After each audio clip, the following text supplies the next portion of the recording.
Hello, everyone.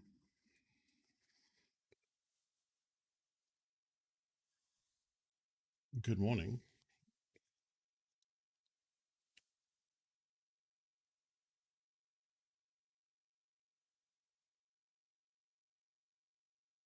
Hello. Sorry, I just get distracted by a tweet someone said right as I was saying that. Hello. Today we're going to be playing a new game. Look at all those chickens. Game time. Dogma, hello. Thank you for 12 months. Welcome. Good morning, everyone. Morgs, Running Monkeys, good to see you. Dogma, thank you for the resub. Let's get some hearts in chat, please. Hosk, how's it going? I don't know what I did. I did a lot of things.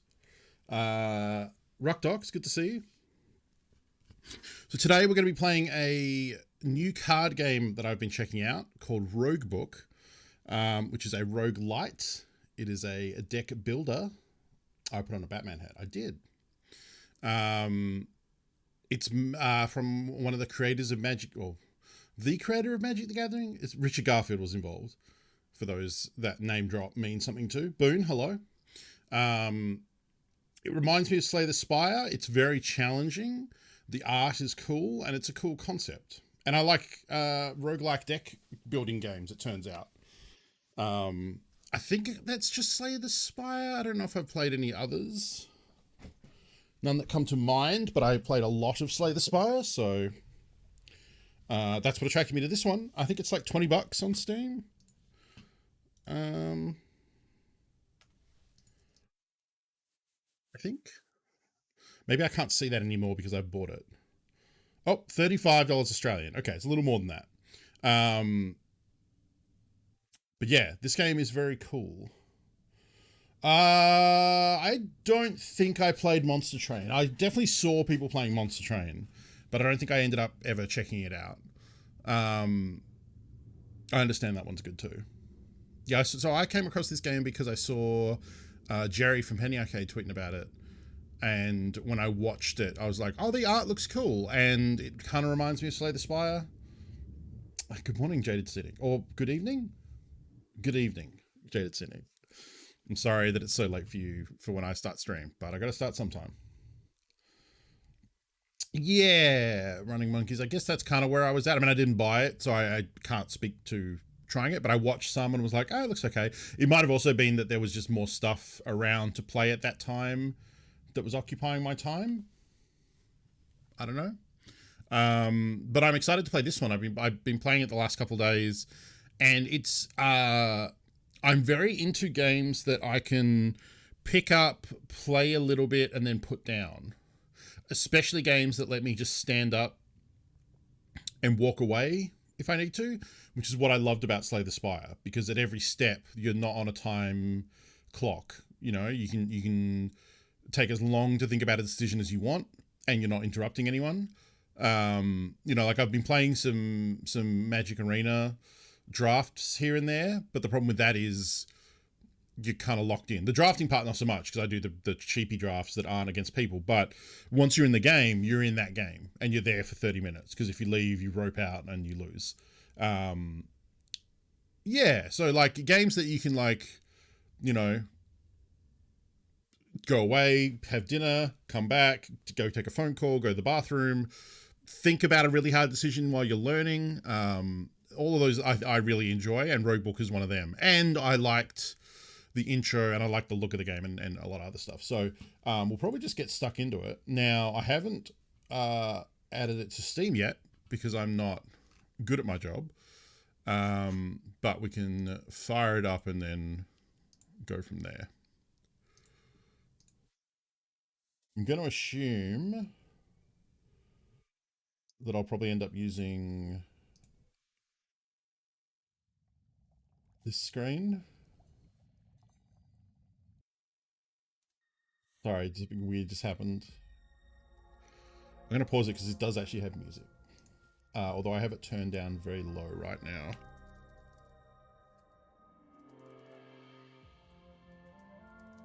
Because I was watching a movie yesterday while playing some.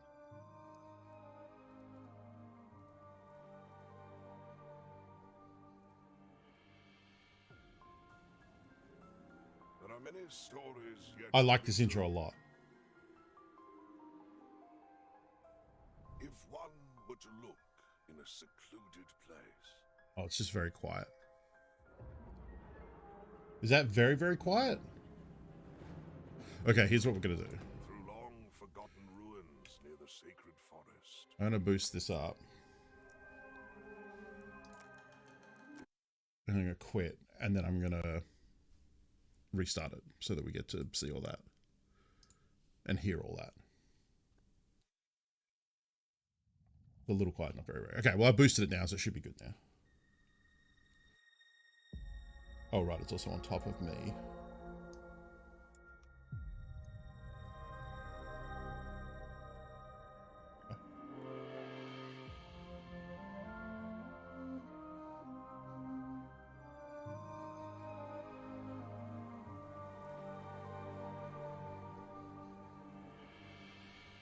I like this intro a lot.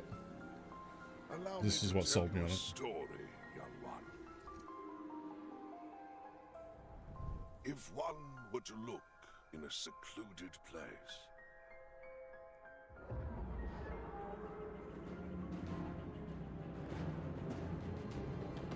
Through long forgotten ruins near the sacred forest. Hidden underneath the tallest trees in the world of Feria. One would find the secret house of an old adventurer. The frog thief, some have called him. I like the little frogs. And in that small house, there is a shop. And in that shop, there is a book. And in that book,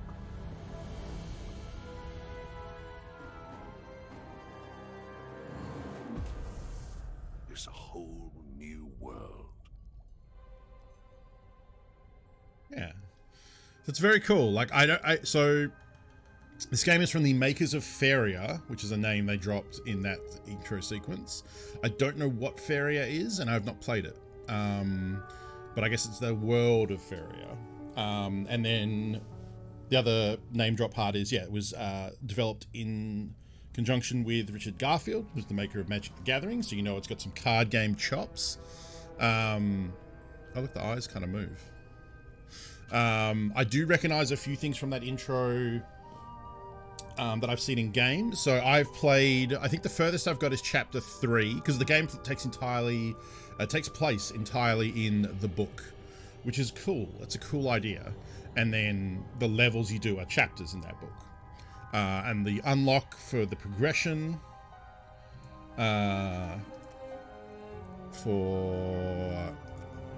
okay, these are the levels I hear up. So these are the 3 heroes that I've unlocked. You get these 2 at the start, and you get this dude quite quickly after that.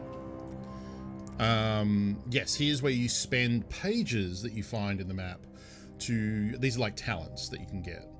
Reveal the final boss each time you enter the Roguebook. That's interesting, but I'm not even close to meeting that final boss yet, so I don't need to buy that. Let's see. Increase Shara's starting life by 4. That's pretty good. Let's with a random card. Let's strike with a random card. Additional talent tier seems pretty good. Hides an alchemist. The alchemist turns one of your cards a new powerful card. That also seems pretty good. So I have 23 pages to spend right now. A lot of these are about the board that we play on, which is the hook for this one. It's not climbing a spire like in Slay the Spire. It's a hex grid that we explore to get new stuff. Choose an additional gem when finding one. Probably should look at these next tiers to see where I want to head. This seems to be the hero upgrade tree. Gain a random gem at the start of each run. That's pretty good. Gems are like modifiers for cards, which you socket in them. And there's a treasure. I believe treasures are like passive boons.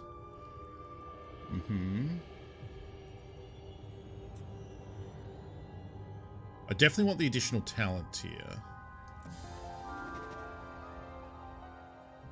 Transform into a powerful card. I think that's a card upgrade. I'm just going to buy that one. Yeah, that seems good. I don't know that I want to do this to replace with random cards, because I guess that would probably be good, but yeah, it definitely has a run-based feel. As it says here, we're going to start a new run. I don't know if me being up here or here is where I'm going to live in this one. We'll see how it goes in game in terms of what UI is there. I think this is a pretty safe spot for me though. So here we have the board that we start playing on. There's this Catman. He is the talent person. And this is where I guess the heroes will hang out. There's probably another hero there and another one there. So this is the fish tank that you start the game with. And then this lady is like a damage dealer. She's very flippy. She flips around and does a lot of damage.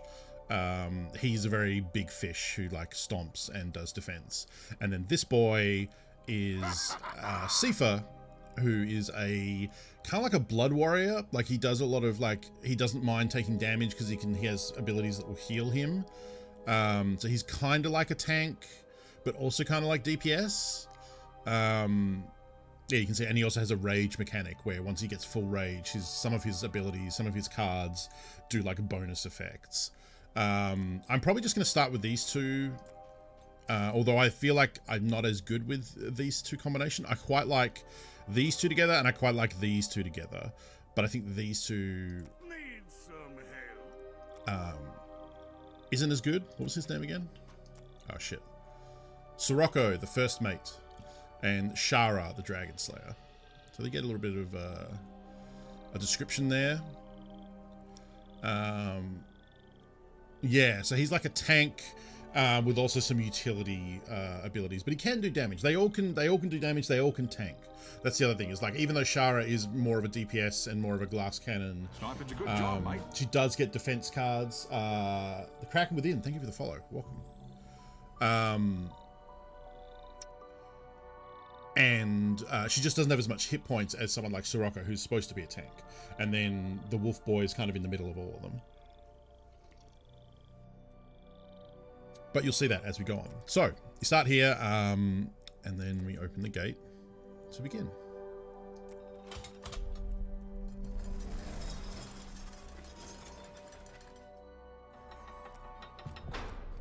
Okay, so that is the gate to fight the boss to get out of the level.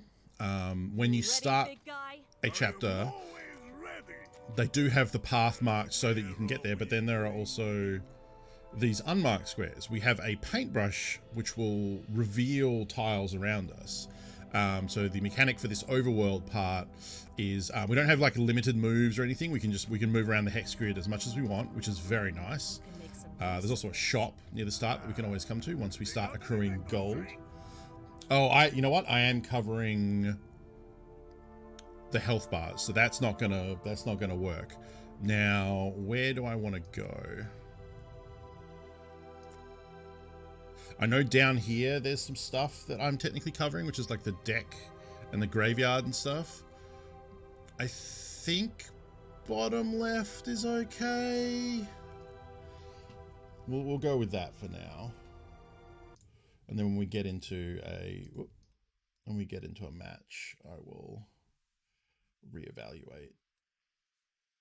I also don't like that the audio cuts out. I don't think I can turn that off. Oh, there you go, mute in background. Wait, there's screen shake? For big hits, maybe? I'll give that a shot. I think Feria was hex-based strategy with cards. Oh, okay. Yeah, I wasn't familiar with it. So we do start off with a couple of abilities. So Sirocco's thing is if he is leading, so because it's a two-player, it's like Slay the Spire where you have yourself, and then your enemies, or I guess from your perspective it'd be yourself and then the enemies, and you fight each other with cards. Because it's always a duo, you have a leading hero and a back hero, and then there are different effects depending if you're in the front or in behind. Switching heroes is a mechanic that often comes into effect with cards. Different things will happen if you switch heroes. There are cards that will like take you from, it's got like Darkest Dungeon elements of that, where like you've got attacks and cards that will take you from the back and put you in front. Or take you from the front and put you in the back, and how you orientate your heroes. You know, usually the front one is the one getting attacked, so in certain scenarios you might want one or the other in a certain spot. So it's got a lot going on, and that'll become apparent as we get into the match. which we might as well just do that right now, rather than me talking about it in the abstract. We can also test that the camera is in the right spot.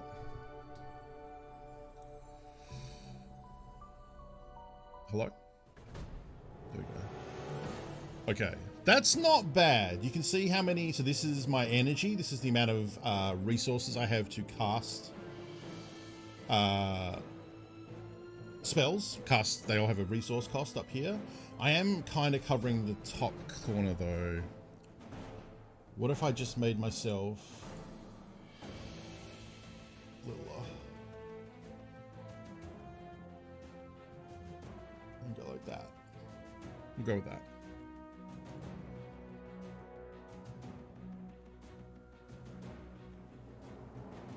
So I could cover end turn, but that's also, I don't, do people care about the discard pile and the dissolve pile?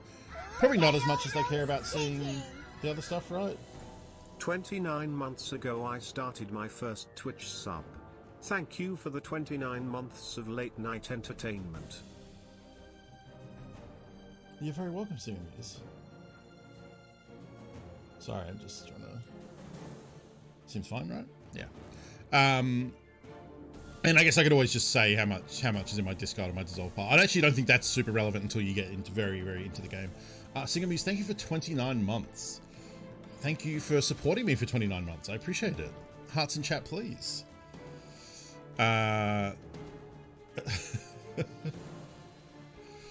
Okay. So, as you can see, we can take as much time as we want on this screen, and it's not going to time us out or anything, which is what I love. So, there's a few things going on.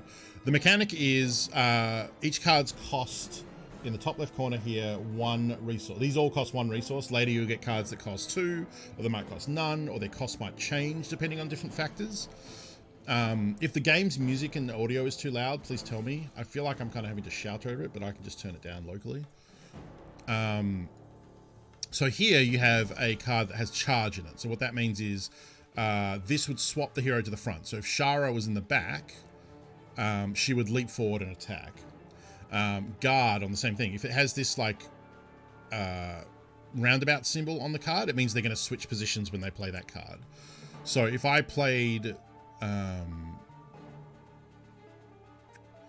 I could play guard, but I want him to tank the ability, because I could like show, oh, if I play guard, then Lunge would have a revolve. Once she moves to the back, this would then have the switch icon on it, and then she would lunge forward. But I want to end up with Sirocco in front, because his ability is if he's in the front at the end of the turn, he gets an extra 2 block. And then her ability is if she's in the front, she gets 3 power, which is plus 3 damage to her abilities. You don't have to be in front to attack. You can see here, Sirocco can strike from the back.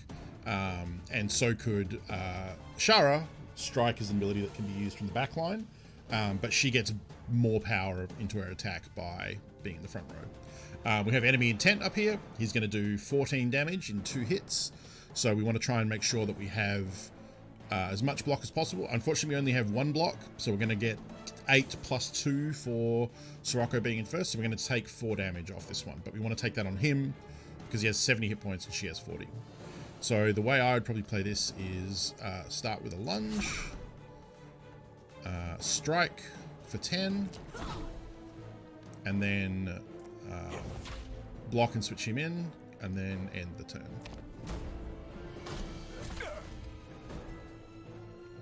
I don't know if I like that screen shake, actually.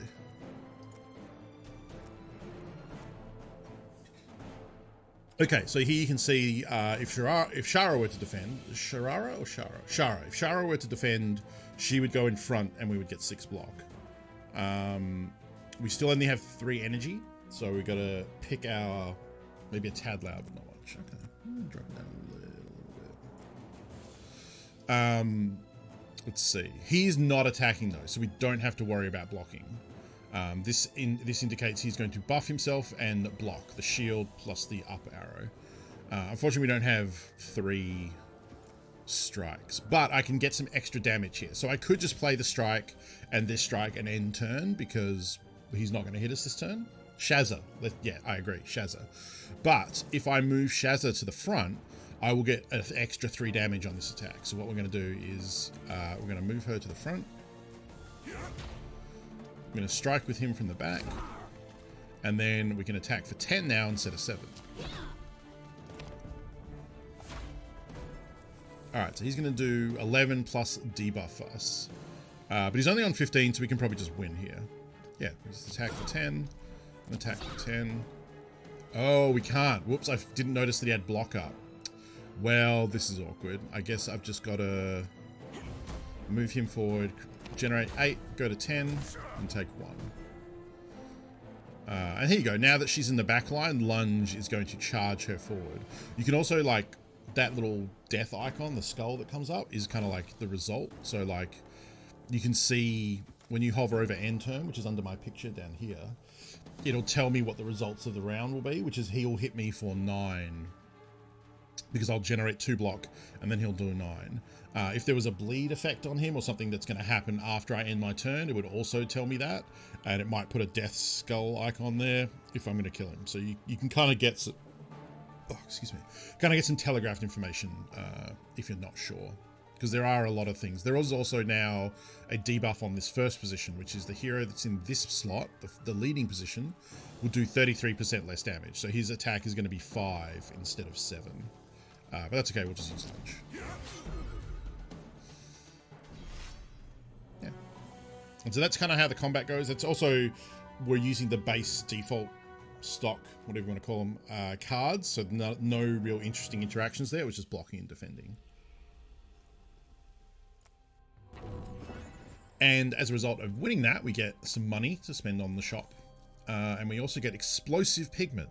You get different pigment jars along the way, which affect how your brush reveals areas of the map that haven't been discovered. So this one will apply it to the brush and reveal all spaces within a 3-tile range of yourself instead of, I think, the 2-tile that it usually is. Yes. Yeah. So it would normally be 2, but now it's 3 because we have this explosive pigment. These little vaults of wisdom around the place will let you... Oh, this one's a free one. I didn't know that. Usually they cost 25 gold. Okay, so we've got 3 Sirocco cards here. We've got Give a Hero 3 power, which would increase all their attacks by 3. And then Dissolve is the equivalent of Exile or... what's the one in Slay the Spire? Expunge? X something. Expire, whatever. This it's a single use, and then it doesn't go in your discard pile. It gets destroyed for the rest of that combat. These are all 2-cost cards as well. Then we have a big attack where he does a big butt slam for 25, and we have the first of the ally cards, which are a thing in this game. Allies are like they're like charmies that sit below your heroes and do things in the match. They're either supportive or they're aggressive. If they're aggressive, they will exhaust. Thank you, Chaos Trader. I couldn't remember. I knew it was X something. So allies, you can see, allies remain on the battlefield when played. Aggressive ones will deal damage equal to this ally's spirit to the front enemy at the end of turn. Spirit is this number down here. Oftentimes they might have a double effect where they're aggressive, so they deal damage based on spirit, and they have a thing that might either wear their spirit down over time or a mechanic to give them more. For example, these Lava Surge Axolotls, if this ally gains spirit for some reason, because you cast a card that gains your ally's spirit, it gains 5 times as much. So at the moment, this is just pay 2 to have this ally deal 5 damage to the leading enemy for the rest of the match each turn, which is pretty good. I haven't really found too many ways to give allies spirit, but I'm sure that will come into play. I kind of think this has the most value. Like, I guess if you think about it, we could pay 2 to deal 25 to whoever we want, or we could pay 2 to have it deal 5 to the front enemy forever, and we'd need 5 turns for this to become as worth as this. But I want to invest in this because I want to see the ally mechanic in play to show for you all. And also there's a chance that if we find a way to give this spirit, suddenly this becomes, you know, if we can give something +1 spirit, this becomes a spirit 10 ally and it's doing 10 damage per turn, which is pretty good. So let's go with that. Now we could go to Nadim, the store, and spend our gold, but Oh, that totally did cost me 25. But I think we'll just keep exploring and we'll get more money along the way. So you can see some items are revealed. So this is a tiki totem. Oh, sorry, that's just an item. Yeah, so there's a couple of items already on the board. Here you can see a Thyrian shield. When the equipped hero blocks, that block is increased by 1. These are just little passives that sit next to them like that. These cross swords are normal battles where we fight an enemy and then get some money and usually some ink. These are sky towers. These, if we can get to them, will reveal a massive area around. This is an elite battle. The cross swords are just a harder enemy. You get a brush charge from beating them, as well as usually a treasure and some other stuff. And this eye will reveal a random item on the map and the tiles around it, which could just be a pile of gold, which it is in this case. It could be, there are other items as well. There's gemstones, there's fairy orbs, there's all sorts of weird shit. So we have a couple of choices. We can just pop off this explosive pigment and reveal everything around it. These darkened tiles are impassable tiles, so you can't walk through them. So it'll become relevant where usually they have, yeah, like, that's not a good example. Yeah, here we couldn't get to this tile because it's surrounded by impassable tiles. So I don't know why these ones are here, unless there's a mechanic to jump tiles later. That might be a thing, but I haven't seen that yet. So yeah, here, for example, I couldn't go through here. I'd have to go through this section to get to this bit down here. You can at the start, you don't have to go off this path. I could come down here and I could reveal this, but I'd be wasting half of the reveal because we already know all these squares, so it would only do this side. So generally you want to use your big reveals where they were going to reveal the most terrain. And like if you can get some little ink pots that will reveal either in a line or individual tiles, and usually I like to use those to kind of like carve out into a middle area and then reveal all around me, because even here, like, we're not getting the benefit of these squares which are already revealed. So for now we'll just do another fight. So this is the fight where the leading hero is weaker. So we'll strike from the back. He's also just going to buff himself. And then I'm gonna... This is an interesting one because this Shara being, or Shazza being in the leading spot actually kind of cancels out because we get a benefit of +3 power for being in front, but then we're also getting a reduction of 33% less attack damage, so it's effectively the same.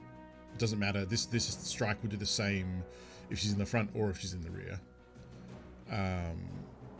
But we generally want to have Soraka in front. So I'm going to put her in the rear for now, because next turn he's going to attack. Yep, so he's going to attack for 21. I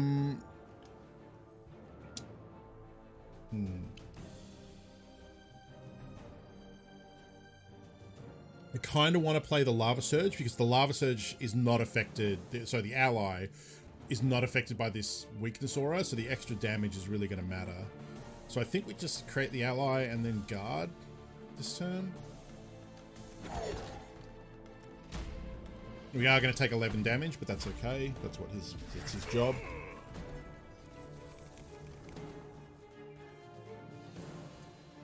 Okay, so we're going to take 18 damage, and we unfortunately only have Shaz's block this turn.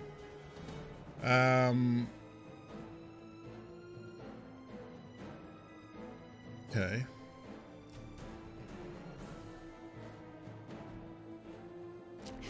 I think we'll have to do that.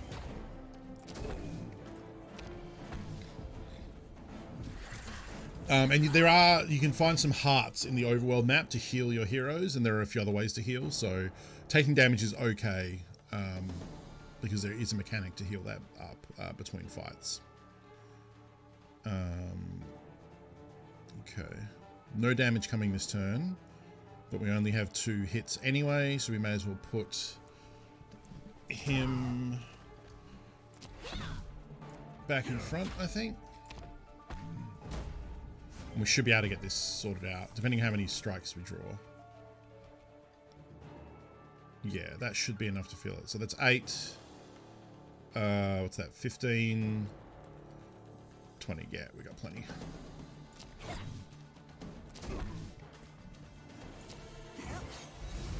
Plus we had the extra 5 from the ally if we needed it.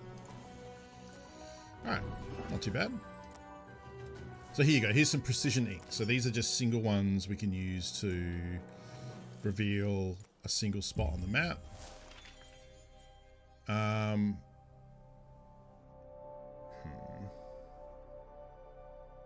You want to try and get to these towers as much as possible. So I'm gonna...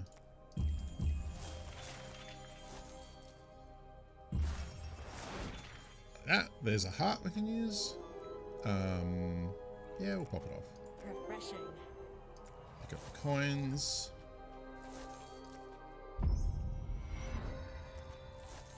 Alchemist. Oh, we can upgrade a card. I don't want to do that just yet.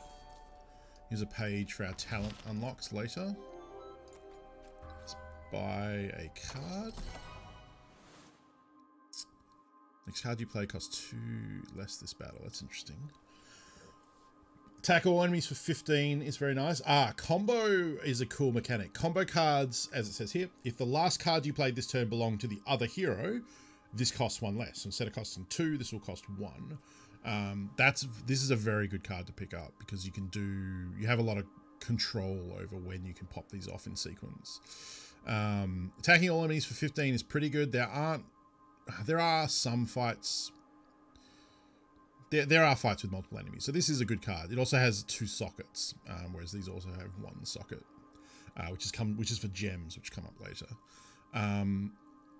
Honestly, though, I think teamwork will probably end up being more usable. We can get it down to a 1-cost card, which is easier to play than a 2-cost card. You can increase that amount of resources. Right now, we only have 3 per turn, but there are various ways you can get more than 3 energy per turn. I don't actually know what this is called. Energy, mana, crystals. 3 balls. You can get more than 3 balls per turn. So I'm going to go with teamwork.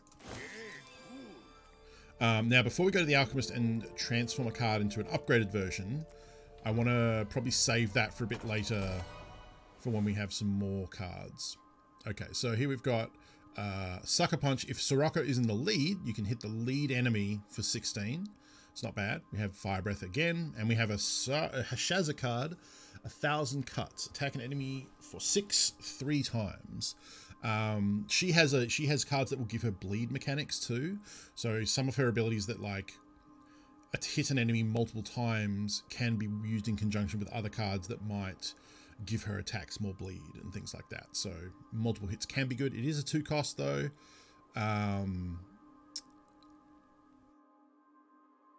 I think that's pretty good. It can also be bad if there is an enemy that will deal damage to the hero based on how many attacks they do. There are reasons that multiple little hits aren't as good as 1 big hit like this for 16.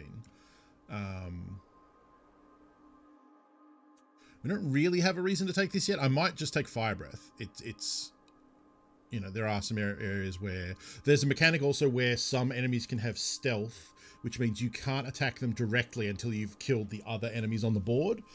And in this case, this would still hit that stealthed enemy. So stuff like Fire Breath can be pretty useful. You can also, can't we right click it to see the upgraded version? Apparently not. Okay. Because I think you can do that. Aren't you? No, apparently not.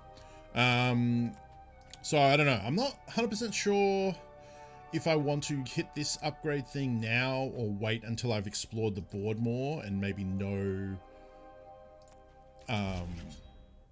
more about the cards that I have and maybe which one I'd want to upgrade, So here's an example of what I was talking about. This back Cutthroat Bandit is stealth, so I'd have to kill these front 2 before I can hit this one. Now, we're going to take 15 damage. So we definitely want him in front. We could play the Lava Surge, but I think I probably just want to pop the Fire Breath off. Seeing as there's 3 of them right now, and 15 is almost all of these 2 back characters' health. We are going to take 5 damage here, but it's not too bad. Okay. So we're going to take 12. We could put her in front. But I'll probably just focus on taking him out. You know what? Let's put her in front. She also is higher percentage health than he is. I'm now tripped, which means the first card this hero would play this turn costs one more. So you can just, like, I have a lot of Soraka cards this turn. I'll probably just not play a card with her and then not have to worry about that. Although it means teamwork is more expensive because I can't play the combo. But I can do Fire Breath, which would kill that back hero that was attacking me. And now we don't have to worry about taking damage, but I'll move him to the front anyway. And this should be an easy win.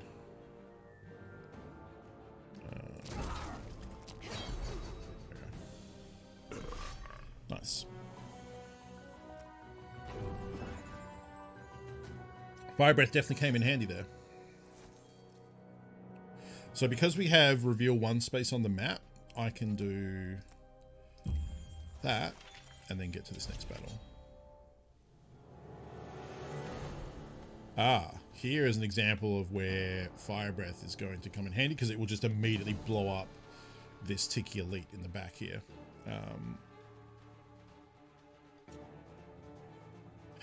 We are also going to take, what, 12, 14 damage.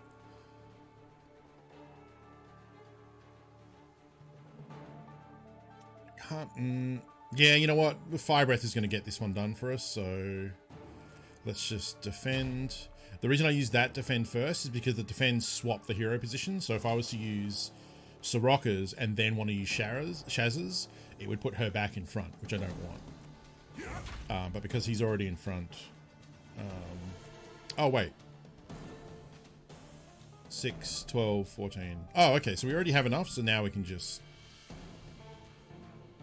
strike. It doesn't really make much of a difference because the first time I get fire breathing, it's going to kill them all in one shot. Yeah. There it is. Nice. That debuff icon means he's going to take 33% more damage because his armor's crushed in this round, so you'd want to probably move him to the back to avoid that. Oh, we got our first reveal in a straight line potion, which is good because now I can use it to go straight down. Oh, we also revealed a gemstone. Okay, this gem would give a card the melee ability, which is if you play that card when you're in the front line, it costs 1 energy less. There's also a ranged modifier, which means if you play that card from the back line, it would cost 1 energy less. Oh, energy. There you go. That's the name of the mechanic. Whenever this hero plays an ally, gain +1 power. So far, we only have Soraka ally, so we'll give it to him. And now that we're down here, we can reveal a big area, which unfortunately only revealed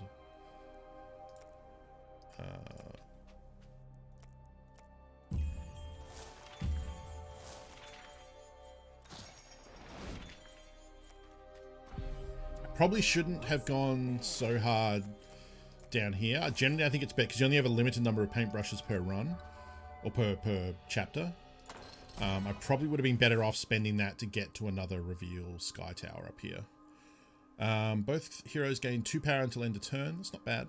I like Smoke Bomb because it gains you block and retreats Shazza from the front line, which is pretty nice. There's also a 0 cost attack card. But I'm going to buy Smoke Bomb because more abilities to swap the heroes back and forth is very useful. We've now also unlocked a talent. I think they're unlocked at the amount of cards you have in the deck, yeah. So when you're unlocking talents, you can pick one for a specific hero or you can pick one for the party. The party is usually a lesser bonus, but it does affect both heroes. So for example, here, both heroes would get +1 power. Totally fine. And extra damage for each card they play that does damage. Vault's Wisdom offer one card with one random, always offer one card with one random gem in it.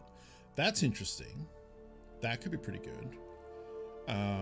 Shara starts each battle with 3 courage. Oh, courage is interesting. Courage is at the start of a turn you gain an extra energy and lose a stack of courage. So that if you have stacks of courage, you'll start the next turn with 1 extra energy, and it'll tick down until you run out of courage.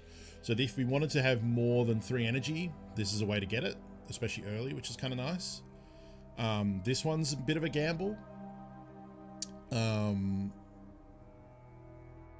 don't know what the star icon represents there.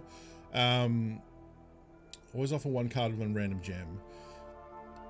The chances are, though, it's a card that we don't want, or a gem that we don't want, or both. Rarely it's going to be a card we want with a cool gem in it. That would be awesome, but it feels like that's going to be pretty RNG. Both heroes gain +1 powder. This is fine. I think if I didn't want either of these two, this would be a solid pick. But I actually think this one's pretty nice for getting us the ability to like play a 2-cost card and then still have 2 energy to do with at the start of a battle. So we're gonna head off from that bottom area and we'll clear out some of these other battles and try and maybe. Okay. This we can do lunge, strike, strike, defend. I like that.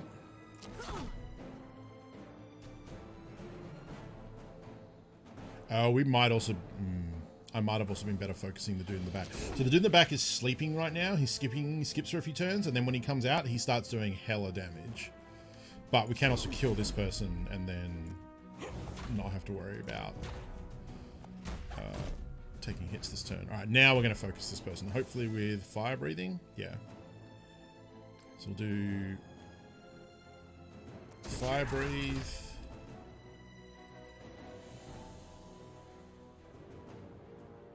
Does this retreat him? No, I don't think so. We also, I guess, don't need to do that. I can just do that. So we'll do... Oh, right, I can't do that.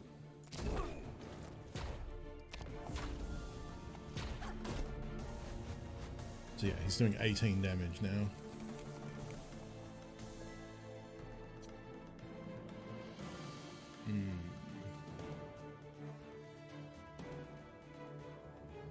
Oh, I really wanted to play the axolotl, but... Now let me think about this, because the first card he plays is going to cost 1 more. But if I play one of her cards, this will make this cheaper. So I could play defend. That would get this down to 1. No, that would be 2. So that would go to 3, then we go to 1, and then I still couldn't play that. But that's not really going to change. Yeah, okay. I think we're just going to have to. Oh, I should have attacked when she was in front. It would have been more damage. That was silly of me.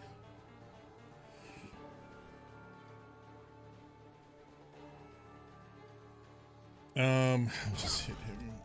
Oh, he had block too, so that was a very... Overall was not a great turn.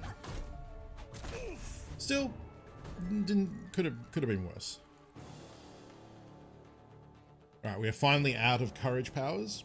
Hey, Alchemical Panda, pretty good. Playing a fun new game. It will kill the person in the middle though, which is nice. So I think we just... That's technically more block. Okay.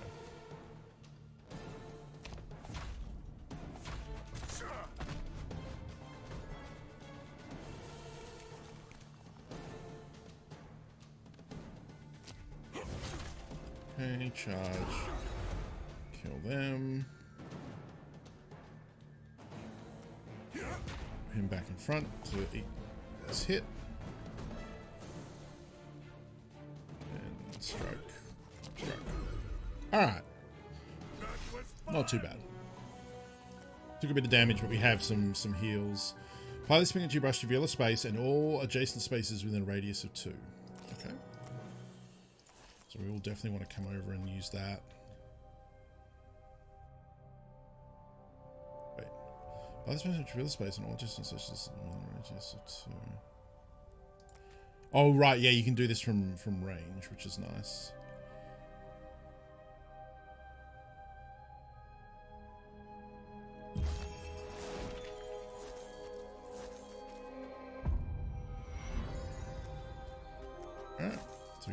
2 draft cards and a gem. Card deals +3 damage. I guess we should sock it. Hey, Shadow Khan. How's it going? This card deals +3 damage. That would be pretty good for Fire Breath, I think. Very well. Yeah, if you like Slay the Spire, this should hit pretty strong. Costs 1 less when played from the front. That would also would have been good for Fire Breath, honestly.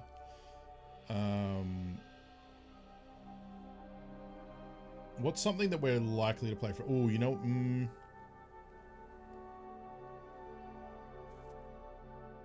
So here's the thing I'm not sure about. This card says whenever this gains spirit, gain 5 times as much. There is a gem you can get that's +1 spirit. I don't know. I don't know if socketing 1 spirit into this card would instead give it 5 spirit. But I would like to test that. So I might save that one. I would also like to make it cheaper by playing it in the front.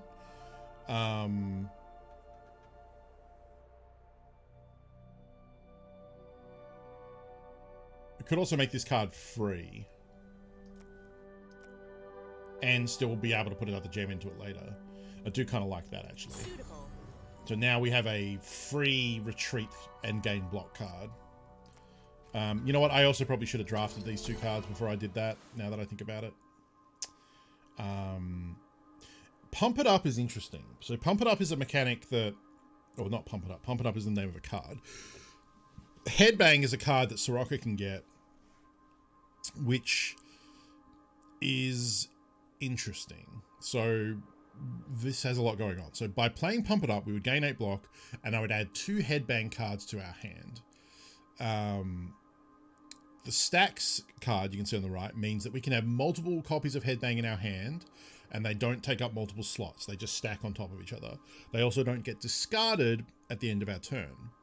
It also has combo, which means if I play a Shazza card, I can then Headbang for free. And when I cast Headbang, it dissolves and goes away. So all of that means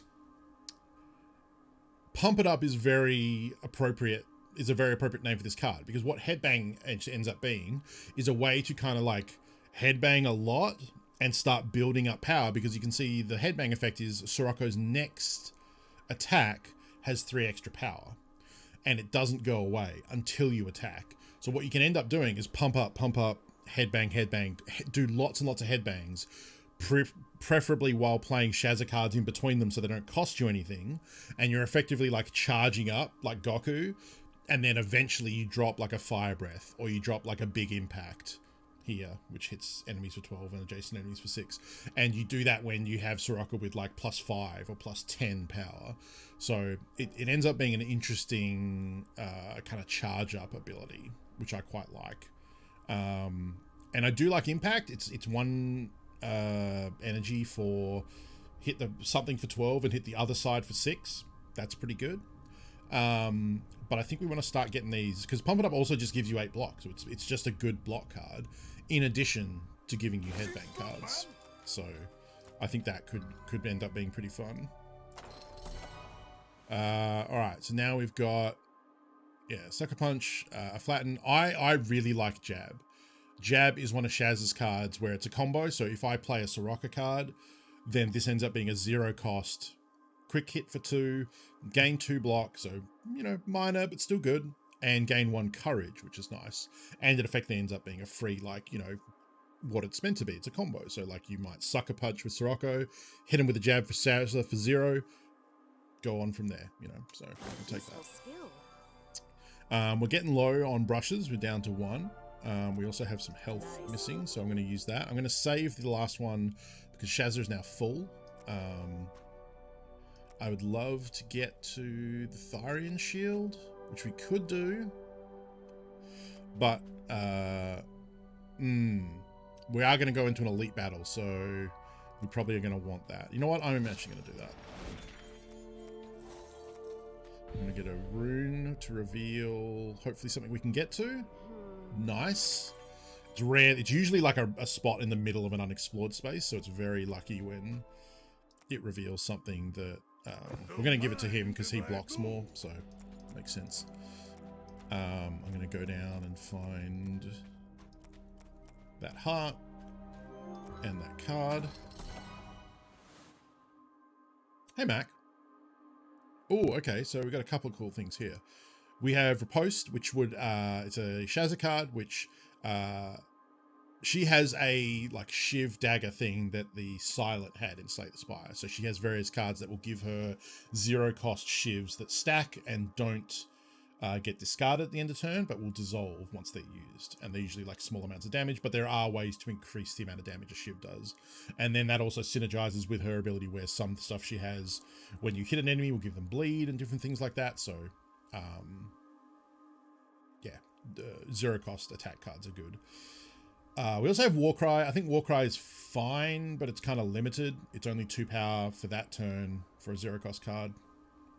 It's fine.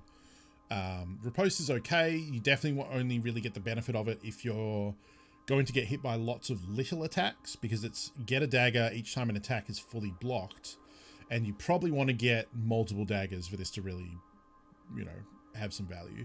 Mirror Image is on the other hand, is an ally that sits below your team and is not an aggressive ally, so it doesn't do damage based on her spirit. What she does do is each time Shazza deals damage, this spirit will deal that same amount of damage and then lose 1 spirit. So it can be done 3 times.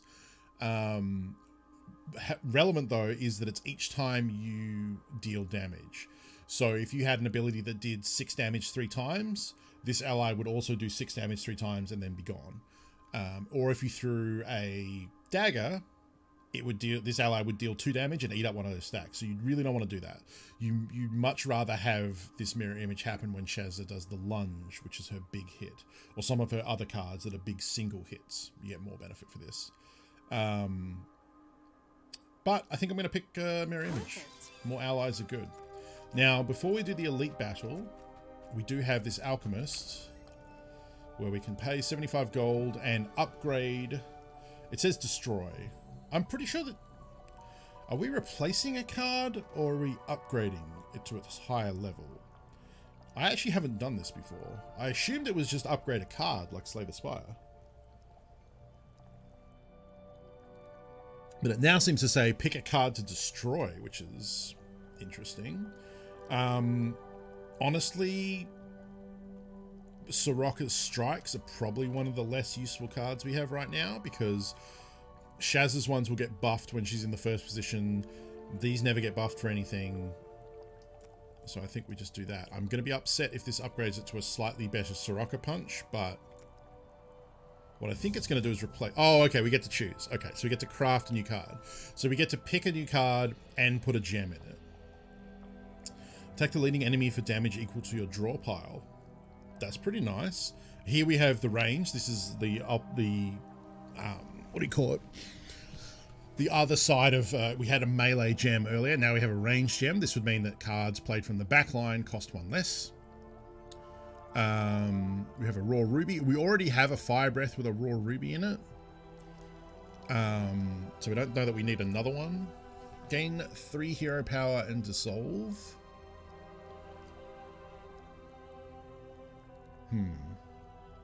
We probably don't want to put a gem. We probably don't. I was thinking like for a second, like, oh, maybe fire oil with the Shard of Hunting, but that's bad because this card dissolves, so we'd only get to do this once. Whereas if I put this with impact, and that's actually probably what I'm totally going to do. That ends up being a very nice card. It's a 1-cost card, so we can do it quite cheaply. It hits one enemy for 12 and both enemies either side for 6. And then hits the leading enemy for damage equal to our draw pile. That's a lot of damage packed into 1 card. We could instead do this and make a cheap fire breath, hit all enemies for 15 from the back line. That's okay. We already have one that does that, and there are some fights where it's just a single powerful enemy, in which case fire breath is still like okay. It's a hit for 15, but it costs 2. So I guess making that a one energy for 15 damage is pretty good. I think this is the most powerful card we could make here, potentially. Like if we play this on the first turn, we hit something for 12, we hit things either side of it for 6, and then hit for a massive amount because our draw pile is as big as it's going to be. We can even get slightly better value where sometimes you'll draw like the last 4 cards in your draw pile and then need to draw 2 more to have like a starting turn hand. So it reshuffles the discard into the draw pile and then just draws the last 2. So you could even have like an even bigger amount of damage. Yeah, I think that looks pretty good. And then we don't have any more brushes, so we can't reveal any more squares. I don't believe there are any more. Yeah. We can also look at the store. I probably should have been keeping a mind to what's actually in here. Oh, interesting. I haven't seen this one before.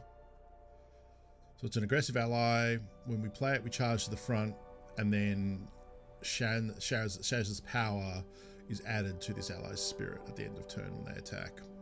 Oh, this one's pretty good. So Blade Twist is starting to get into some of Shaz's bleed mechanics. So this one doubles an enemy's bleed stacks and then adds 3 more bleed. I had a run last night where I had a bunch of bleed effects and 2 of these in the deck. And this became pretty bonkers with like increasing, like multiplying the bleed over time. Horsemaster is kind of cool. He's an aggressive ally, so he'll just hit for 5 up front. But his thing is we can click the ally and it'll just switch our heroes, and then it reduces the spirit. So you have 5 goes at just switching your heroes whenever you want, which in fights where, you know, you start to, we haven't dealt with the death mechanic at all, because there is a mechanic where if one of your allies is reduced to 0 health, they die or they get put into a state where they're out of action, but you can bring them back, and swapping heroes around to avoid that is very relevant.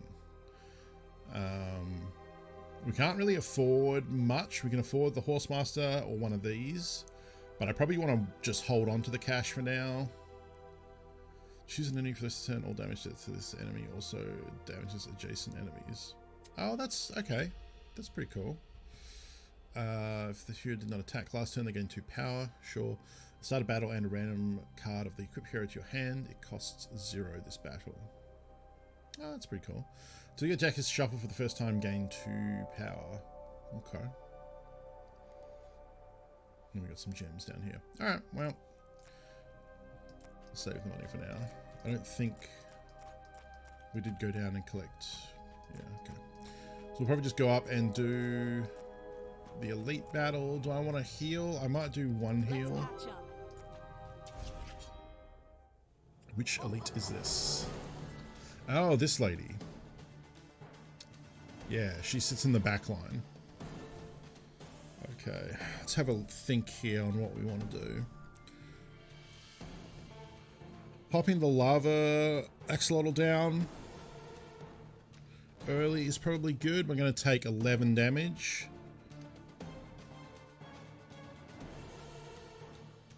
So let's switch him in.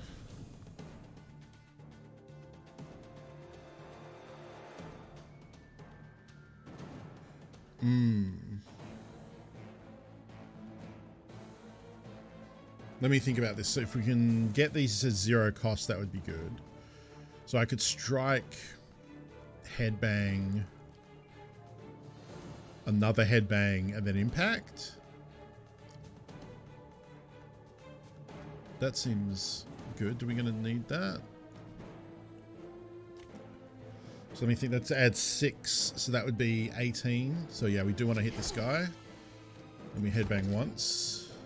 And headbang again. And then...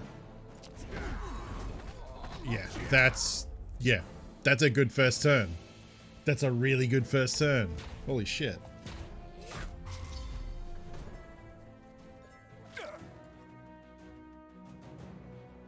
Got a random card of this hero at the start of their turn. Damn. 6 more damage and he's got 5 bleed. Okay, we really want to switch him out. And we're going to take 15. Let's defend.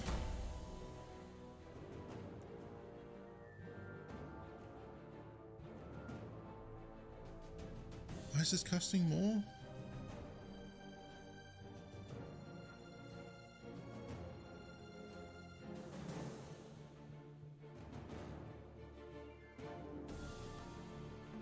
Oh, no, that's right, because it's usually a 2-cost card. Yeah, okay.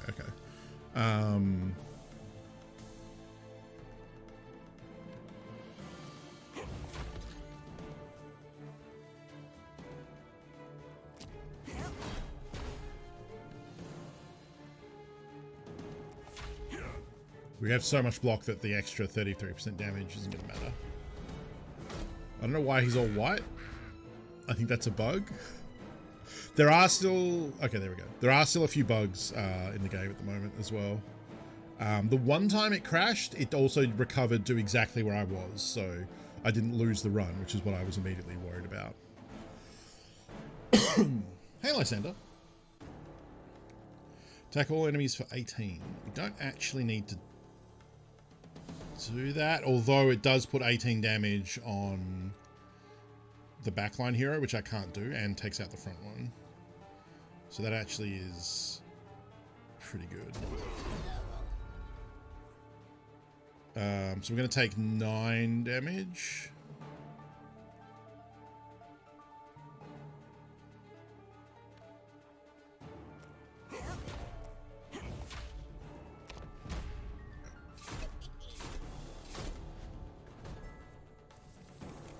Unfortunately, we'll take 5 bleed. Can we get her this turn?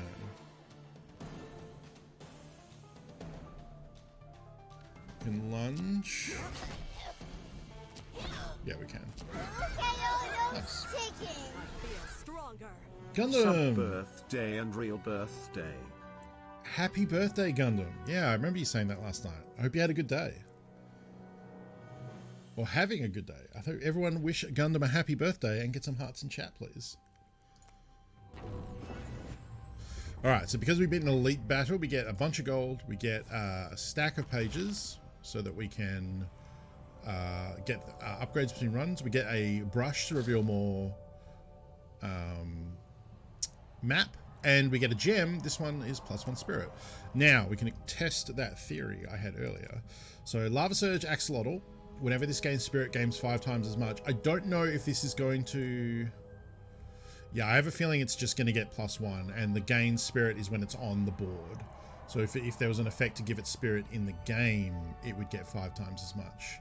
But here, it just gets +1. In which case, I think I'd rather give +1 to Mirror Image and have it do mirror her damage 4 times rather than 3. Very well. I think we'll go with that. Now, where do we want to spend this brush? That's not bad. We want somewhere that pokes out a little bit. If we do here, we would get another battle, but we'd also only be revealing a few squares here. Doing it in the middle here is probably actually better value, unless there's like a weird pokey bit down here. I guess we could do here. That's not bad. That reveals 1, 2, 3, 4, 5, 6, 7, 8, 9, 10, 11. Oh, it tells me. 11. Okay. That's nice of it. Here we'd do 8. 10. That's not bad. I think 11 is probably the best we're going to get. And we just got gold. So that wasn't amazing. I'm going to use the heart because if we die on this boss... doesn't matter, may as well use it. And then yeah, you can't come back to the map once you have beat this boss, so you need to make sure you've done everything you want to do here.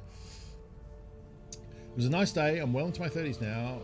How do I know? I got coffee mugs and underwear. We can check the shop, I guess. I'm more inclined to hold on to the money, honestly. Because beating the first boss isn't too hard. We're just shy of the 150 we need for that. Discard a card at random, reduce this card's cost by 1. That's not bad.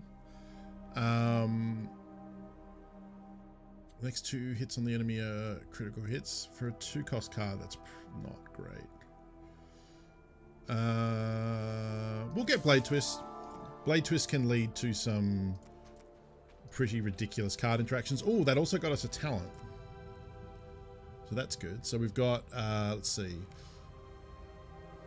So yeah, we picked Courageous from the first tier. Now we've got, whenever Shadow takes damage from an enemy attack, she retreats and gains 4 power next turn. Okay. We could play that to our advantage. Hey, Nala. This game is very pretty, yeah. Whenever Shadow takes damage from the attack, she retreats. So we could kind of juice this, like, we could use this to our advantage of, like, letting her take... like block most of an attack, let her take like a couple of points of damage, and then next turn she would have bonus power. Each turn, the first time you play a card that costs 2 or more, gain 1. Oh, that's pretty good. Each turn as well. And we have a lot of 2-cost cards that he would cast. Gain 1 energy and draw a card at the start of each battle. That's less good. I think I'm going to want to take Strongman. I think that's just going to be applicable so many times. Yeah, I like that. Alright, who we got? Oh, this dude. Okay. Tends to attack and summon more enemies. Good that our Fire Breath is not in the hand this turn, which means we'll probably get it next turn. When we do that, we get an energy back. There you go. We'll strike with her. Teamwork with him to block. And then impact to hit him for a bunch. Good first turn. If this is eaten, give the Durang creature full power.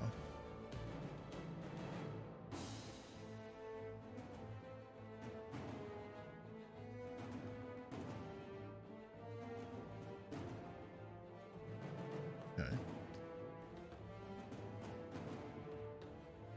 Man, I wish we could get one more power out of this. Oh, actually, you know what? The axolotl will punch it, so it will die. And then we get 1 energy back. Beautiful. Let's... We definitely want to try and block all of this, because if, as it says, if there's any unblocked damage, it'll hit both of our heroes. So let's do block, retreat. Now we got enough. Now actually I'm just going to play the mirror image so that we have her ready for... Why did I gain 2 power there? Oh, right. Whenever I play an ally, gain +1 power. Okay, sick.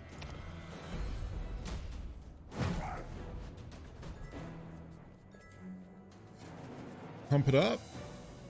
We can pump it up. 15 damage. What if I... Yeah, I want to do a lunge because she'll mirror the damage. Okay. Then we want to pump it up to put him back in front.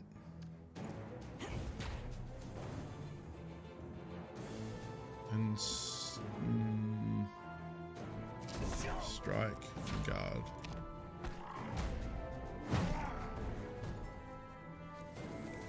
$18 damage, huh?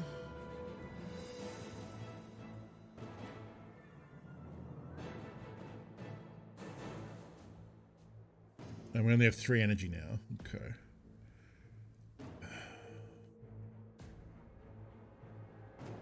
So I think what I want to do is strike.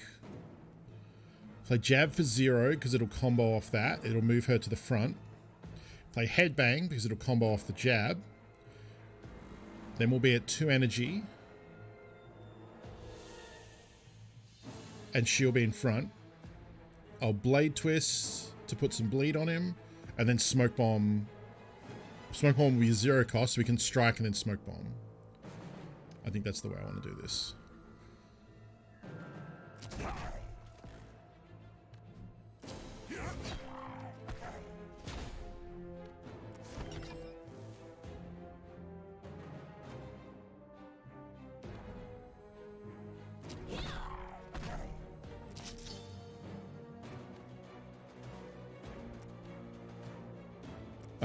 Headbang, because then his next attack is going to get benefit.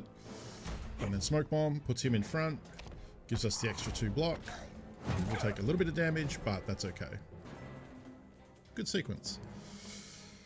Now, we have got a big boost to his next attack. However, we can also get more. So if we...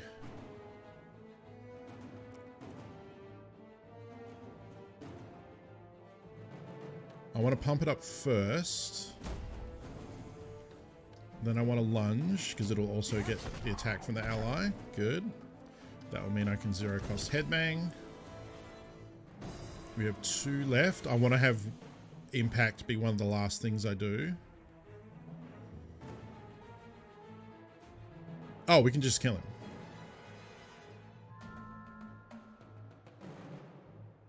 Yeah, we can just kill him. Cool. I don't know what his deal is. He's just a big gluttonous king looking dude. So when you beat a chapter's boss, one of the things you always get is a vial of rejuvenation to fully heal both heroes. So you can really go down to the line with damage if you want to. We get a treasure and we get to pick. So we can pick between each time you play 5 cards in a single turn, deal 10 damage to a random enemy. That's okay.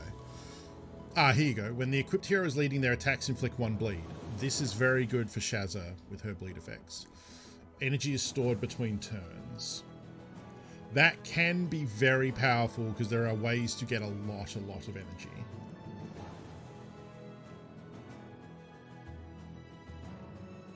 It's really close between these two. They both can be very powerful, but they both require other stuff to be very powerful.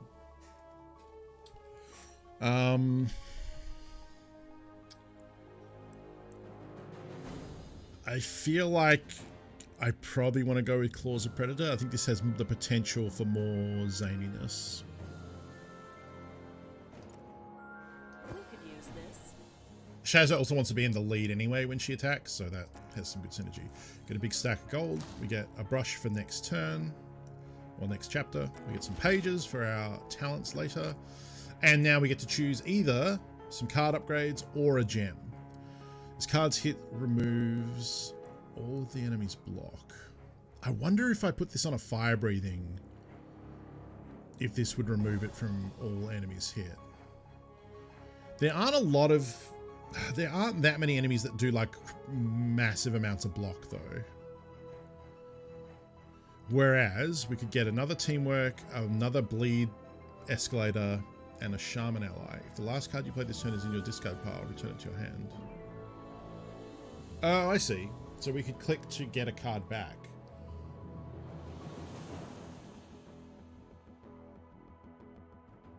Return it to your hand. That's pretty powerful. And this, the blade twist is very enticing. The teamwork I don't really care about. It's fine. Another teamwork is fine. Now that we have some bleed kicking off, the more of these we can get that doubles the bleed, just gets exponentially better. And the idea that I could play blade twist, then click a shaman to get a blade twist back and play it again, is potentially very good. I think I can take the stack of cards. It's rare that I do. Usually the gem is the better option. Okay, so here we are on chapter 2. This is usually where I die, by the way. One time I've got to chapter 3. Most of the time I die here, often on the first enemy. The difficulty escalates quite quickly. Let's take a look at the shop. So we've got an ogre toe. Whenever you play a card that costs 2 or more, deal 5 damage to all enemies. Whenever you consume an ink, reveal 1 adjacent tile at random. Interesting. Whenever you play a range card, deal 5 damage to all enemies. I don't have a lot of range cards, so... discard a card at random, reduce cost by 1, gain 7 blocks, card deals plus 3 damage. This is a good gem if you have those multi-hit Shazza cards. Windstorm Colossus is pretty rad. Whenever your heroes play a card, you decrease the cost of this ally by 1. So eventually over the course of several turns, this ends up being a 0 cost card. And then it's an aggressive ally that hits the leading enemy for 12. So yeah, Windstorm Colossus, pretty good. Gain 1 energy for each ally you control. Interesting. Think Twice is kind of like Jab. It's his Soraka's combo, where you draw a card and gain 2 block. It's fine. It's good. We could go more down the Pump It Up line and grab more headbanging. We've also got Cyclone Lariat. Melee, attack for 8. Whenever you gain block this turn, deal 8 damage to the leading enemy. Interesting. Well, we're not going to buy anything for now, because we want to see kind of how we go. I doubt I'm going to die in the very first fight. It's possible, but I'm going to draft.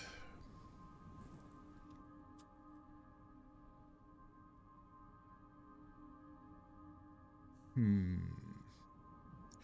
don't think I want fire oil. I think it's too expensive for what it does. Although giving you power is good. Zero cost parry is pretty nice. And another card from Shaz that does decent damage will go well with our mirror image ally. I could also just skip and not take any of them. That is always an option as well. If it's just 3 cards you don't want. As with most deck building games, just making the deck bigger is not always the best decision.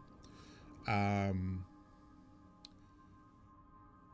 honestly don't hate parry because it would be a 0 cost way to trigger some of the combo effects as well. Do we have a problem with damage? Say not really. I think I might actually take... it's real close though. You know what? I'm just going to take dual. Fuck it. More damage. Why not? Oh, shit. I should have done the talent before I started this fight. Excellent. It is a team fight. Although she has 60 health, which is a lot. So we're going to take 24 damage here. Okay.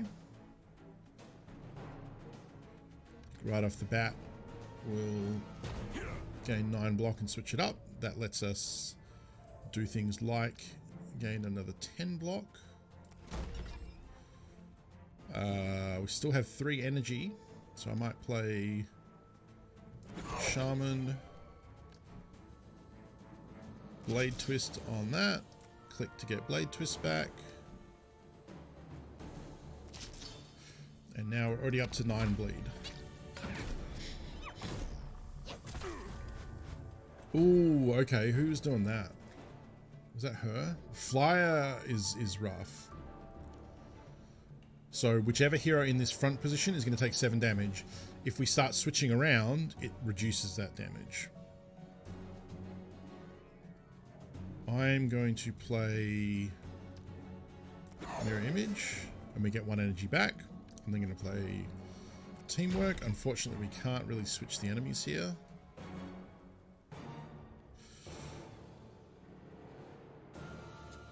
Could get Teamwork back. We're going to be taking a lot of damage. But if I get it back, it's going to cost 2, not 1. So that actually doesn't help.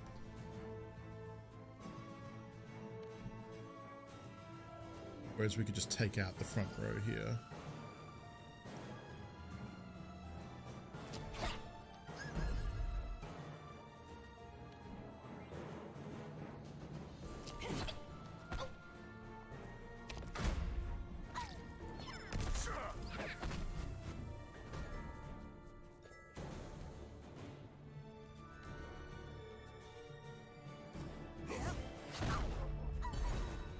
Yeah, nice.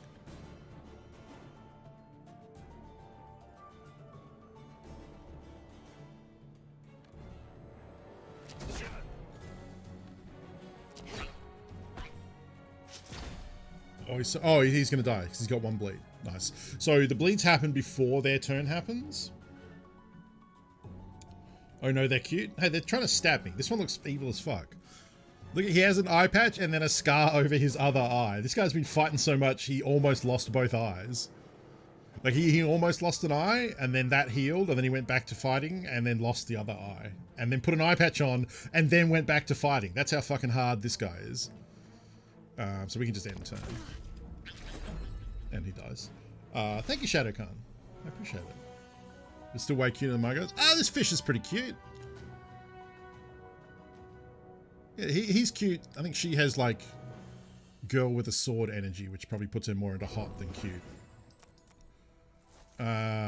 Precision ink. Reveal 1 space anywhere on the map. Yeah, okay, yeah, cool. Let's reveal something with this. Ooh, that's really nice. So we can do... You don't usually get the opportunity to do this. Usually, to get to a reveal tower, you have to reveal a bunch of the tiles on the way in. But that's great. We just got a lot of space revealed without having to use one of our brushes. These narrative ones are interesting. They're a fun little... Look at this rat. Shazza and Sirocco meet a grizzled old kobold. Oh, interesting that this is this version's game of a kobold. I always think of kobolds as like... Oh, I guess they are kind of rodent-like, aren't they? I was going to say they're like goblins, but I guess they're not. Like a rat goblin, kind of? I do, yeah, I will remember the talent. Grizzled old kobold at the back of a talent. His number of weapons is outnumbered only by his many scars. What do you want done, boss? We need to take care of a problem. Pay 50 gold to remove a card from your deck. Okay. We need you to get something for me. Pay 50 gold for a random... Ooh, 50 gold for a random treasure is pretty hot. Yeah, it depends what edition, what world. There's... Yeah. Yeah. World of Warcraft is different to D&D, which is where I think they originated from. Yeah, everything's different. Bitsoul, thank you for 27 months. Let's get some hearts in chat, please. Where's my heart button? Yeah, someone like gnomes, someone like little terriers, yeah. Yeah, give me a treasure. Start each battle with 8 block. Totally fine. Some treasures are like global and some go to a specific ally. Here we're just going to start the battle with 8 block. That's fine. Not amazing. Not terrible. Totally fine. Okay, talent. Once per battle, click on Shara to attack the enemy for 15 and retreat. That's not bad. I more misclick this than I do use it. Oh, kobolds are actual folklore. Oh, cool.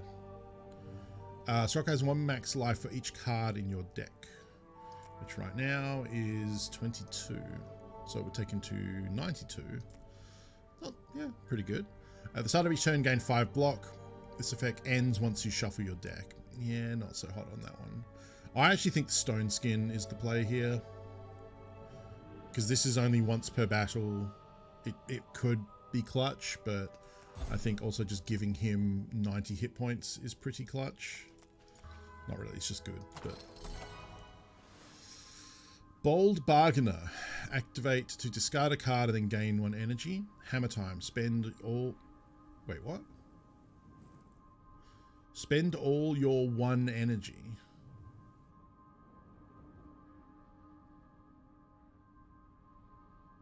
Oh, I see. Spend all your energy. Attack for 10 times the amount spent. Is that what that means? So if I had 4 energy, it would attack 40 times. It would attack for 40. 1 hit for 40. It's basically an X. Yeah, it's just worded very strangely. Combo, gain 1 courage. That's pretty good. I don't have a lot of ways to get like crazy amounts of energy. Do I? 1 big honkin' hit from Sirocco. If it was 1 big hit from Shazza, that'd be different because I could double this with the mirror image.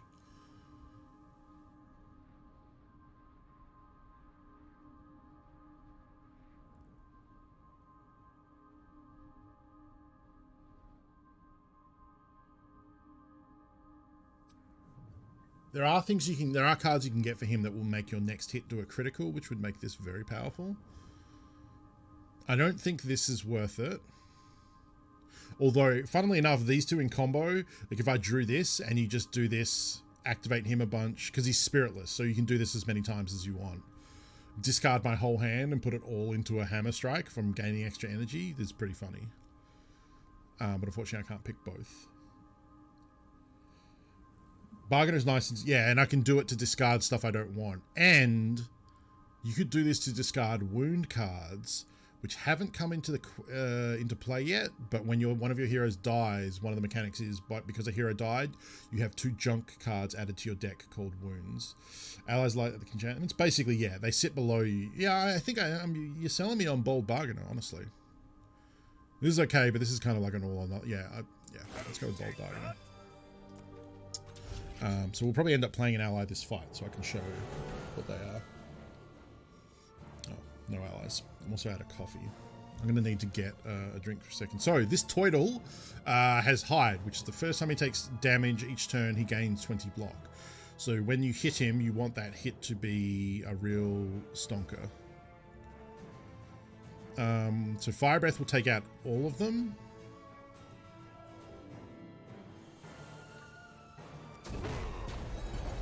and it'll give me 1 energy back. We're going to take 12. What I can then do is put a bleed on him.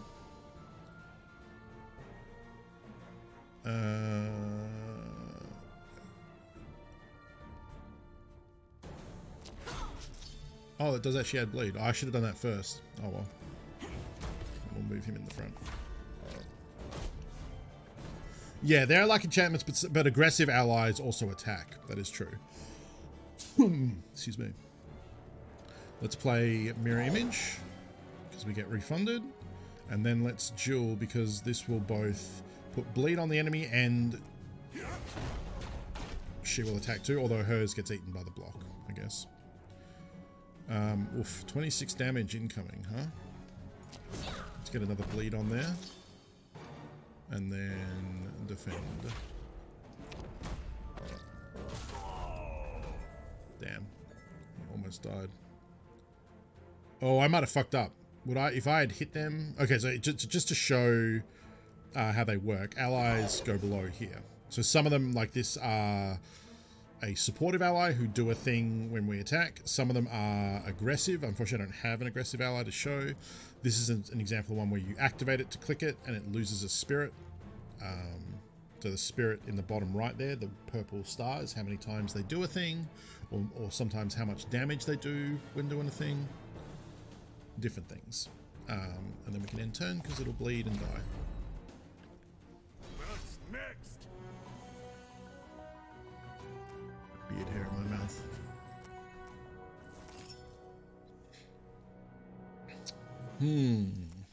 Okay. You can also choose not to buy these cards.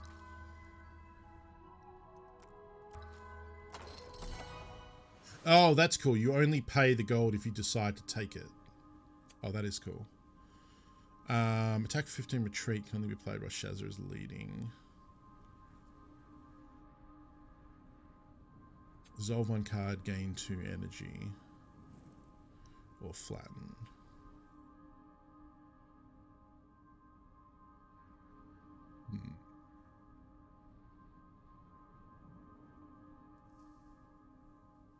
Big hits from Shazza are good with mirror image, but that's about it. It's kind of limited in scale. If I want to go more to... If I want to play for more of the end game, I think going for bleeds is probably stronger. Yes, so for that battle, it's the same as Exhaust in Slay the Spire.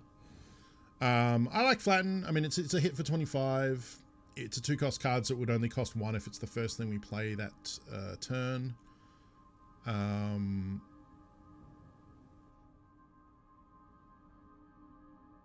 honestly think I might just skip and not take any of these. Then I guess the more cards we pick, the more health Sirocco has. The more cards in the deck, the more that fire... is it Fire Breath or Impact? Impact that also does damage based on our draw pile. In that case, I'm going to take Hit Flip, because that changes the orientation of the heroes, which can be useful. Oh, we got a thing up here. What is this? Whenever you end your turn with no cards in hand, the leading hero gains 1 courage. That actually happens a bit, so that's not terrible. We can reveal that 1 space and then get to this. Playable only if you have Shara cards in hand. Attack the leading enemy for 15. Clash is pretty nice. It both attacks and gains you block. Dig is okay because it gains you 25 gold. And if it's the first card we cast in a turn, it only costs us 1. I'm going to be greedy and take Dig. I'm going to use a brush here because it gets us access to this next battle and this prayer bead.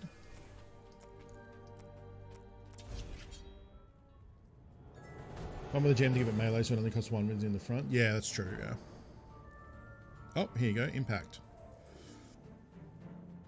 Alright, so we're going to take 14 damage, and we don't have a lot of... I'm going to try and pump up Impact here, I think.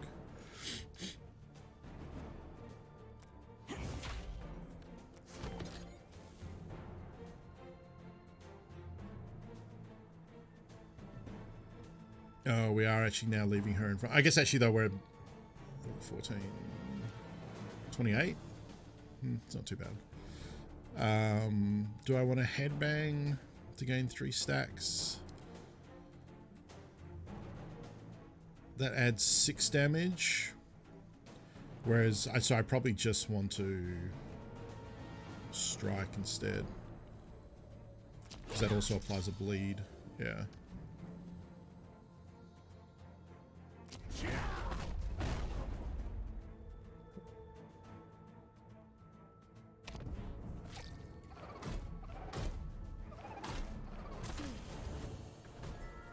Ooh, okay. Do I want to go for... Oh, they're not attacking. So yeah, we'll play gold. So that it only costs 1. Then we'll... This is only applying bleed, so it's not affected by the damage reduction, which is nice. So... Actually, I might cast Ally first.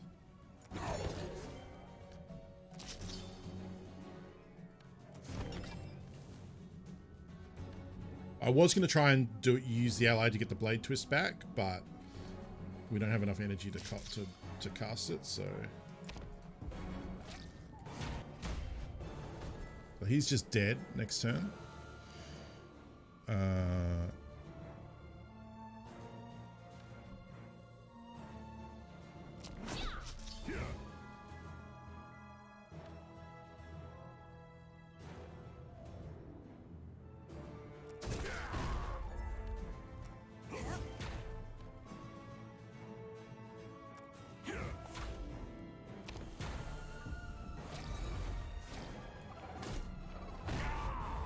Yeah, what is this ability? Oh, gains 10 power because he's mad because his friend died. Right. Let's do mirror image. Jewel, so then that attacks for 30. Let's click to get that back. And then hit him again. Nice. Easy peasy.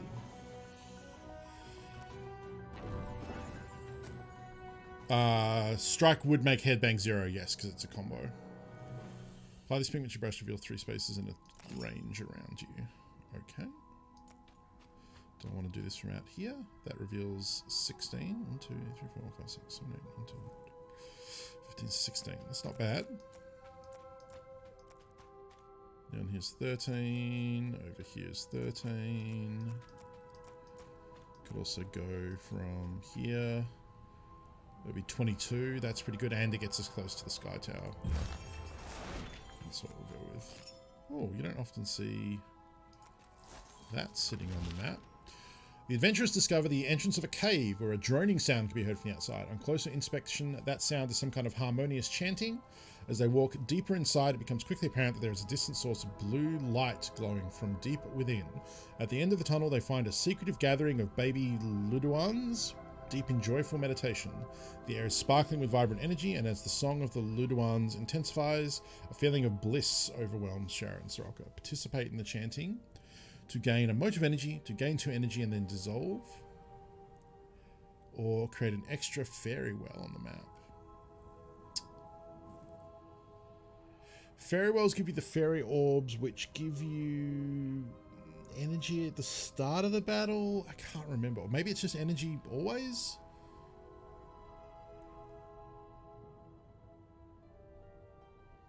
So gain 2 energy once from a card, or I don't remember what the fairy well is, so I'm gonna do that.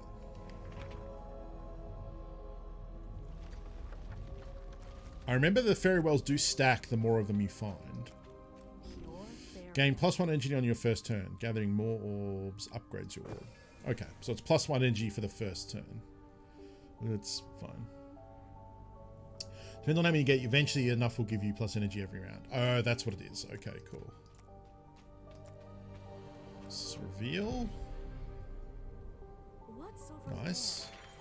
Love reveals that I can actually get to without having to pay any rushes or anything. Seems better than 2 energy that also uses up a card slot. Yeah, exactly. Although there are some things like every time you... I think there's an item that when you dissolve a card, there's a chance to not dissolve it.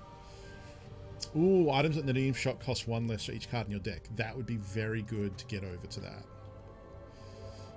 Let's just use that, because then we can hit that. Oh, yeah. He found a golden fairy and he's taken a card. So now we have to fight this boy.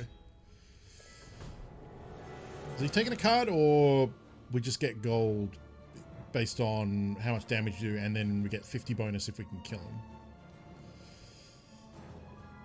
Huh, okay. We'll start with... This is not a great first turn. We picked up a lot of defensive cards.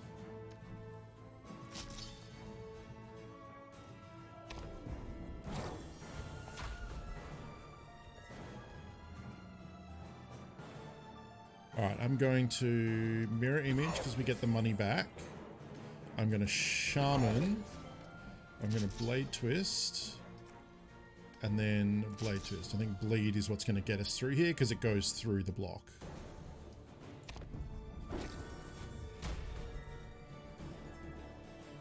No bleed, unfortunately. Can apply some more bleed. Let's do Axolotl.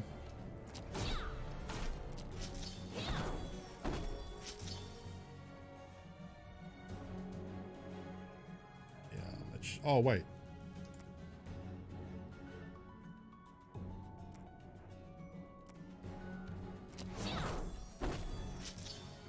We might actually get there. Yes! Oh, you can't pay till it's been dealt with? Oh, is that what it is? It steals the brush. Okay. I knew it stole something. Oh, I'll use one of them. A little bit low. Ah, this is a good one. So this gives us extra power based on the spirit of the mentor, which is nice. Gain 7 block, gain 2 courage. I think I'll just take the mentor. Useful skill. New talent, we've got whenever you swap, Shara gains 1 power this turn, increasing fortify, bruise, block to 5. Oh, is that his... Oh, he get 5 block if you... at the end of turn if he's at the front. That's not bad. The shop charges 25% less gold. Kind of want that. I kind of want that, especially if we can get this item. And make the shop cost like dirt cheap. Alright, I need to go get water. My throat's getting sore, so let me... everyone come up with the best turn 1 here.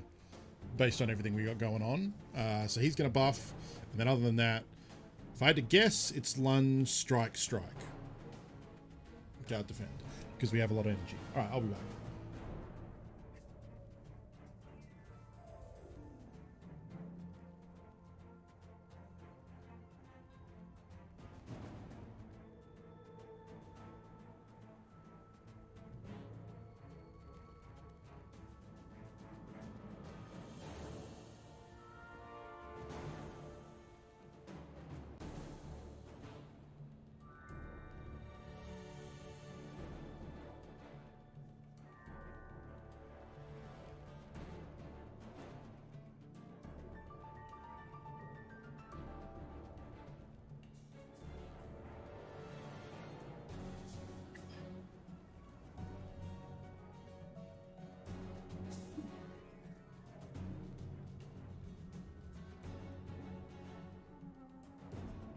Yeah, there is not exactly a lot of finesse to this first turn. Right, Diamond. Thank you for hanging out.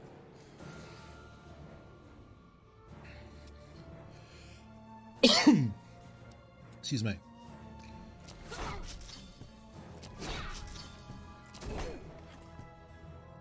We could put Soraka in front. I don't think it's necessary.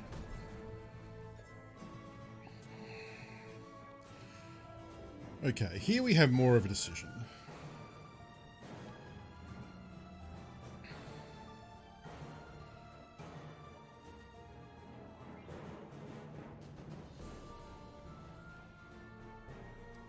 Okay, I think we definitely want Mirror Ally, because that refunds.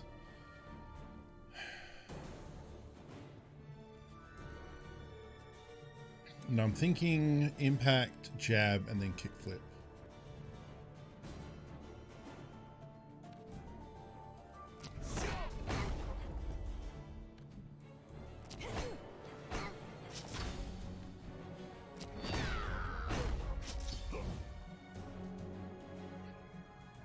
It does mean he's going to take a lot of damage, but it's better than her taking the damage.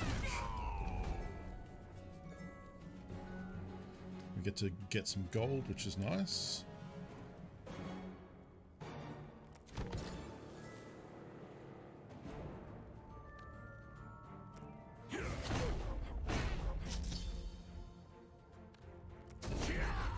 Nice.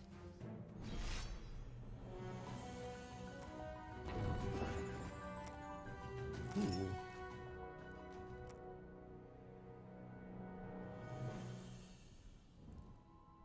That's actually not the best use of that, because I can just do that. Beautiful. We'll hold on to the paintbrush for now. We can probably use that on the other side of the map and get more effect for it. I think I want to open with impact here.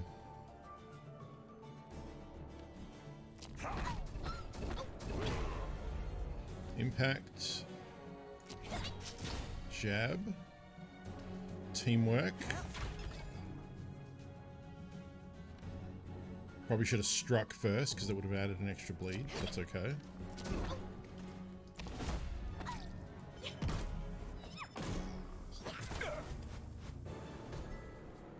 Fire breath.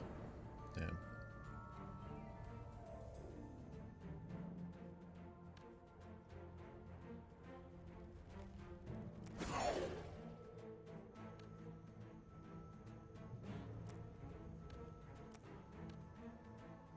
Defend to put her in front. Strike for 12 to kill that one. Teamwork to put him back in front, and then cast Shaman for next turn.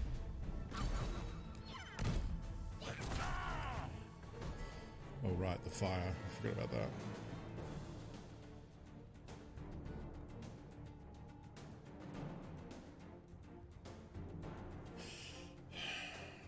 Can we kill this person? So I can do 14. That will then become 20. 14 is 34. There's not a lot of finesse here, so...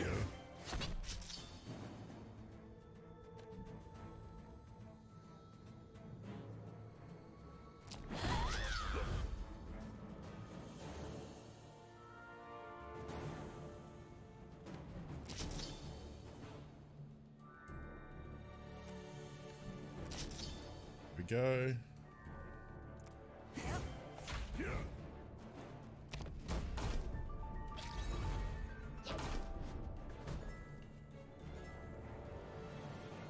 And dig, always good, right before we win a fight. We have a lot of gold.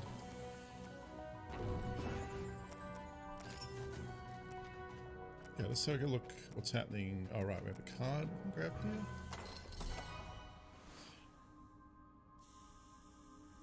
Vault Explorer. What is that? Open 100 magic vaults. Okay. Do we want any of these? Not really.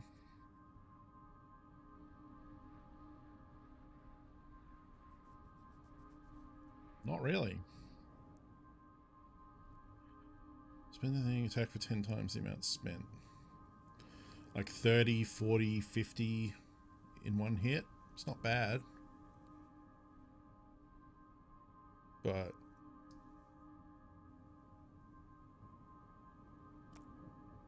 you know what? I'm going to take it. Maybe it ends up becoming good.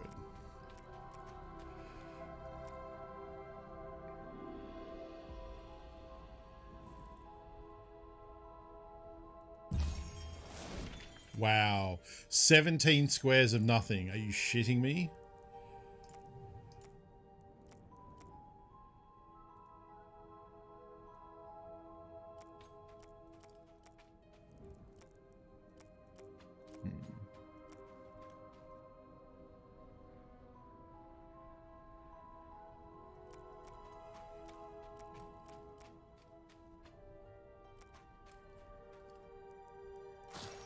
Whoops, shit, I didn't mean to do that. Fuck. That was the wrong button.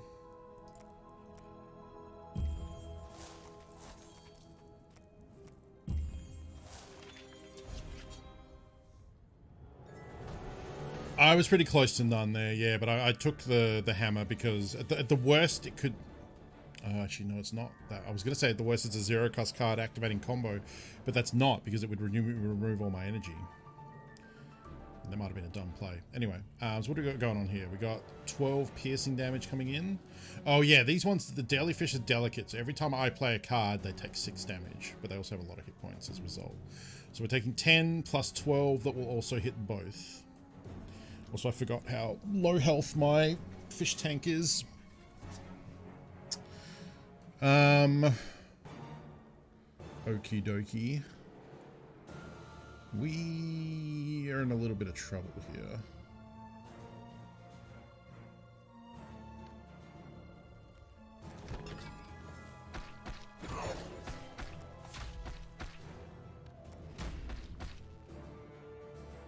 So I've got 20. We're going to be taking 22.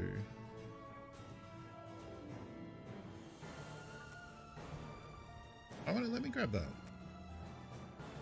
Oh, I guess you can only do it once. Oh, what? Use this ability once per turn. Okay. Yeah, that's fair. Put him out.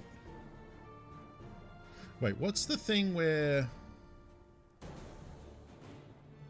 Oh, whenever you earn with end a turn with no cards in hand. Is there anything about if I have energy left over? No. Okay, never mind then. So I think we are going to take, yeah, 2 damage to the back. That's okay. I could discard it, but it doesn't really do anything. I don't... do we keep energy between rounds? I don't think so, right? Yeah, so I could have discarded that to give the leading hero 1 courage, I guess. I guess. I don't know.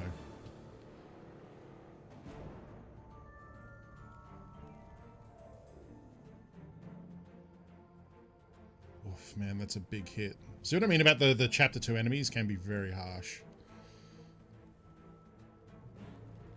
I guess I could do impact twice, right?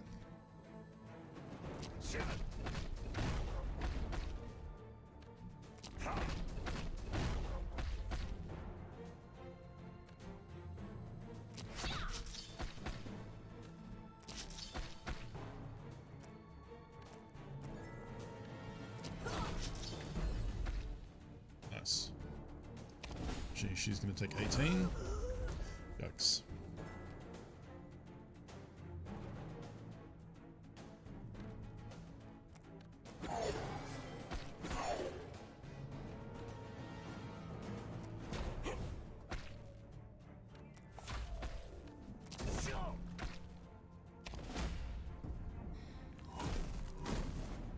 Alright, we got this one in the bag here.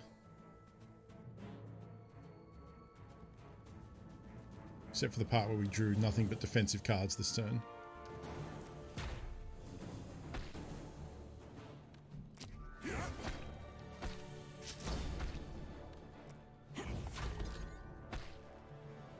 Oh, never mind. I forgot he takes damage every time we play a card. Cool. Next.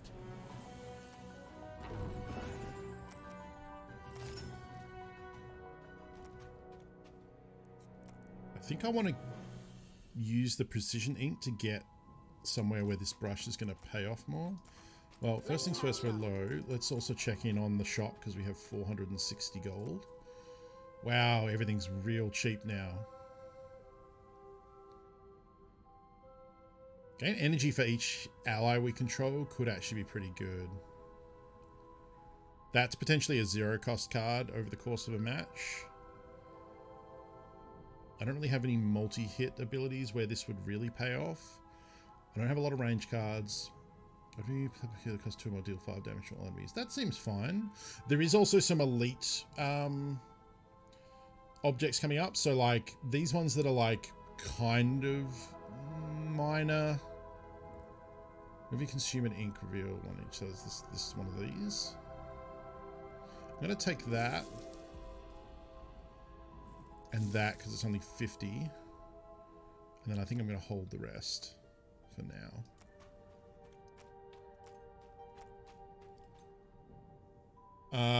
Perfect Diamond Gem seems good on any card when you want to get to the front.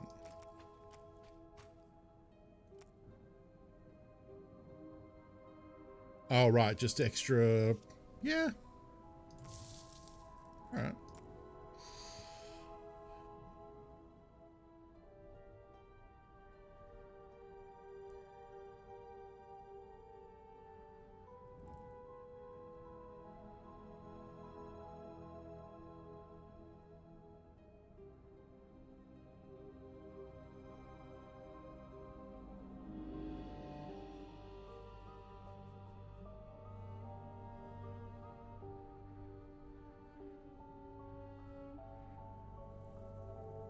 It's also good on stuff that is cheap and comes up often.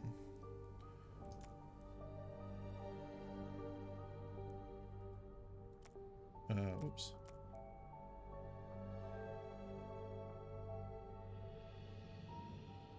But yeah, I guess it is a fair point of like, if you're going to lunge to the front, you also want block to be there.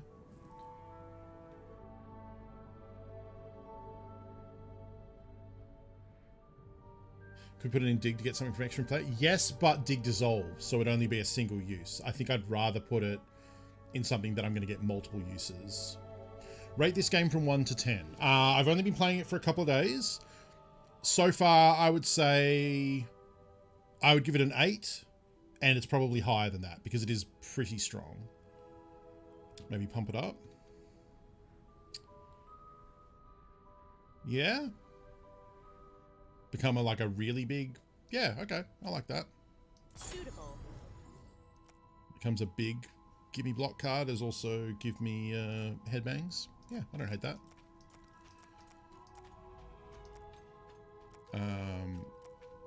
Yeah, I'd say early I would give it an 8 out of 10. It's doing a lot of things that I like. I haven't seen all of it. It only just came out, you know, so I can't speak to like longer term content drops or post-game support or things like that, but yeah. I think the art's cool. I think the gameplay mechanics are fun. Yeah, let's actually, maybe we want to carve. How do we want to do this? I think we want to carve in from the bottom here.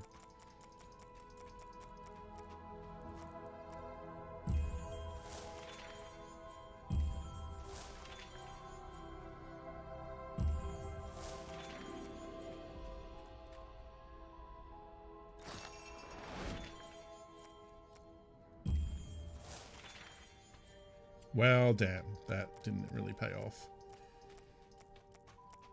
We do still have one brush left by beating this elite fight, though. Oh, this guy's harsh. Every time I play a card, he gets more powerful. Yeah, this guy's harsh.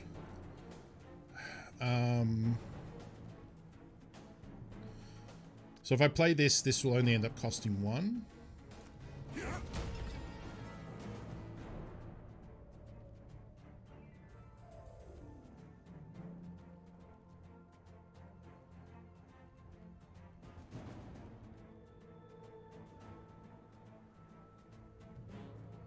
This will take me to 21, but he would take me to 21 just by existing.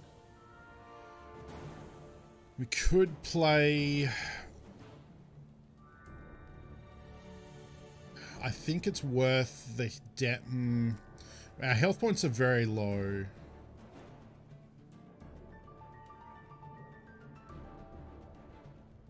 And we don't really want to be playing multiple cards per turn, actually, against this guy, because it's going to power up his stuff. I actually think we maybe just pass and take the 3 damage. 2 damage.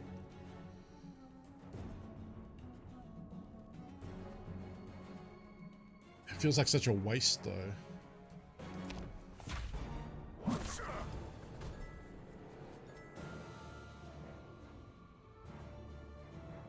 So we could hit him for 40. But then we would take 18. 15.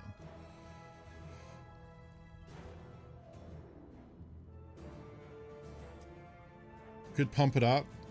Yeah, that's what we do. We pump it up and then hit him for 30.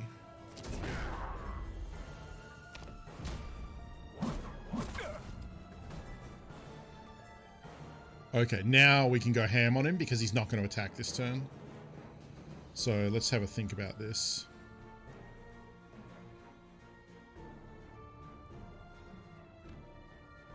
Let's play Mentor. Let's charge. Steal. Let's do Headbang.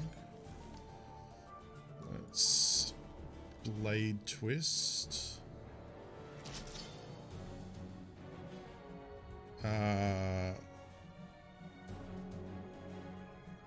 I done a 2-power card this turn? I don't think I have, right? No, good. Okay, so we can Headbang again.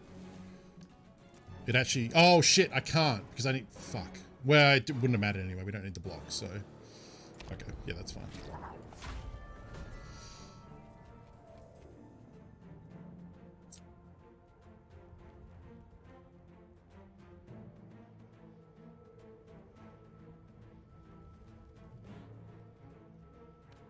I think we just defend and then guard.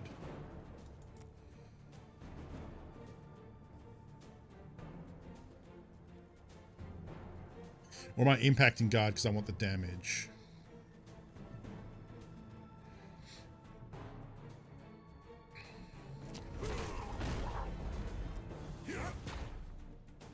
Oof. We're probably going to see a death mechanic this turn. This round, this match.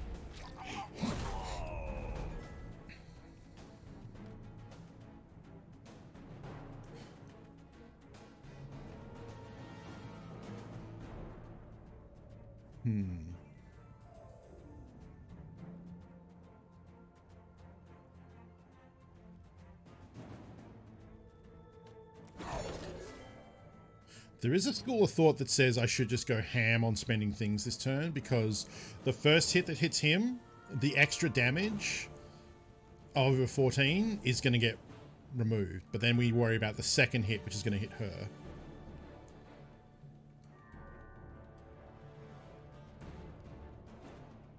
Hit him for 22. That doesn't really help. I could just prepare for the next round.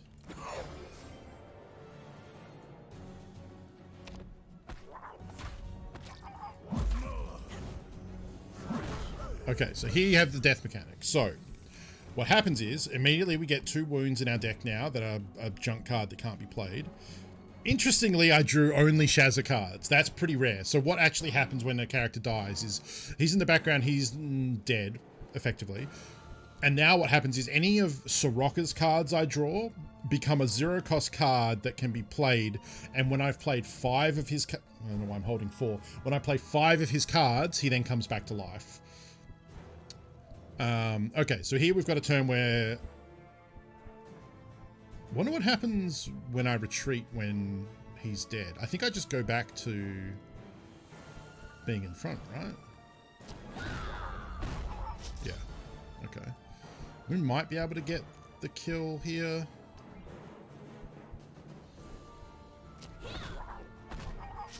Yeah, we can, I think.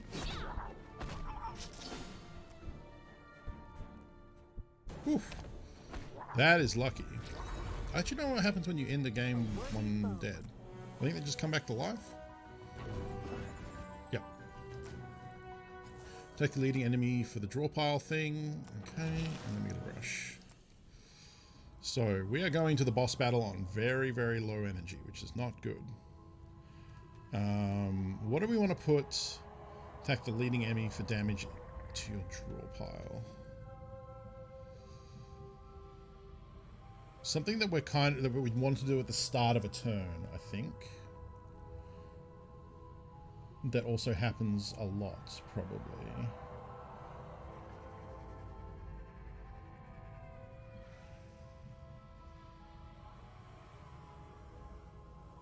Does that replace? Oh no, I just can't do that. Okay. Put it on lunge. Yeah, it's pretty good. Yeah.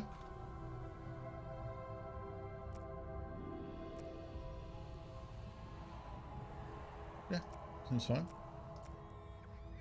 Very well. Look at all those chickens. Manfred! Hello. Thank you for 40 months at tier 3. And a raid. Welcome, friends. Excuse you. Please do not belittle the culture of my people. What's Knifey Spoony? What the fuck is Knifey Spoony? Matt, thank you for the raid. Welcome, everyone. Let's see if I can get more. Let's go with that. Oh, a heart is... That is what I needed. Refreshing. There we go. Welcome, everyone. We're playing Roguebook today. I hope you had a good time playing Mass Effect. This is a roguelite deck building game similar to Slay the Spire, created by or in conjunction with Richard Garfield, creator of Magic the Gathering, which is why the card game part is so rad. Welcome, Raiders. Come on in. Hello. I hope you had a good time over on Matt's stream. Welcome to this stream. We'll be playing this game today for a number of hours yet. So if you're in the US or Canada and would like a late night stream, welcome in. We are in the first run here because it's a run-based game. We're in chapter 2, so we're like middle. The best I've gotten is chapter 3, and I only did that once. So we're probably going to lose to this boss coming up. But then we'll get to start again, and you get to see this game from the start. If you're hanging out in my chat and don't know who Wiggins is Matt, a good Canadian boy who at the moment is playing through all the Mass Effect Legendary games. I think he's on 2 or possibly on 3 now. But he's been knee deep in Mass Effect for a hot minute here. So if you like the Mass Effects, I believe after this he'll be going back to Metal Gear. Oh, you're a ways into 3. There you go. After Mass Effect, I know he's going to be back on the Metal Gear train. So if any of that sounds like your jam, go give him a follow. He's a delightful human with a great community. And for those coming through, welcome, hang out, enjoy this game. My name's Funko. I'm a variety streamer. Over the last few months, I've streamed a lot of Escape from Tarkov, which is a shooter. I've been playing a lot of Warhammer games because I'm a huge Warhammer nerd. And today I'm playing a card game, which... oh, the FFL remake. Nice, nice. By the time we get to MGS5, it would have been 2 months since the last MGS. Over 2 months, yeah. MGS5 is my favorite of the Metal Gears. I think Phantom Pain is a fan. The story, not so much, but the gameplay is excellent. Okay, so we're gearing up for a boss fight. What is likely to help us here? It's hard to pass up a raw gem for 26 bucks. It's hard to pass... is it hard to pass up? Pump it up for 7. We'll gain 4 block for 7. Cyclone there. Melee fight when you gain block this turn, deal 8 damage to the leading enemy. There is some cards that this would combo well with, but I don't have them. Maybe repair range card that I don't have a lot of. Maybe equip card deals 2 or more, deal 5. I think I'm going to take this. Oh, I see. Well, I have more 2-cost cards with Sirocco. And I'm going to take Think Twice.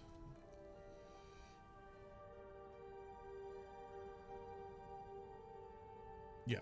I mean, I'm probably going to die, so I'm going to take the Rally card as well. Oh, that got us a new talent. That was worth it.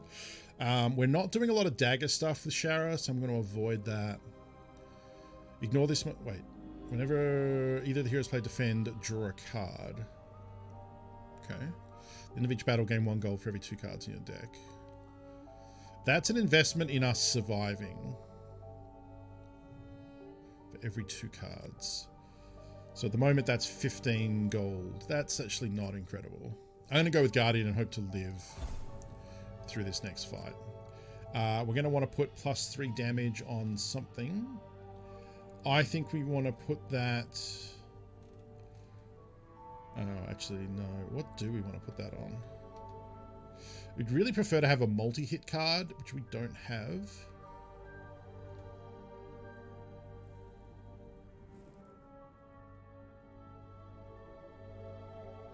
Jab is probably... Yeah, it's probably Jab. This works. You know, that's not amazing. Can't those daggers deal 4 bleed turn 1?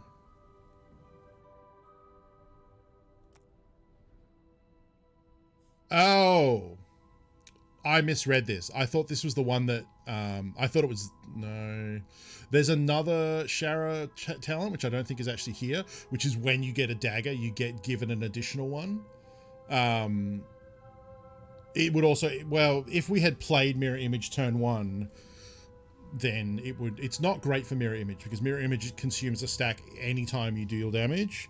So you'd really want the mirror images to be on your bigger attacks like lunge and the flip kick thing and some other stuff. I should have paid more attention to this. I think...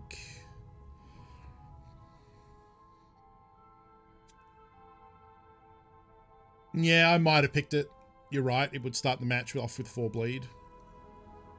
And actually it'd be more because she gets +3 power in first. So it'd be 20 damage and 4 bleed to start with, which is pretty good. That probably, yeah. My vice or my flaw in these games is acting too quickly without thinking, which I tend to do a lot. Anyway, boss battle. Let's see if we live through this, because we are on very low energy.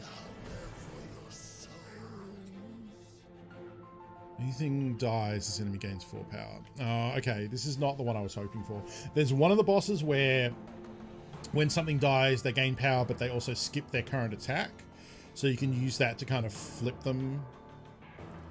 But that is not the case here. This is going to be rough. We'll play 2 because we get the energy back. Not that we're going to need it. We can put Soroka in first position. Now, do we want to put a bleed on one of these to kill him, or do we just want to go straight? I think we might maybe want to go straight for the enemy. Yeah, it's a very pretty looking game. Absolutely. But in that case, do I want to kickflip first to get 1 bleed on them? I think I do. Because it also applies 2 because she'll hit... Well, she'll hit this person. So yeah, we can use it on this backline. She'll hit the enemy. Oh no, she hits the enemy. Oh, okay.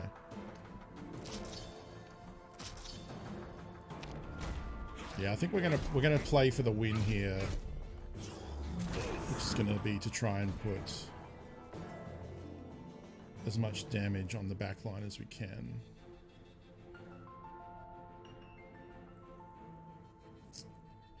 Tends to use a buff, huh?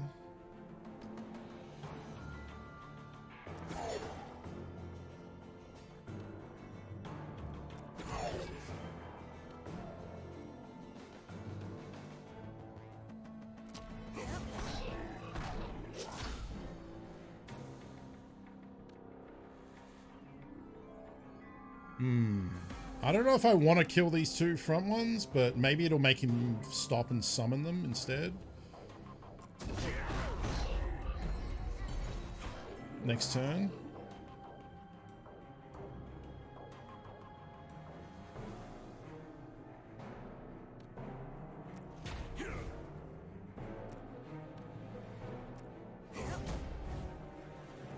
Okay. Good, yeah. Wait. Intends to destroy the hero's front ally and gain life. Oh, front ally. I see. Okay, so I'm going to let him destroy the mirror image so he doesn't destroy Mentor, because she'll only have 1 charge left if I play this right anyway. So let's lunge.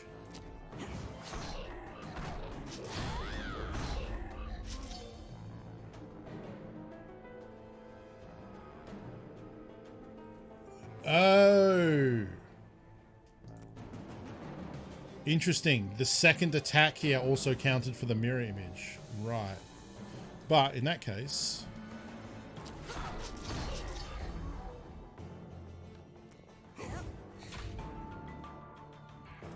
let's pump it. I guess we don't need to gain block. Do I want to create headbangs? Or just... Yeah, I guess I do.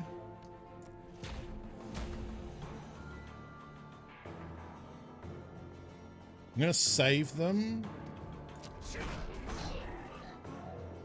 and just do damage. We're actually going okay. The bleed is really oh, he healed, I see. Ooh. That is a game ender right there. So...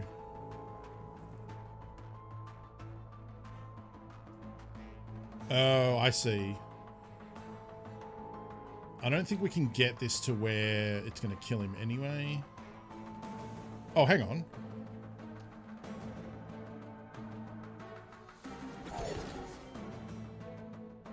God, if only... if I could switch... If I could get him to the back line, we might actually be able to do this by discarding everything. Well, he's going to lose 18 for starters. And I don't think I can survive this.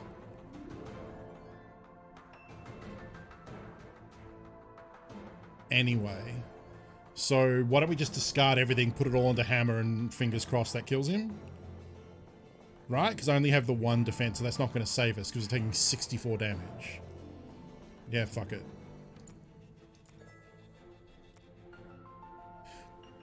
You can only do that once per turn. Oh, I forgot about that.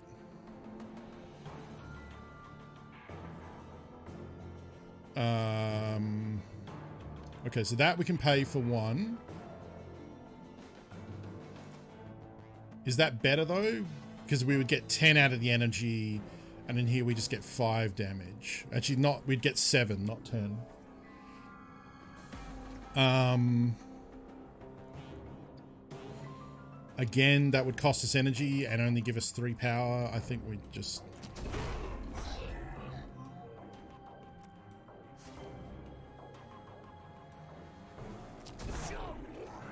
We're so close. But unfortunately...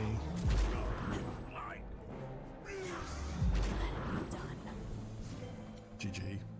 Very close though. There might have been a way for me to pull that off. And I just missed the line, but definitely not in that last hand, but I mean earlier. There could have been ways I could have played that out differently. Probably the mistake was leaving my characters to get low like that in previous rounds. We unlocked dissolve up to 3 cards in your hand, add that many daggers to your hand. Okay. Yeah, she definitely has like a build where you can go like full silent from Slay the Spire and go into like 0 cost knife flinging. Attack for 8 if you have at least 10 block, attack for 16 instead. Okay, shield bash. Seems fun. Knight's Pauldrons, a common one, so it affects more would go over here. The first time each battle, the other hero would take lethal damage. Swap the heroes and gain 12 block. Oh, that's pretty cool. Alright, well that was the first run. Yeah. And we did get some progression there. We have 8 pages to spend. Additional fairy worlds will appear on the map. They increase your energy per turn. I think I probably want to do this one. I think, because I want to get to that. So we'll do another run. We'll do one with the other hero now.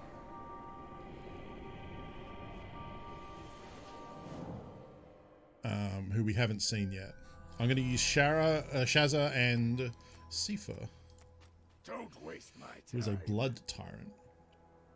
Far up on the far left fun, since you can turn your generic attack defense into maybe better cards. Yeah, but it's also very random. I probably will get to that soon, but A temporary alliance.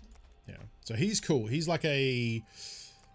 He wants to take damage and has heal abilities. So he's like kind of a blood mage or a warrior. He doesn't mind taking damage. He's a different sort of tank to Soroka. Like half tank, half damage dealer. Stuck in my eye. I don't know if I want to draft right off the bat. Let's take a look at the shop first. Try not to eat anything. Leave me alone. Third time you land a hit each turn, gain 5 block. Whenever the equipped hero takes damage, gain 5 block. Whenever the start of each battle, the equipped hero gains protection. Presents first instance of damage. Juggler. When Shara swaps to the front, add a dagger to your hand. Spiritless. Okay. Quick Strike, Mirror Image, Sulfuric Barrier. Attack all enemies for 4 twice. Okay, so you can see when I mouse over this, there's a second version of it to the left. That is the upgraded version that comes into play when Sifa has full rage. So when he has full range, instead of gaining block and rage, you just gain 20 block. Instead of attacking all enemies for 4 twice, you attack all enemies for 4 times.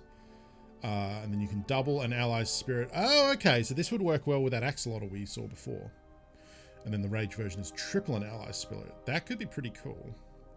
Also got +3 damage, discard a card at random, and each hit inflicts 2 bleed. Ooh. That'd be good for like spinning blade. Okay. He's got a lot of ally stuff that he can do. Okay. Good night, Chekhov. Thanks for hanging out. Yeah, he's kind of like a berserker. He's kind of like a corrupted dude. You can see his gross arm there. Alright, let's take a look at the card draft. Dark Temper. Charge, attack for 12. Whenever you add a card to your deck, this gains +1 attack permanently. That seems pretty good to be picking up this early on. Give an aggressive ally +4 spirit and summon a brute. Gain attack, attack for 3. Gain block equal to the damage dealt. So do damage, get block. I want to take Dark Temper, I think. That's a good one to pick up right out of the gate. It'll only get more powerful as the game goes on, or as the round goes on.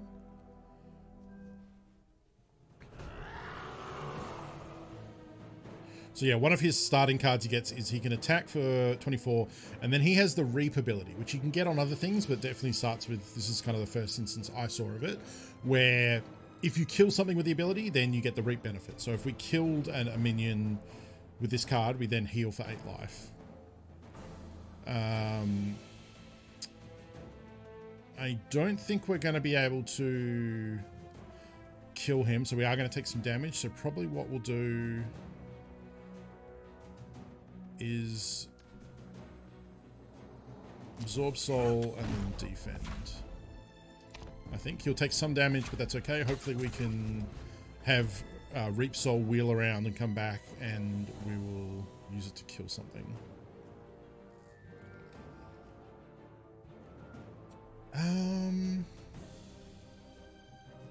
So we're not taking any damage this turn. I can't decide if I want to... I guess we could potentially draw it next turn. We've only got 1 card in the draw pile. Let's lunge. Try and set up to get him to heal. Oh, Dark Temper. Okay, so we can. So we can... Oh, that would take 30. Okay, that would actually kill him. Okay.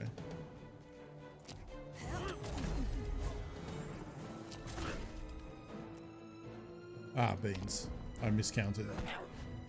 I forgot Absorb Soul is a 2-cost card. So we're back to where we started. That's okay, though. I guess I could... No, we can actually draw this out and get him to heal again. Yeah, there we go. Nice. This is wasting my time. You do also maintain rage between fights, which is useful. At the moment, the standard thing is you only take only gain range when he takes damage. Later, you can get things that will gain you rage when you deal damage as well. Let's see, we've got, if the hero did not attack last turn, they gain 2 power. Rune of Sight always reveals a gemstone if there are any unrevealed ones left in the chapter. Let's take a look up and see how close stuff is. Oof, that's a long way away. It is for a page, though. Excuse me. Reveal 3 tiles in a straight line. I want to try and get... Oh, I can't go past without fighting the elite. Okay.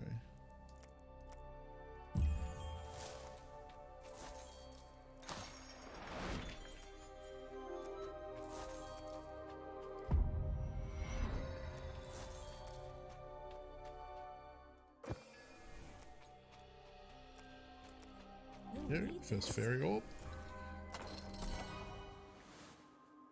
Flesh Wield is just heal and then dissolve. Charge. Attack for 6 twice. If she has courage, it gains 10 block. Ranged combo, gain 1. So this could potentially cost 0 if Shara's in the back line and you play a Sifa card first, which is not bad.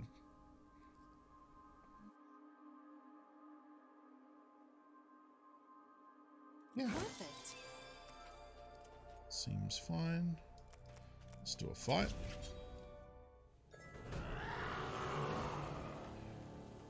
Okay, so these guys are asleep for a number of turns. So we have this amount of turns to just go ham on them.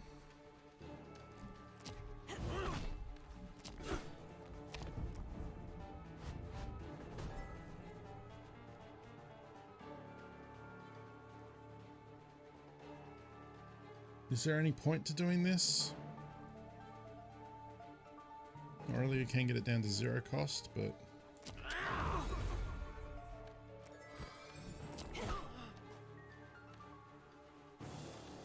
Sure, I'll put her in front. That means more attack next turn. I probably should have done that and then attacked with that last one. That's probably my bad.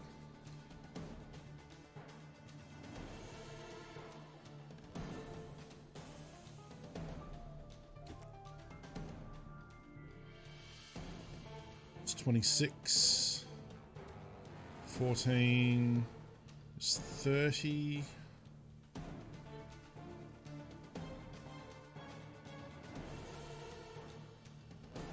10, 24, 31. We can't kill him. I'd rather have him take the hit than her. Yeah, I think we just do that. And then that.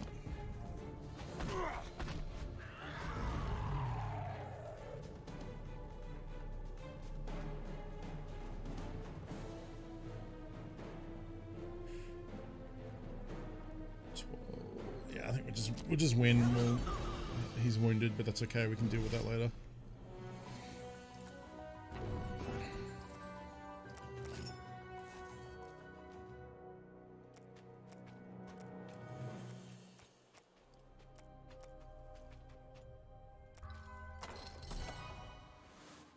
Horsemaster to swap heroes. Attack for 20, attack for 14. Attack for 14 on a 1-cost card is not bad. I might pick Horsemaster just so I have a way to switch between them, I think. Excellent.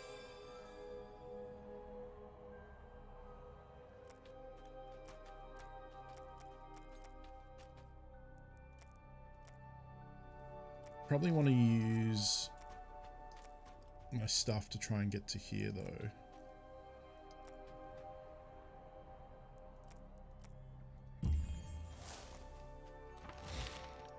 Choose a boon for Shara, choose a boon for Sifa. Let's choose a boon for Sifa. Full heal, gains 10 max life. Heal for 5. At the end of each battle, if the hero dies, the blessing fades. Heal for 5 at the end of each battle is pretty good. And gain 2 power, yeah. We just have to make sure he doesn't die, otherwise he loses it.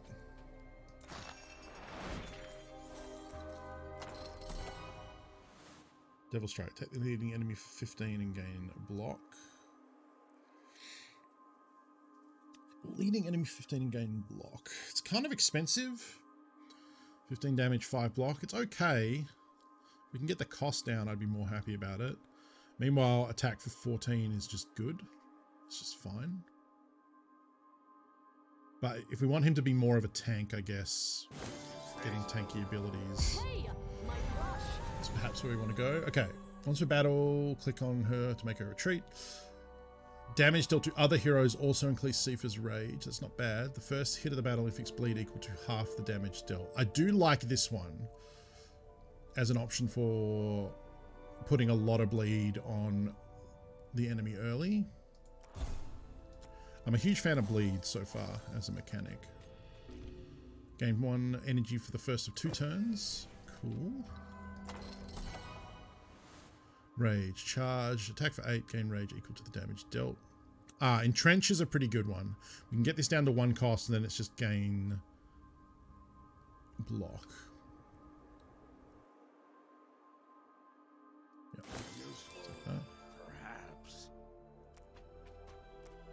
Don't want to use heal just yet. The +2 power is also very nice, yeah. So we're going to get hit for 18. I'm going to want to put him in front. Oh, we can also gain 25 block because he's enraged.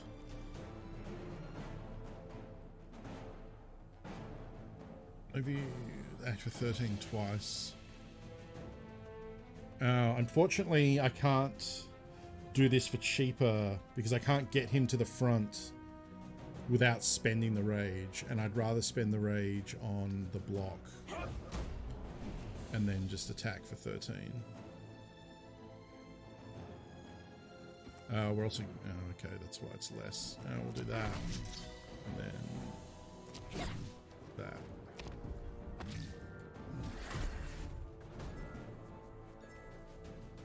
Could have put a lot of bleed on, actually, if I had done the other one, but hey.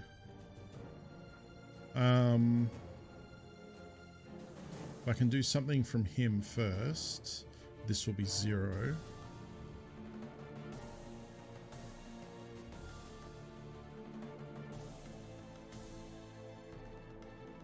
I can't get her in front. Just do that. Now we get to play all of them.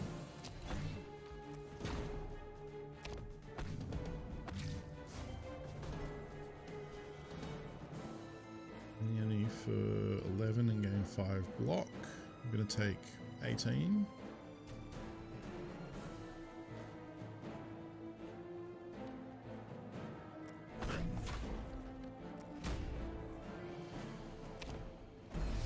Oh, nice.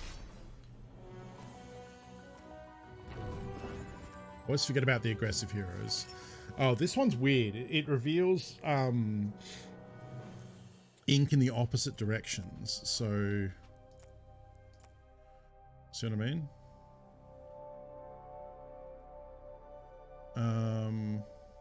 Okay. We definitely want to try and get down to that.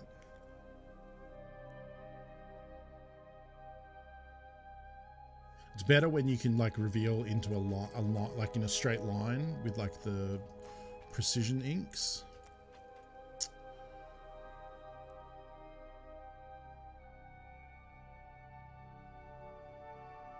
I'm really worried about fighting the elite with him this low and losing the Blessing of Maginata. I do have 3 brushes, so maybe we'll...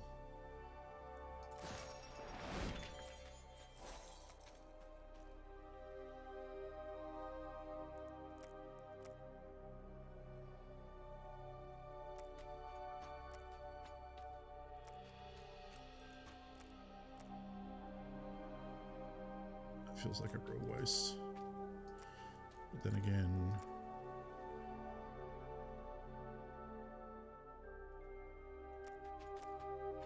Is there a better angle down here? Is it? Didn't they gain 2 power? I don't know if it's really worth going ham into that side of the map. This is the other thing. Oh, you know what I could do?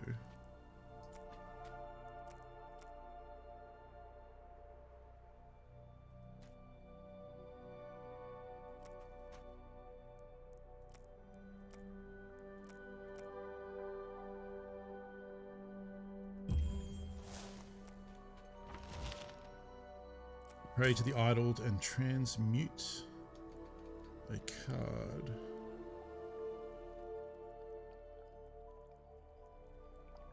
We've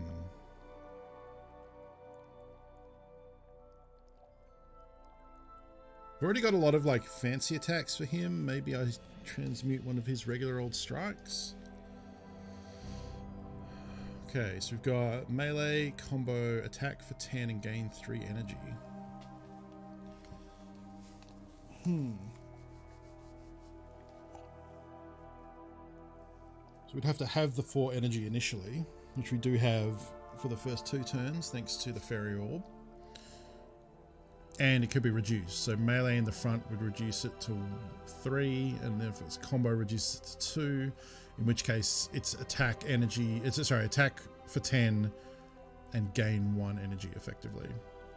So if it loses 5 life and attacks all enemies for 10, attack all enemies twice for 4.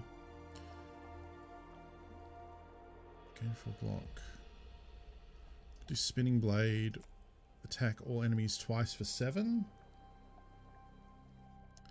It's gained 3 energy, but I mean effectively, it's if you're in the front row and you combo it, it would cost 2. You would attack for 10 and then gain 3. So it's effectively +1.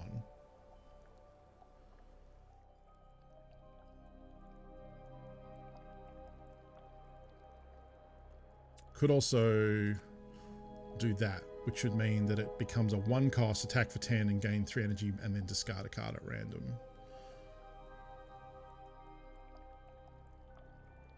And at worst, even if you can't do either of these, it's just a 0 cost attack for 10, but you also discard a card.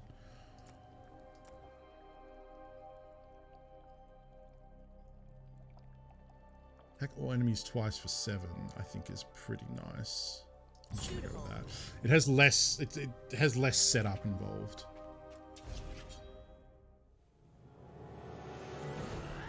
And you get turns like this, where there are a lot of top things you want to attack for 7. 4, 10, 16, 18.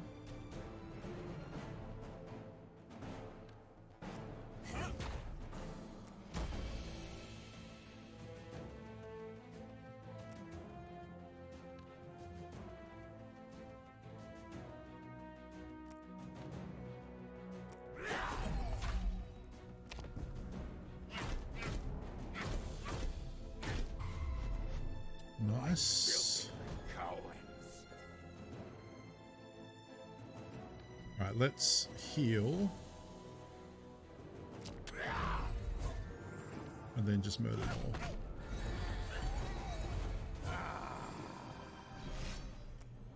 Excellent. And we got Precision Ink, which is... Oh, I guess I already used my thing. Didn't I?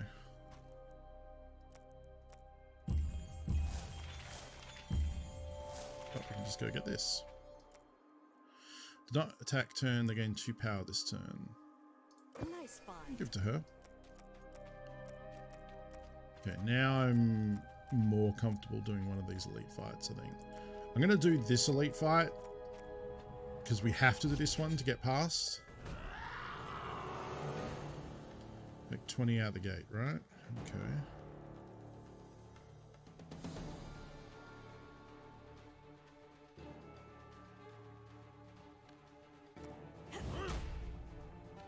Becomes 0. Now we can just do all of these, right? Yeah.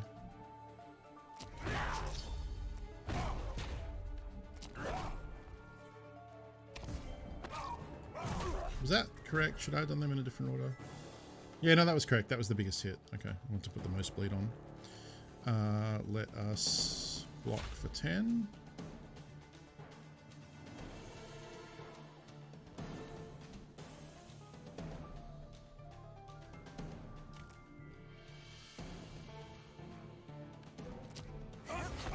I think want to have her take this hit so she's not taking an extra... yeah.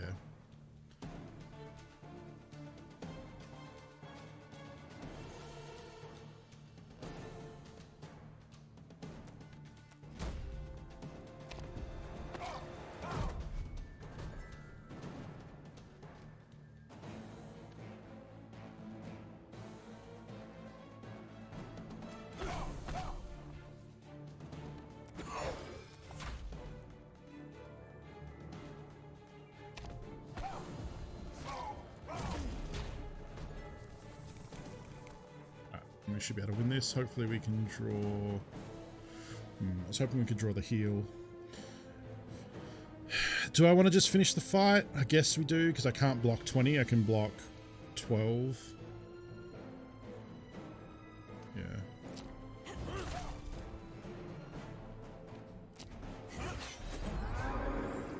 Rest well. That's fine.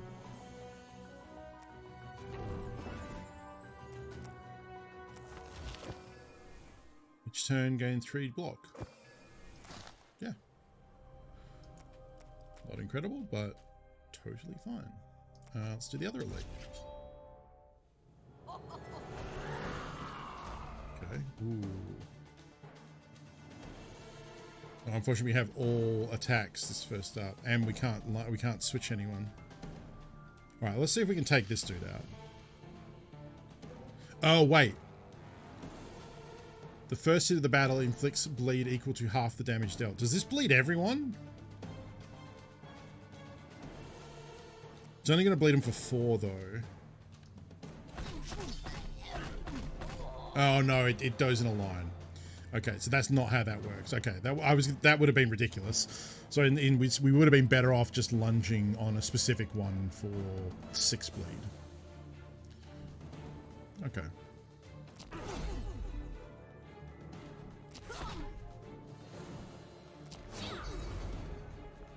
Still, we cleared out all the riffraff, and we do actually block that. All right, that's nice. Oh, right, bleed. Maybe we can kill her.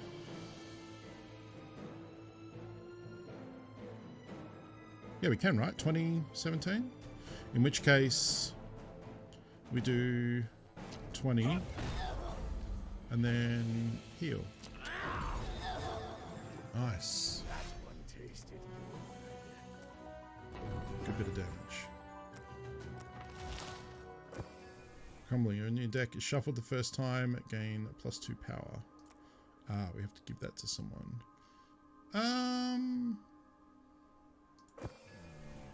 Yeah, Sifa seems to be real popping off so far. Now we have 4 brushes to use up. So where do I want to go here? I think we've hit both towers already. This is a good brush use potentially. Turns out, not so much.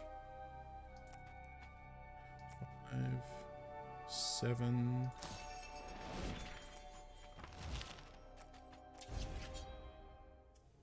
There is a page in the bottom right, yeah. I might have been better off going for that, I suppose.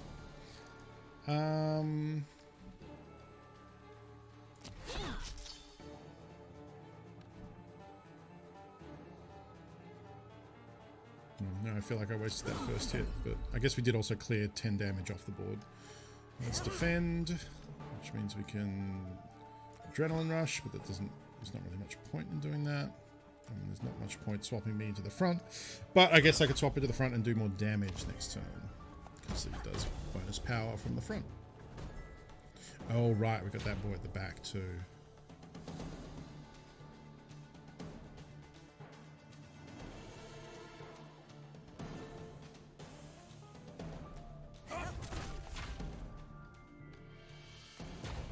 Oops, I probably didn't need to do that.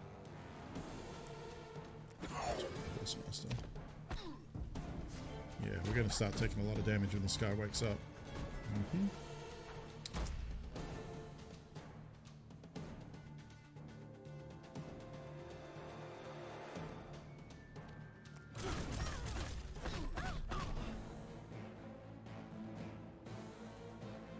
So he's just going to take out that leading enemy, so I don't need to worry about that. We are going to take 24 damage. I'd rather take that on him, though. Which means I can't defend, so I'm just going to do that.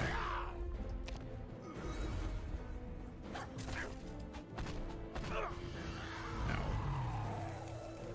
Now he's enraged, though.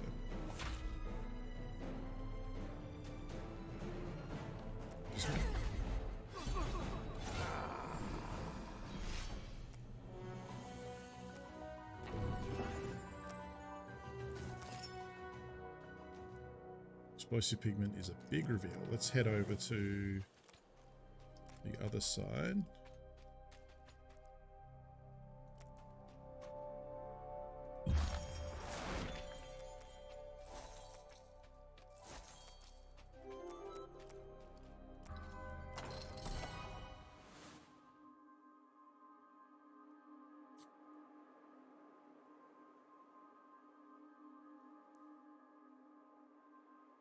Thanks.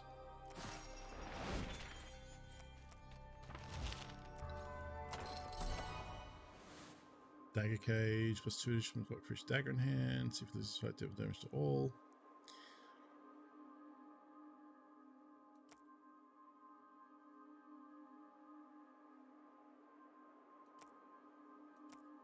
How many cards are we at? 16.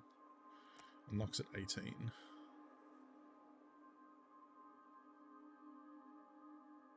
I have ways to deal damage to all.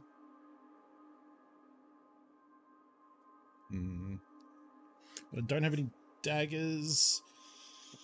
I guess we should. I'll take Brimstone.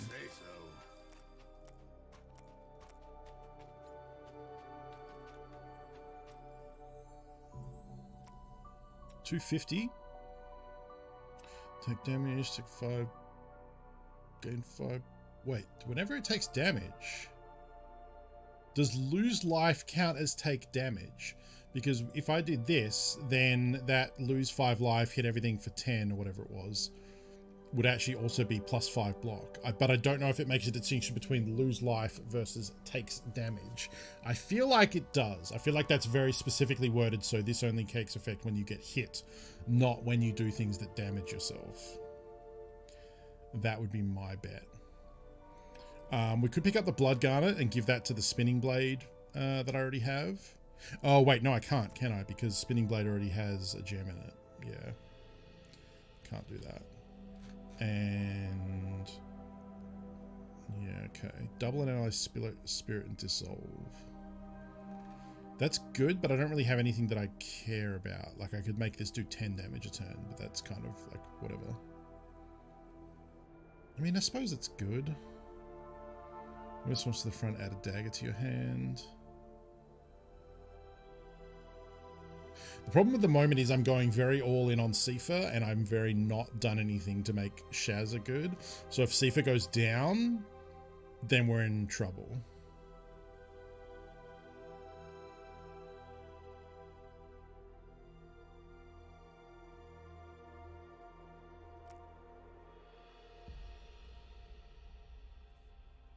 So I should probably start hedging and making Shazza a bit better. Because she does also have... Yeah, because if she doesn't attack, which she does a lot, she then gains power. I could actually buy both.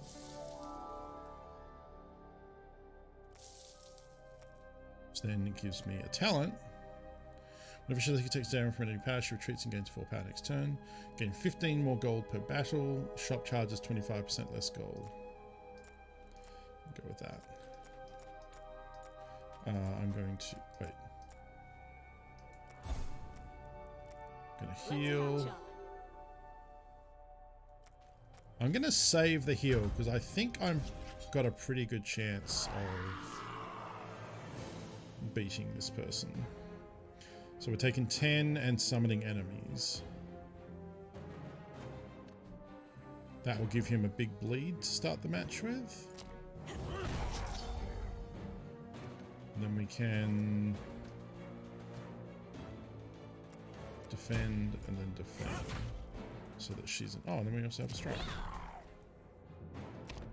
Not going to do Brimstone because I'm going to wait for multiple enemies to come out.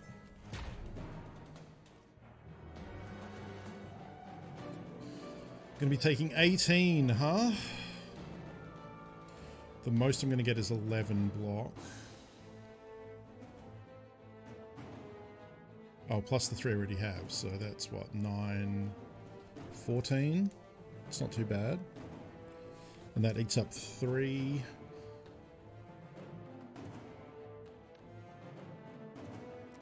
That. That.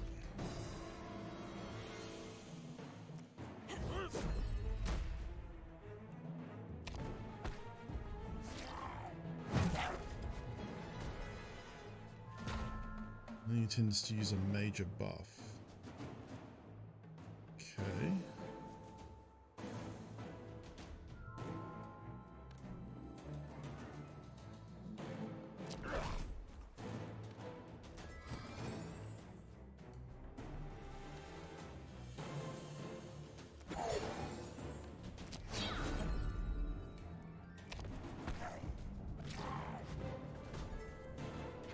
I think the buff was him eating one of them. I think that's what was happening. So we can entrench to get block. One use for 9, so that would be 18.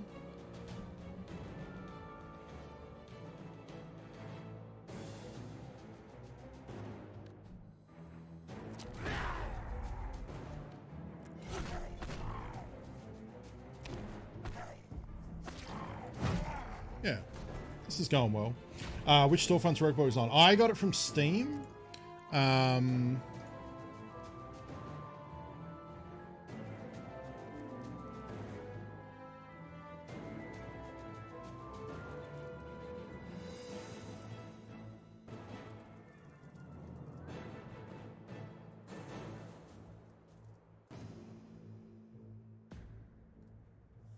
Let's see.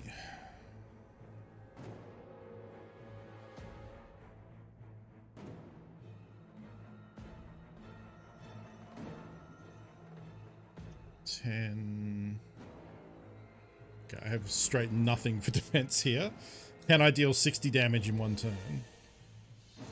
So if I swap her to the front, we pick up a dagger.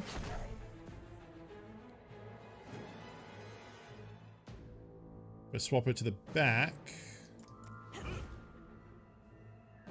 and then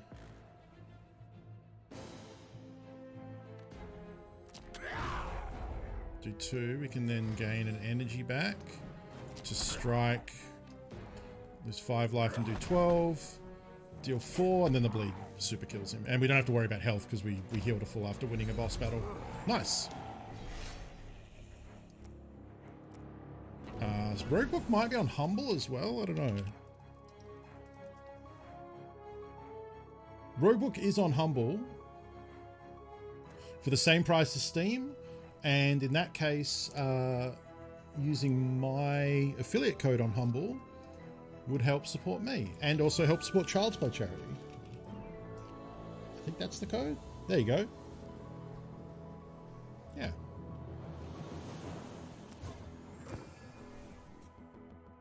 Let's see. Ogre Club. Whenever the equipped hero deals 20 damage with a single attack, inflict weak. That's pretty nice. Whenever the equipped hero deals 20 damage in a single hit, inflict 5 bleed. That's also pretty nice. The first time each turn the hero plays a card that costs 2 or more, draw 2 cards. Do 33% less damage. I'm still going all in on bleed. She is not one to do a lot of 20 hits, whereas he is. Mirror Moon. So when you play this, add a copy to your hand with no gems. Mirror Moonstone is great when you put it in stuff like Blade Twist, because you get to Blade Twist and then Blade Twist again immediately.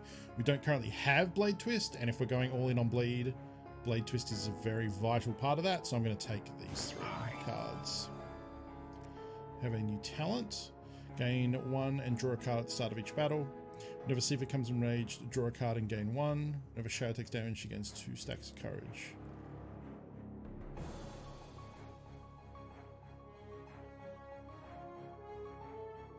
I'm going to do Burning Mind. If anything, it's just going to make me more aware that I'm enraged when that happens. Alright, back to chapter 2. This is where shit gets real. Oh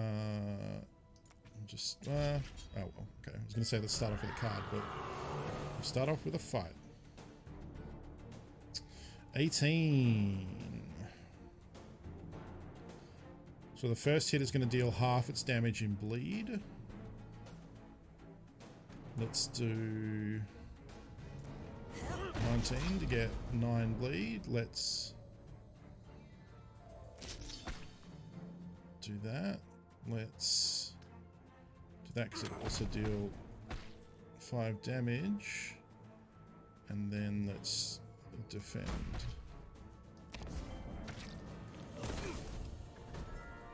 And then I think we can kill it this turn.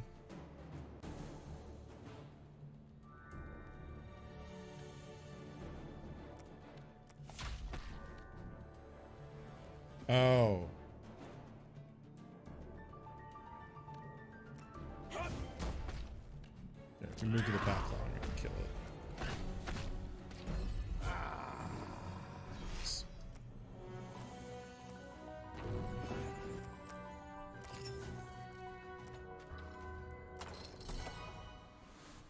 Rage, gain rage for the damage dealt. Blade dance. Attack for 0. When the hero's swap, increases charges damage by 3. Oh, that'll get better and better. A useful skill. Over the course of a fight. Yeah, this bugs out occasionally if you move. Like, I click too fast sometimes, and I end up moving when the game doesn't expect me to move, and then it seems to kind of break it until you pick up an item or different things like that. I'll take Blade Dance if we're swapping both of those cards that we just got. Are going to get better over the course of a fight. Inflict bleed. Perfect. Ooh, each hit inflicts 2 bleed. Cool. Oh, what about...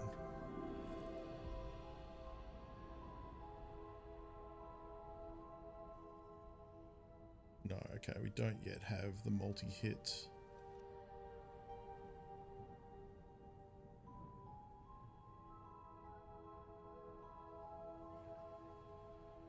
Yeah, I can't put that in place, right? Yeah, there's no freeze gem sockets.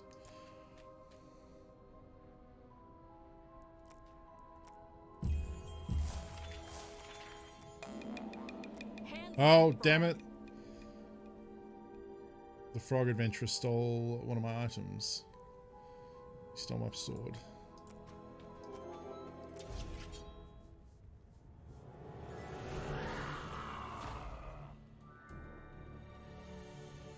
Okay, so the first hit of the battle is going to apply bleed.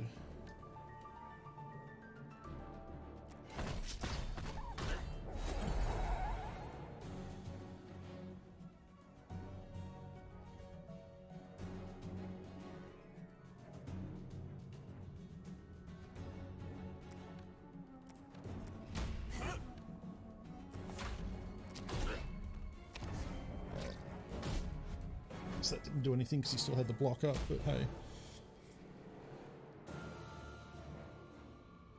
Right, I gotta keep in my mind that I want to swap heroes as often as possible. So first hit is going to give him 20 block, so we unfortunately don't have...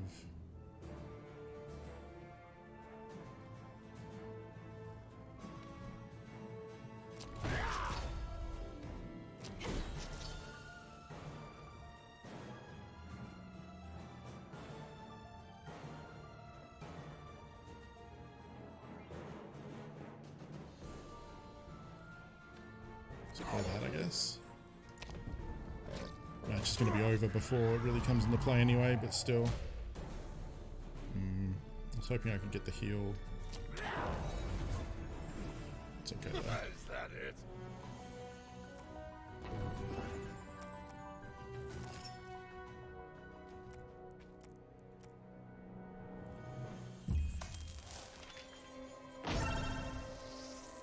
Loyal Twitchbot, thank you for 100 bits. It's very generous of you. We've got an Ogre Toe now. Whenever your hero plays cards that cost 2 or more, deal 5 damage to all enemies. 1, 2, 3 for Shazza. 1, 2, 3 sort of.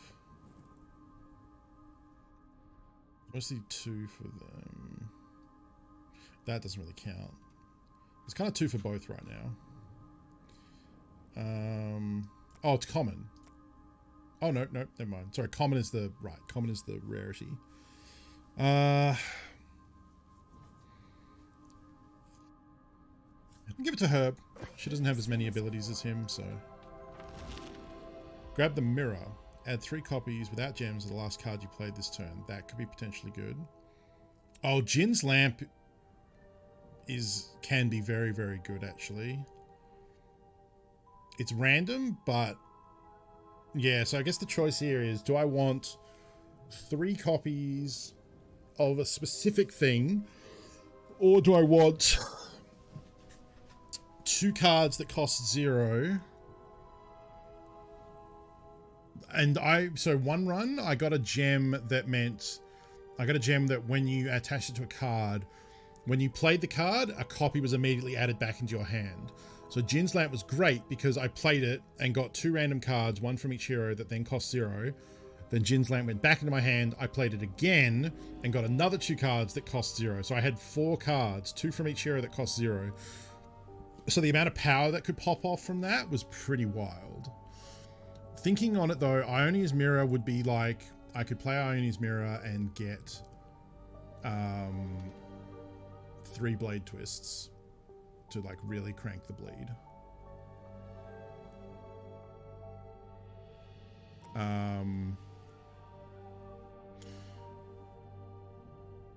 And I can pick it, whereas with Jin's Lamp, it's random, and they could be kind of garbage. With Ocarina, I just gain energy and draw cards. That's not. I think I'm going to take the Ionia's Mirror. I think there's more potential to. I think there's more skill. There's more skill play involved there, where I get to pick what I'm getting multiples of. Whenever you use a brush, reveal 2 adjacent tiles at random. Damage from allies inflicts 1 bleed. Every 3 times your character swap, you gain 1 energy. Do we have aggressive allies? Like, not this one. Mirror Image does attack. And then, don't we have another one? Horsemaster does attack. Yeah, let's, yeah, it's more bleed, which more bleed is better. Really trying to like force bleed here. Follow the boss. Charge, make an aggressive ally attack. Okay.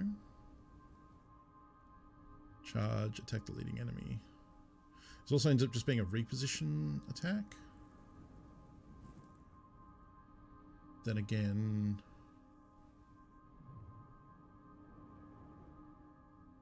this is a switch that does it. Yeah, I think I like Jewel better. Oh, the catapult. Elite War Yaks. At the end of each turn, give all Yaks 8 block and +4 power. Yakapult is a yak. Its name is Yakapult. That's great. Right, so always first attack is going to add bleed.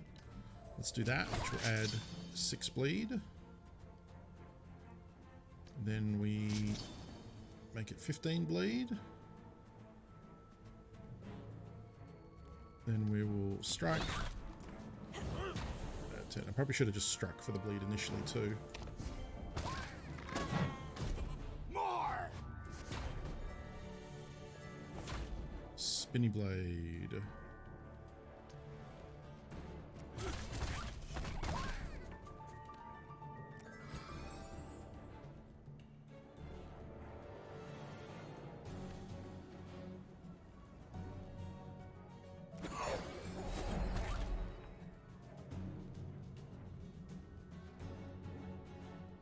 Why did that attack?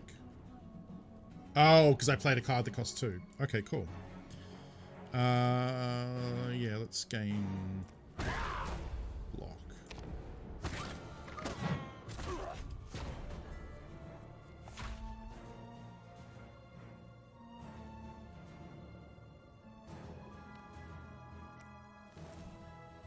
Oh, wait, what? Whoops. It's the last card you play. I thought I picked it. Well, that did nothing. Okay, lesson learned. Lesson learned on that one.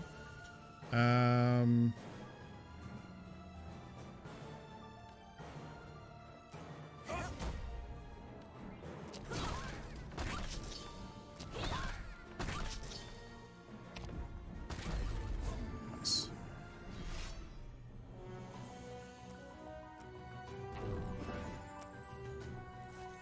Fills 5 spaces in a straight line.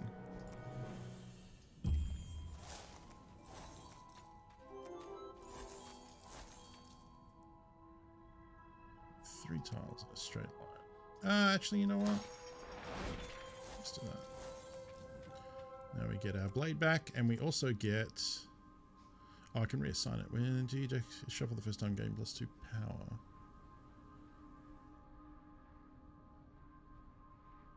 Oh, until your deck is shuffled. Yeah, we'll get the super. Whenever this hero plays an ally, gain +1 power. I'll give it to her. Nice find.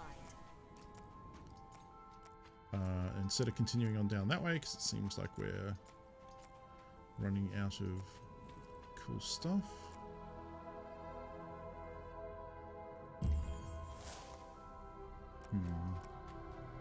I'm actually going to do the elite fight now, I think. Unless I want to buy... Deal 10 damage and 5 to the next. Charge, take 15, summon a brute. Brutes are, yeah, an aggressive spirit that does 5 damage. Which I guess is pretty good, considering our allies will add bleed. Before I do the elite fight, though, I might do this. And I'm trying to get precision ink, because if I can get precision ink, I can get to that sky tower up top.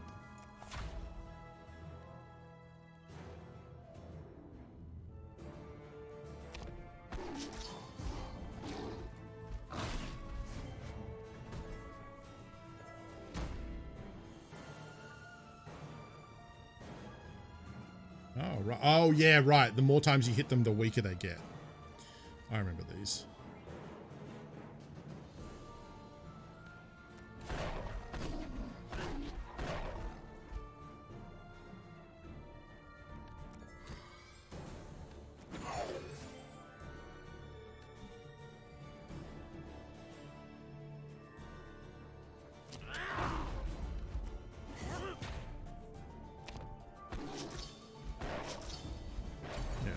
From bleed.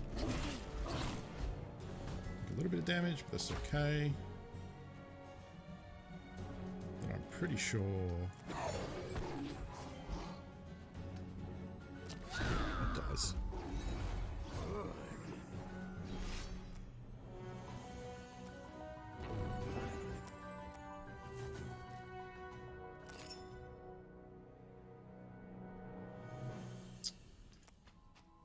Not what I was looking for in terms of ink, because I just need to get that one square and then this will reveal all that.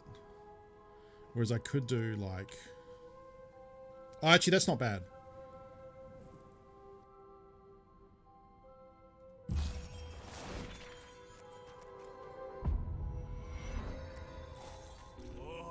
Gain 1 energy every turn. Nice. Shuffle 3 Gaia's Grace into your deck. What's Gaia's Grace? Kickflip train. Discard everything, add that many daggers to your hand. Kickflip or courage. Whenever you delete and permanently increase the courage. I'll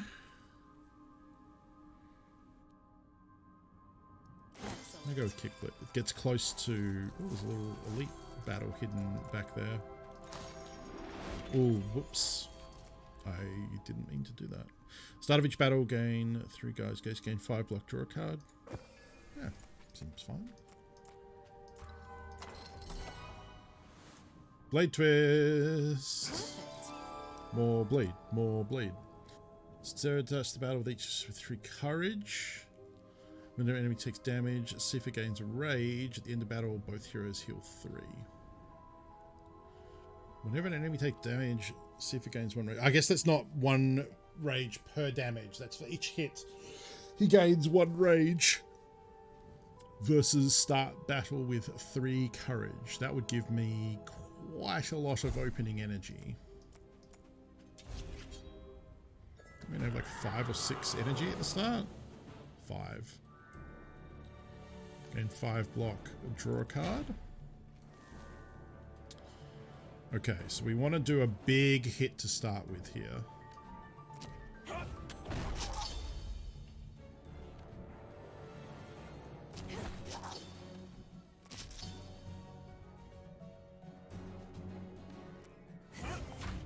Ooh. I didn't want to do that. I forgot that it swaps them because I wasn't paying attention.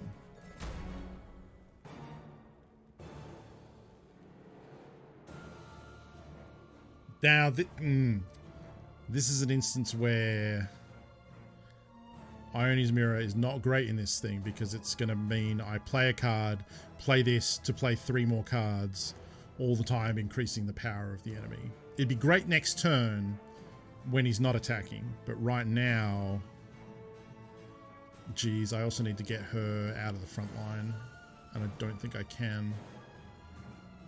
I might have to pick Gaia's Grace just in the hope that I can switch them. Not gonna do it. Is she just dead? Yeah, she's just dead. Or alive on 1? Alive on 1, I think. Yep. Wow. That is very relevant, though.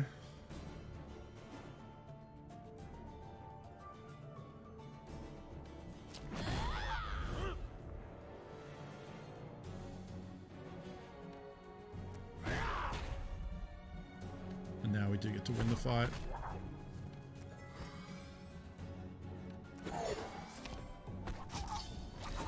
Wow, that was clutch. Whoo, that's very good, because otherwise if she went down, we would have had 2 wounds added to the deck, which is not good. And I have a lot of healing that I can use to get her back to closer to being... yeah. That. I still don't really have... I need a multi-hit ability, and I don't have one yet for that bleed gem. So we have 1 more paintbrush.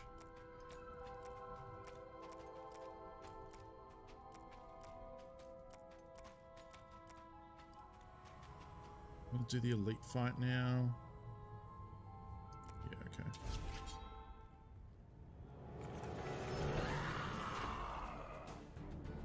Wow, okay, so we got 27 damage coming in.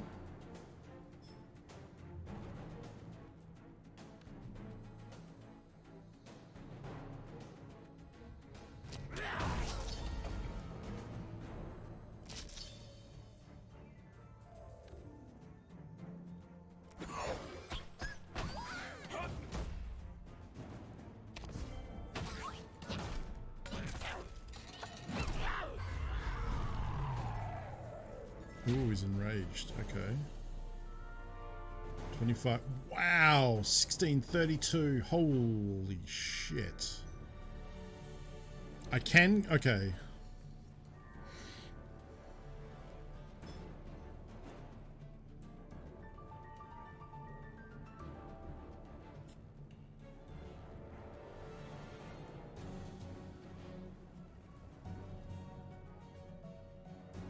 Huh. What saves me the most damage here? I can Spine Burst. That will kill the first 2 with some overkill. It also doesn't require losing life, and that removes 32 damage off the board. But can I also kill them if I just entrenched, and then I would have 25 block? So if I did this for 25, then I could do... I could hit them for 18 and kill that. And then I could kill that with a strike. Then I could still do this, but there's no point because I don't want to... There would only be just a single target left, which I could then hit for 18. You can Spine Burst second to kill them.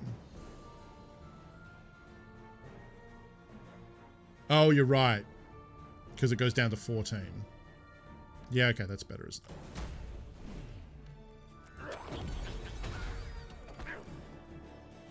it? Okay. And now we can do everything else here. I wish I could swap her into first place, but...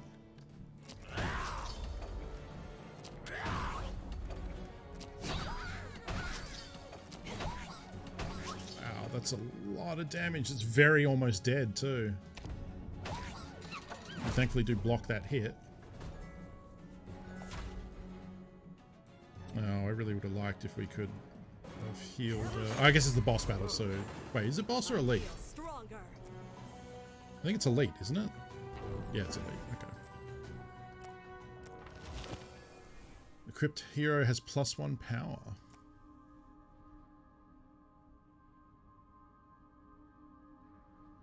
I don't want to keep stacking it on Seifer.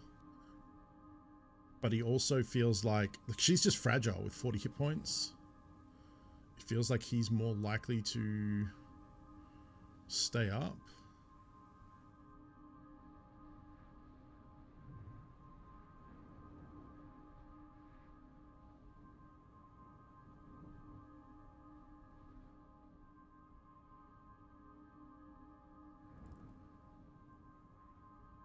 Use this. Good to her.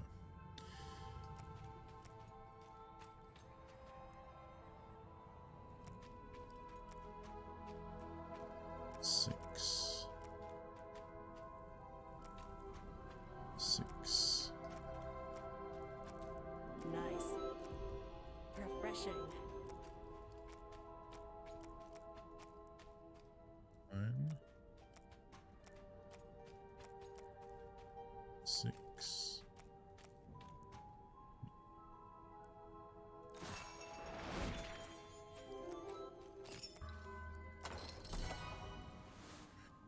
Mania. Attack an enemy for equal to rage. Okay, so up to 25 damage.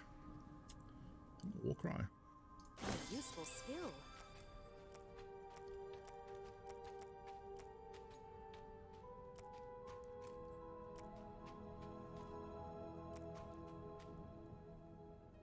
Radius of 2.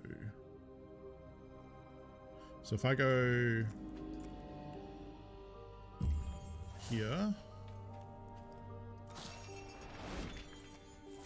Ooh, wow. What's this going to give me? Gain 2 energy on your first turn and plus... Oh, wow.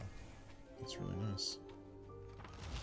Visit the tower. Raise the sky tower on a nearby random tile. Create a visible treasure on a random tile. This probably won't help me because I probably can't get to it. Be visible as alchemist on a random tile. That doesn't help. Whenever the equip was blocked by 1. I think I just raise the sky tower. Damn. That's also one I can't get to. I was hoping it would be one that would be within... Oh, I can. Fuck yeah. Oh, it does say visible tile. Yeah, so it should be one that I could get to. That looks beautiful. Okay, let's get some gold.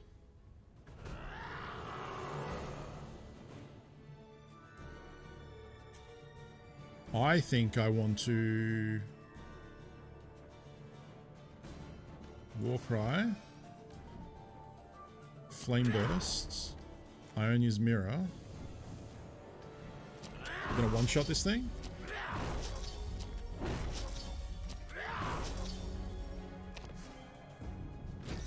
Boom. Well, that's the first time that's happened. Awesome. 420.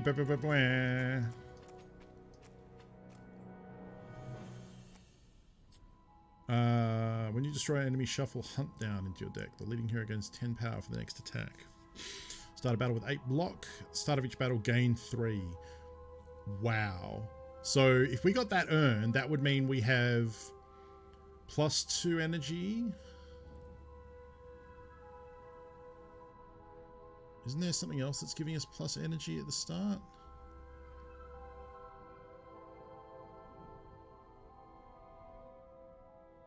I don't know if that counts for the first turn. Range. This attacks pierce through for half damage to the next enemy.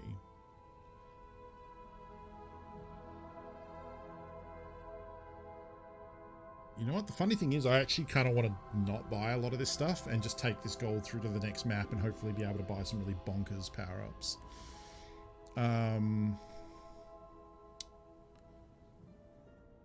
I am inclined to buy the Jagged Jewel because we could put that on something like one of these Flame Bursts and have it deal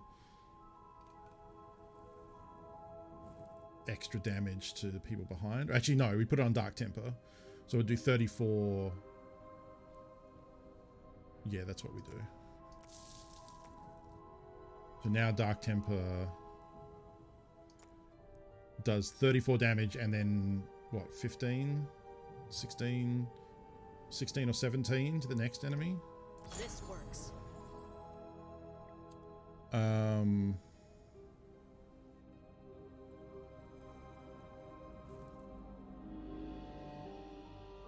We could also buy that, because we've been having very bad luck with finding multi-hit abilities, whereas this would do bleed to 2 different things. Suitable. I know I said I didn't want to spend gold, but at least we're bringing 200 to the next one. And then we've got one more battle we can fight to get the ability to reveal some more. Okay.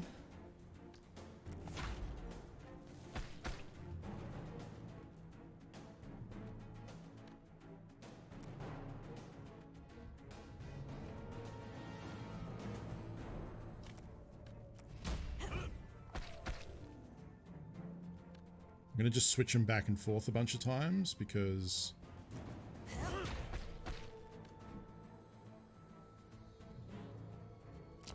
that is buffing our Blade Dance abilities, and it's also dealing damage to them with every card we play.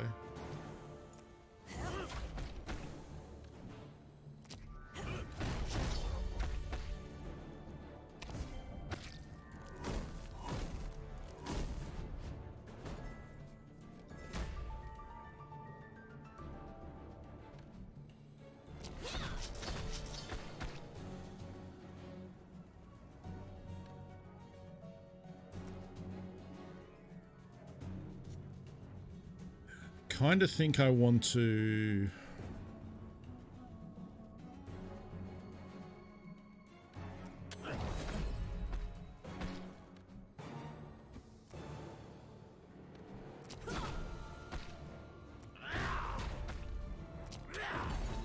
yeah, nice, clean. Thank you, Manfred. That was a good one. Reveal 3 tiles in a straight line. Okay, where do we want to do that? I don't think we can actually see anything.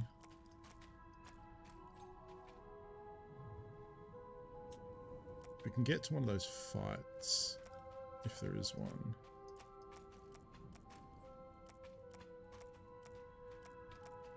Yeah, so there's not really... The chances are we're just going to reveal nothing.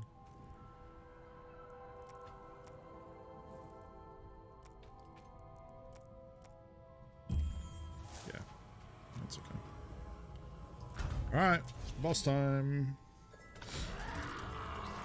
Ooh, I've fought this one before. So this one is interesting. He has different abilities. Like he has a laser that shoots you. He has a claw. And you have to really pay attention to the buff that happens here, because it does different things each round.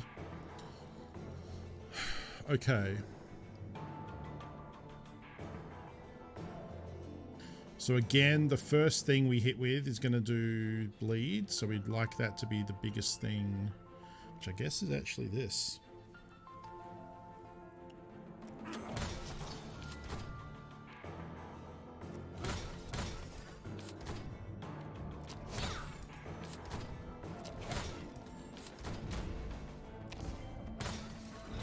Unfortunately, we couldn't switch them out.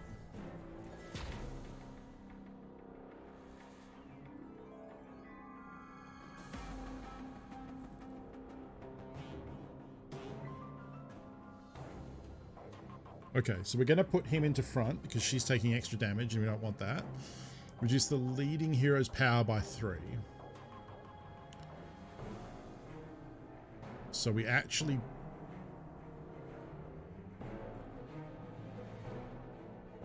probably want to...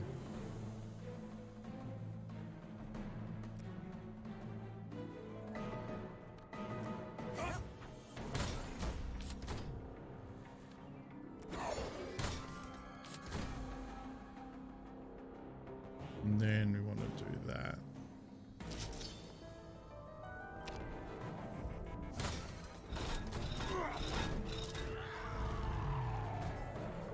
Whenever the heroes play a card, discard and redraw their hand. This one's harsh. This one is harsh.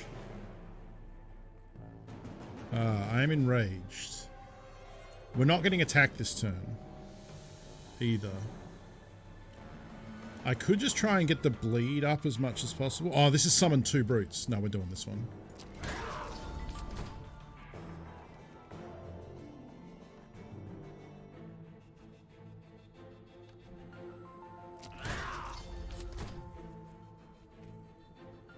Well, add 3 copies without gems the last card you play this hand. That would add 3 Dark Tempers.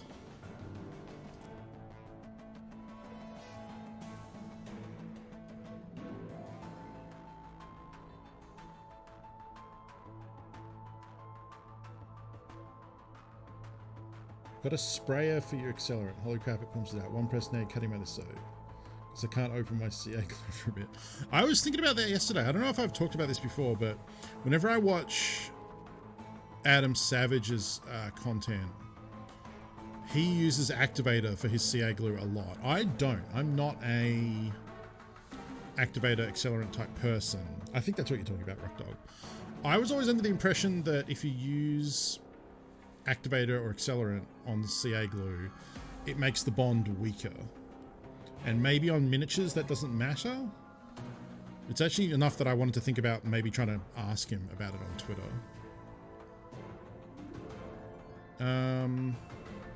Problem is if I cast this, then we discard the hand.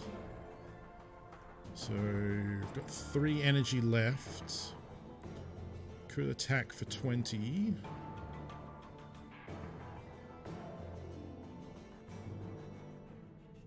Could also gain, it's 1 for 1 though, so I'm just gonna do that. Slightly more brittle, but if it's not a structured druid, that's not a big deal. Okay. Each hit inflicts 2 bleed, whereas I could do this and inflict 3 bleed. Or I could do this, and each ally hit increases, it adds 1 bleed. Swap in and hit for 22. I think I like that.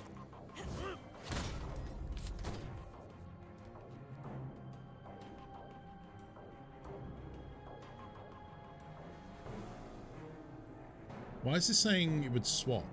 Swap this hero to the front. Well, she is in the front, so that's a bug. Damage all enemies twice for 11 with my 1 last hit.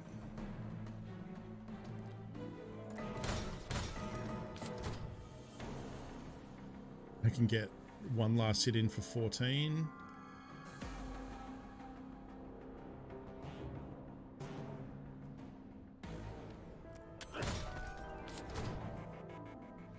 Okay.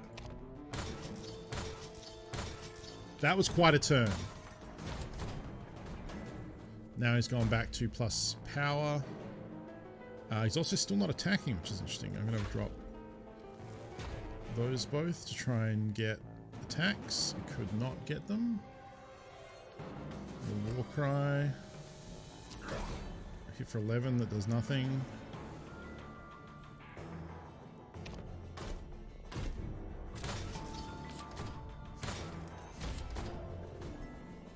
Alright, and so he would just fall over and die this turn. Inflict vulnerable and tripped and then swapped heroes, yeah. He, yep. Don't need to do anything. Excellent. Chapter 3. Only the second time ever I've got to this map. And I think the last time I died on the first fight, so.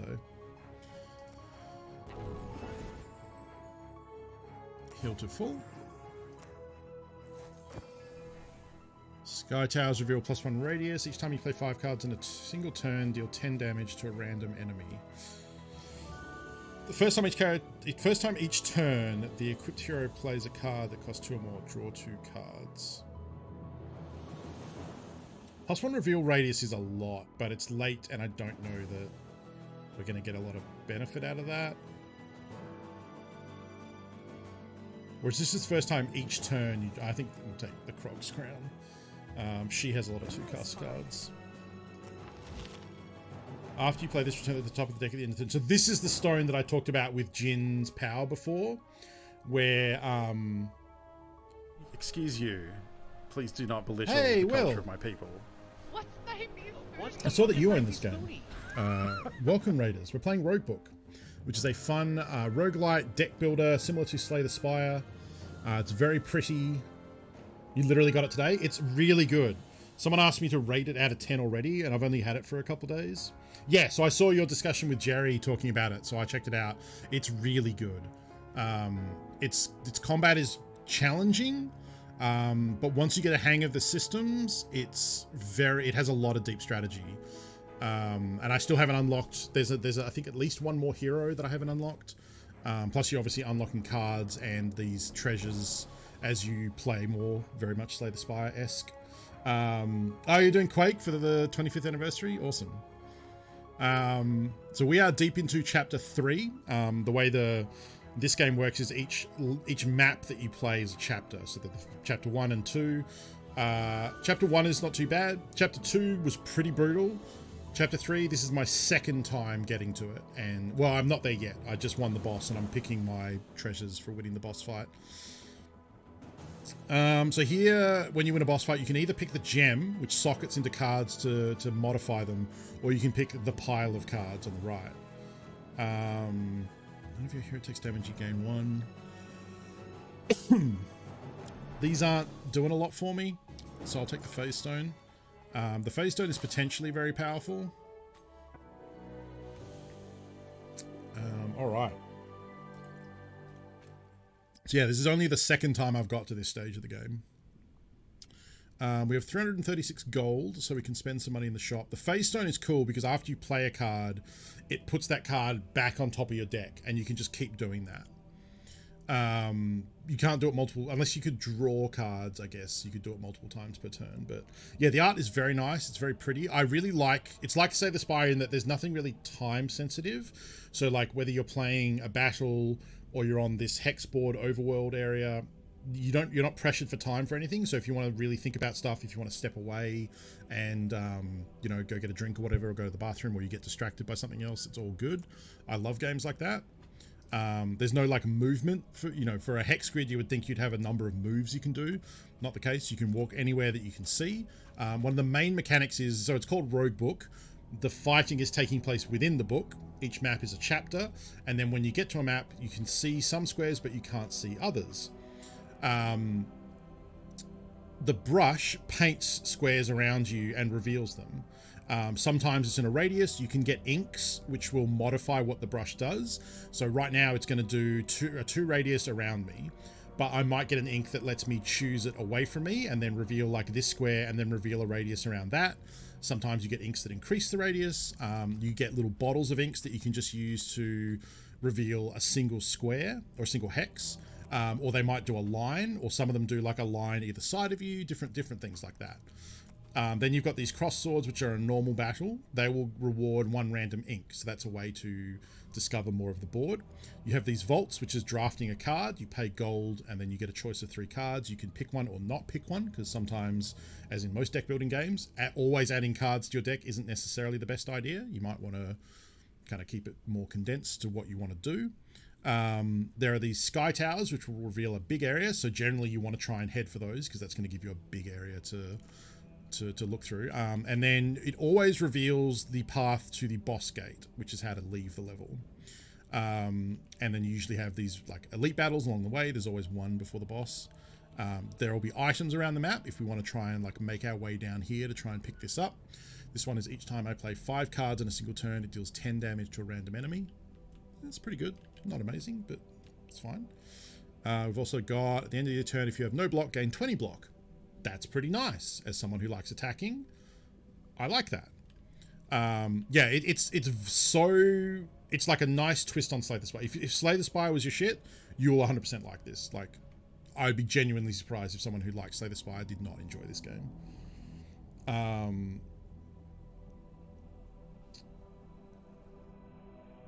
Yeah, that's how we got onto the conversation, Wills. Ruckdoc was talking about blasting CA accelerant all over the desk, and then I asked, like, I don't use accelerator or activator, and I was just watching Adam Savage's latest video about making the shoulder lamp from Aliens the Colonial Marine shoulder lamp from Aliens. And in that, and there's something I see Adam use a lot, is he's usually blasting CA with activator. And I was always under the impression that, I don't know where I got this from, it must have been something my dad told me when I was a kid, was that if you use accelerator, it makes the bond weaker, makes it a bit more brittle. So I generally don't, but then I'm also using it for like tiny little Warhammer miniatures, so that probably doesn't matter anyway. And then it seems like the general impression is, like, as long as it's not a structural joint, it's not. Yes, Mr. Chaz, check out if you search Adam Savage on YouTube, his YouTube channel is phenomenal. He does all sorts of builds. He does like one-day builds for cosplay stuff. He does different, like, he shows off some of his favorite like tools. If you're into making of any variety, his channel is incredible, and you can lose hours watching his stuff because his shop is incredible, and like the stuff he makes is fantastic. He's really great. He does everything from like little models to like prop replicas to costumes for cosplay to just things for around his shop for, like, you know, maybe he makes a thing to organize his like tiny screws or greeblies or like all sorts of stuff in there. Yeah, you can literally spend hours if you're into that stuff. Exactly, yeah. He's watching him work is fantastic, and you pick up all sorts of cool techniques, all sorts of cool products that he uses. You know, like there was one which was he showed off a really cool rotary tool that's not a Dremel. It's like another brand of rotary tool, which I thought was very interesting. Yeah, so much cool stuff. If you're into making or creating or hobbying of any sort, his channel is fantastic. All right, before we get stuck into fighting, I want to take a look at the shop, because at this chapter we can start buying some pretty rad shit. When your discard pile is larger than 15, this hero's block cards give 5 more block. Yeah. When your draw pile is larger than 15, this hero's gain 5 more power. That's pretty good. This hero gains plus max life and fully heals the hero. That could be a good panic button. This card's attacks hit all enemies. Okay. This card's attack deal double damage. This card costs 3 less. Wow. Okay, we're getting some stuff now. Attack for 3 bleed. I'm trying to get bleed going. Bleed seems very powerful and escalates in a really strong way. Because if you look in my deck, I have stuff like Blade Twist, which will double the enemy's bleed stacks and then add 3 bleed. And I have 2 of them. And I might even put the Phase Stone in this one. This works. So now we can just keep doing that, and it becomes exponential. And I'm going to pick up Lacerate. We'll come back when we have some more money and buy stuff from there. I don't want to spend money drafting cards necessarily. The good thing is you can just look at the draft vault, and then if you don't like the look of anything in there, you can just skip it. That is actually kind of nice. So if I don't have anything that makes my bleed tech better, if you draw a card, if you have 0 rage, draw 2 cards instead.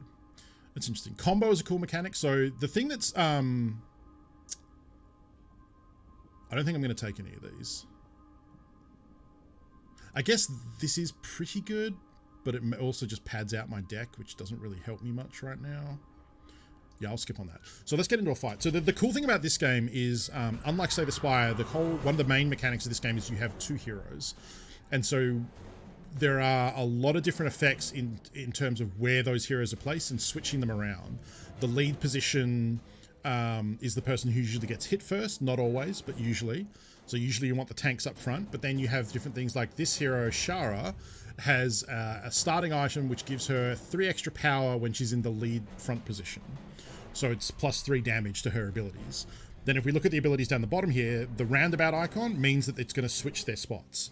So sometimes that will mean, the most common one is if you use an ability from the back, it has charge, that person will charge into the front position.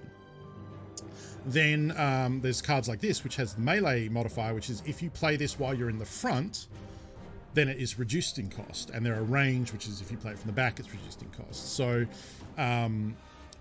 with your deck, you have cards that belong to one hero or the other, and they have different backs to signify that. So Sifa here is like a rage kind of DPS tank. He has a lot of abilities that will deal himself damage, but he'll heal. Different things like that. And his cards have this like grotty, grimy, grey looking background. The pop-up on the right here is his rage ability. So when he takes damage, or sometimes when he deals damage, but most often when he just takes it, his rage will build up. Once he's at max rage at 25, which is the bar here under his thing, you'll cast the upgraded version of the card on the right, and that'll consume his rage. So that's relevant. This white-colored background card means it belongs to Shara. So the combo effect that we saw a little second ago was if the last card you played was from the other hero, then you get a bonus. So doing back and forth between the heroes becomes a mechanic. Swapping them back and forth becomes a mechanic. I don't know if I can see. Yeah, so I've got like Blade Dance. Whenever my heroes swap for this combat, it'll increase this card's damage by 3. So switching back and forth between the heroes is useful in some instances. You have allies, which are cards you play that then sit below your team, and if they're aggressive, they will attack the first enemy in front of them. And if, for this case, this has an activate, so I could click this ally and it would just swap my heroes immediately. But it would also reduce the spirit, which is this card's energy. Spirit is the amount that this deck card will deal when it attacks, but it also governs the amount of times I can activate it to swap the heroes around. So earlier when I said this game has a lot of mechanics, this is the sort of stuff. It takes a while to get all these mechanics under your belt and kind of know what's going on. Also, when you start, there's a lot less of these things going on. So this is kind of like, we're in the 3rd chapter. We've been playing this run for probably about an hour or so, at least.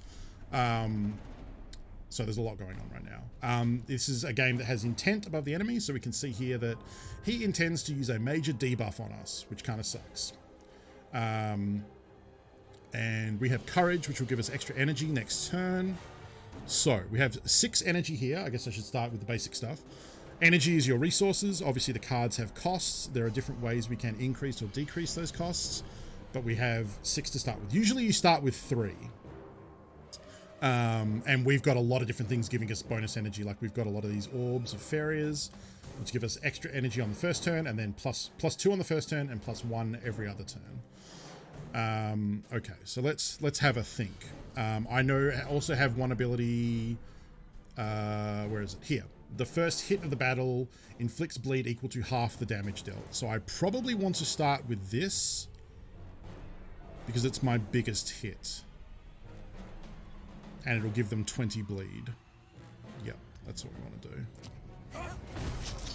So because that was a charge ability, it moved my Blood Tyrant's hero to the front. Now, because he's in the front, I could play this card for less because melee means it costs less while I'm in the front row. However, he's not attacking this turn, so there's not really any point building up block. What we want to do is just put as much damage down as we can. I'm going to charge because that's a hero switch, which will buff other cards. Then I'm going to... Yep. Charge again. That creates an aggressive hero, which will just do 5 damage at the end of the round. I also have an ability which means damage from my allies inflicts 1 extra bleed. Bleed is damage they will take at the end, or sorry, at the start of their turn, which is effectively the end of my turn. And we've already got 25 bleed, which is a great start. We don't need to block, so I'll just do spinning attack for some more damage. I guess I could play this. There's no real... I don't think there's any reason to do it or not do it. I don't think it affects anything. Sometimes you can get bonuses if you end a round with leftover rage. Sorry, leftover energy. But yeah. So here we have Blade Twist, which will double the enemy's bleed. So before I do that, we are also going to take 25 damage this turn. So we do have to consider that. At the end of each turn, the hero loses 2 life for each stack of command ends they have. Reduce stacks by 1 whenever the heroes swap. Unfortunately, we don't have any swap abilities this turn, unless we can draw cards, but I don't think we can. So this is a turn where Sifa is going to take a big hit, I think. What I'm going to do is Lacerate, because that will increase the bleed. Then I'm going to Blade Twist to make it 61. We could actually, he just dies this turn, because we'll do enough damage to kill him. Yeah. And then you can, when you mouse it, end turn is being hidden in the bottom right corner under my picture is how many cards are in your discard, how many are in the dissolve, which is the same as exhaust from Slay the Spire, and also the end turn button. When you hover over the end turn button, it will tell you the results basically, which is that he would hit me. Well, sorry, I'm going to take 7 damage from this. End turn loses 2 life for each stack of commanders they have. Yeah, so I'm going to lose some health because of command dance, but also you can see the skull icon comes up here, which means he's going to die. Oh, right, because effectively I also heal at the end of the battle because of this treasure I have up here. So that's why that was, yeah, anyway. We get gold, and then we get precision ink, which will let us reveal a single square. So we can do things like that, and then take this fight. This one's an interesting one. I've done this before. So at the end of the enemy turn, return all destroyed enemies to the field. This creature takes 30 damage for each returned enemy. So the idea, I think, behind this fight is that you're supposed to kill these little underlings, and then he resummons them and takes damage. The last time I did this fight, I had so much bleed damage that I just fought this guy straight up and didn't worry about his minions and just killed him. I don't know that that's going to be the case this time. I'm going to drop Guy's Grace first up because that will get us...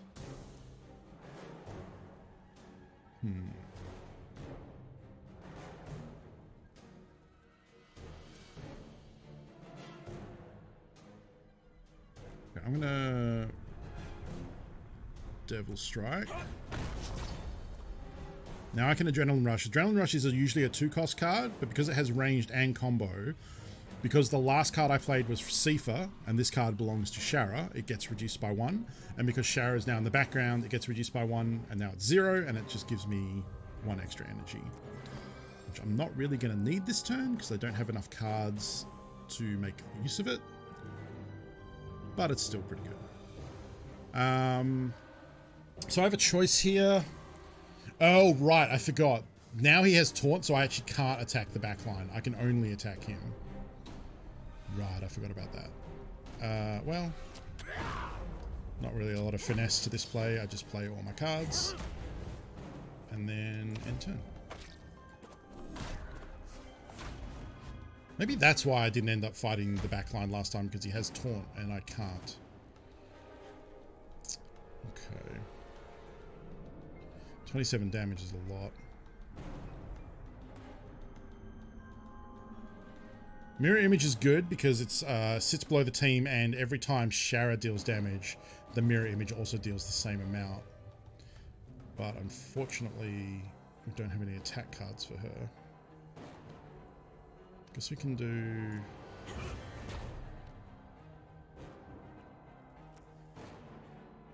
I do want to do as much defense as I can, and I do want to have him in front because she has less hit points. But also you do less damage in the front because of this weakness debuff. So we have 4 energy. Do I want to play both? Do I want a brute for 5? Probably not, actually. I probably prefer to use that and then use defense to get in front. So we'll flame blast from the back.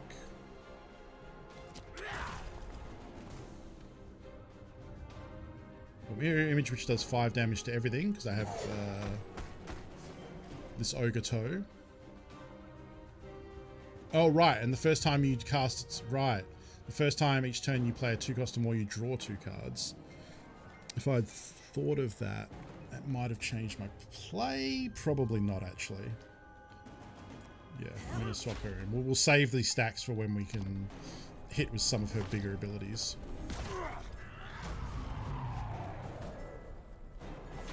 What's that? Intends to summon more enemies. Is that... I guess that is possible. There's more than 3 slots, so... However...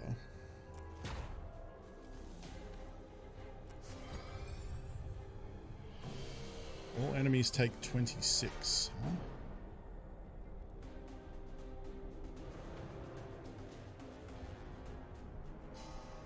So we can take out the back line, but I think we probably just want to hit for 42 twice.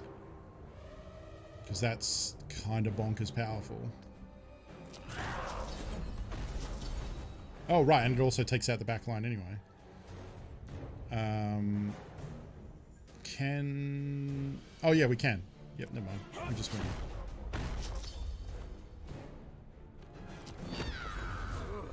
Nice.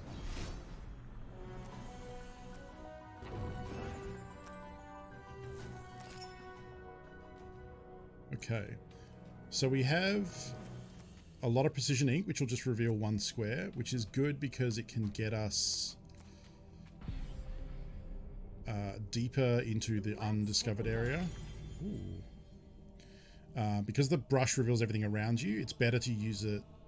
Like, if we use it here, it reveals either side, which is pretty good, but the squares above and below us are already discovered. So what you can do is we can try and come up here and, like, reveal...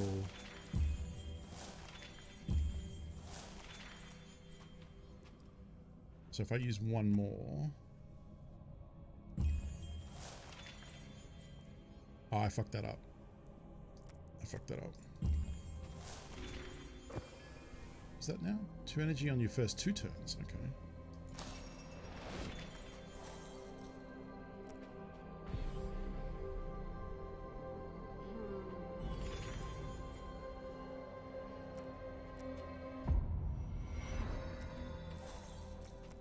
Heart is good. That'll just heal us. Let's have a look. Whip crack. Give an ally 1 spirit. If it's aggressive, give it 4 spirit. And then attack the leading enemy. Oh, that's pretty nice. Flame Stoker, aggressive. The ally has additional spirit equal to your draw pile size. Yeah, the exploration mechanic is fun. Kind of makes it like a strategy game in addition to a deck builder. I don't want another Cast Devil. This actually ends up being a little meh. I do like this because we have a lot of ally spirits. Oh, and also the more cards you add to the deck, you unlock these talents. When an enemy dies, if it wasn't a summon, Sifa heals 3 life. Allies cost 1 less. Oh, that's pretty good. I think all of our allies are 2. However...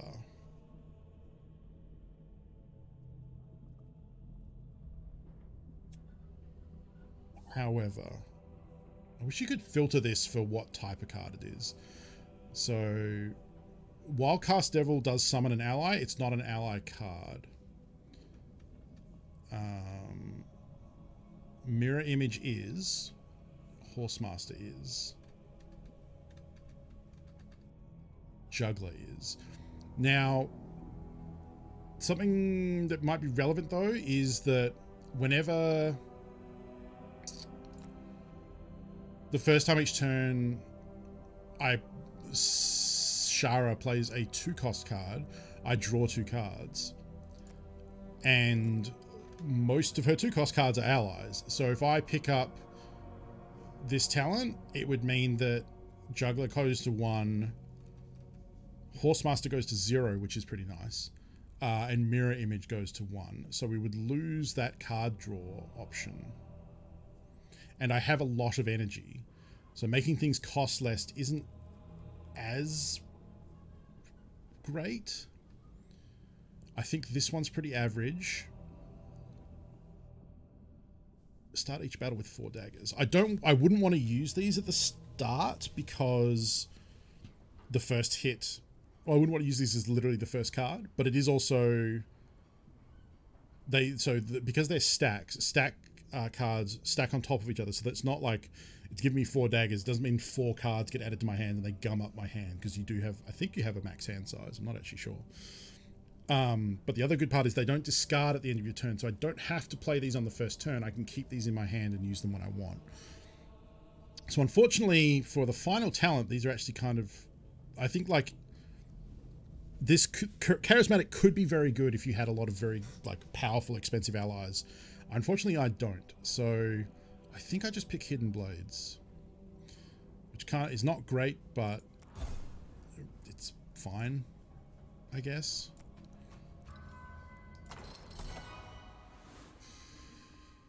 Charge, attack for 10, draw a card.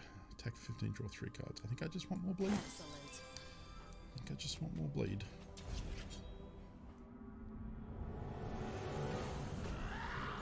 Oh, okay, so these ones are interesting. The flamethrowers only hit you for 1, but then they apply a flame debuff, which really goofs you up. So I definitely want to, so we can put 10 bleed, we could put less, we put 9, okay, it's definitely 10.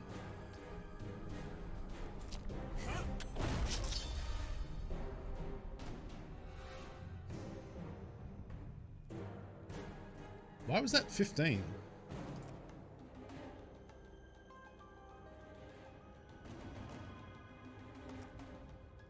Not sure. Okay.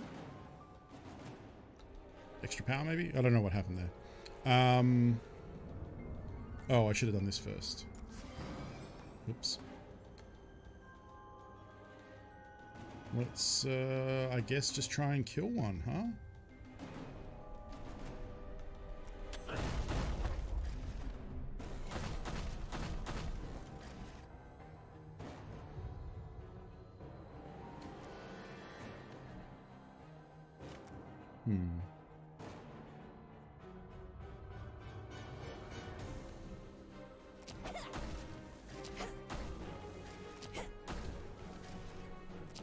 Because he's going to take 15 bleed, so I don't need to get him to nothing.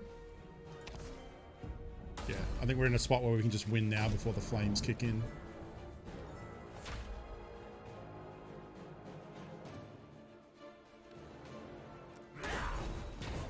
Nice. This is wasting my time. Oh, Ogre Cleaver? Is that what it was?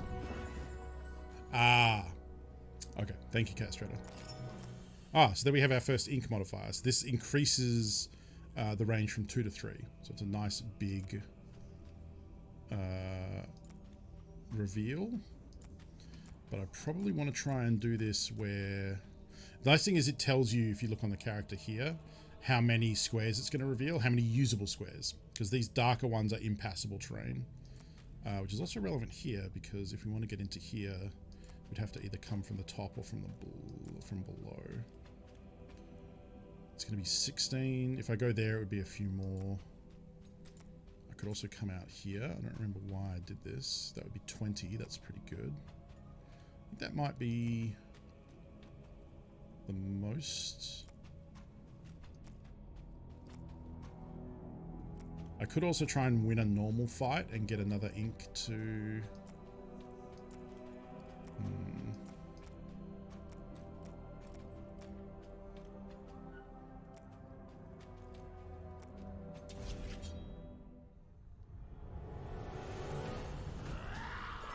Oh, double turtle. Interesting.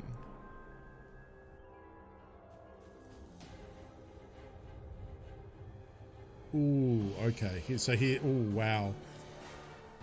All right, this is a pretty powerful opener. We can Dark Temper, which will hit for 42 and pierce through the next enemy, and then I can play this to get a 3 copies of that back to my hand.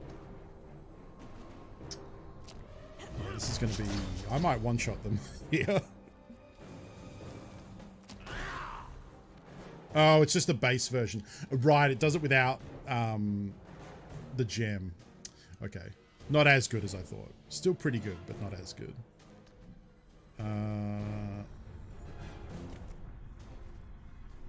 We also have 4 of these. Do I want a mirror image and then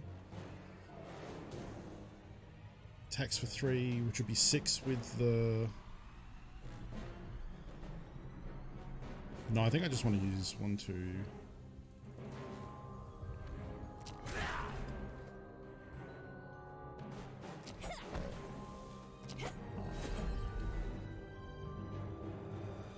And then do...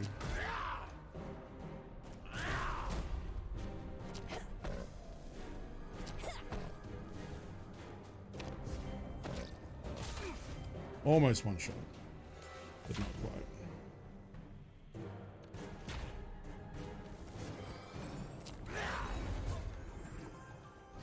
Is that it?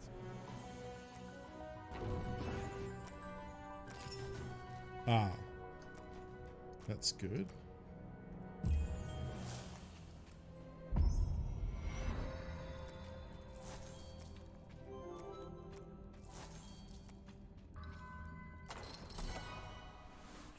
Draft a card. Give an aggressive ally +4. Summon a brute. Charge. Attack 5 whenever you defeat a boss. This is unfortunate to get this late. If you get this early for all the elites you fight and all the bosses you defeat, it powers up the card. Attack for switch if you have courage. I actually don't think I want any of these. Holy shit, we have 600 gold? When did that happen?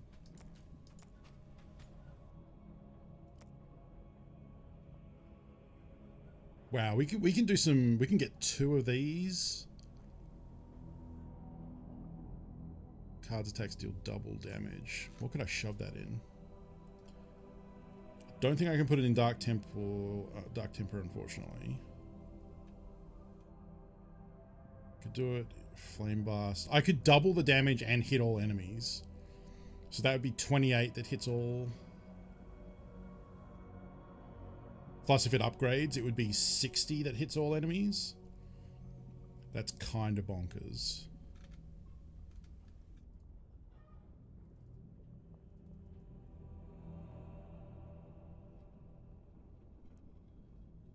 But that's spending all my money to do just that.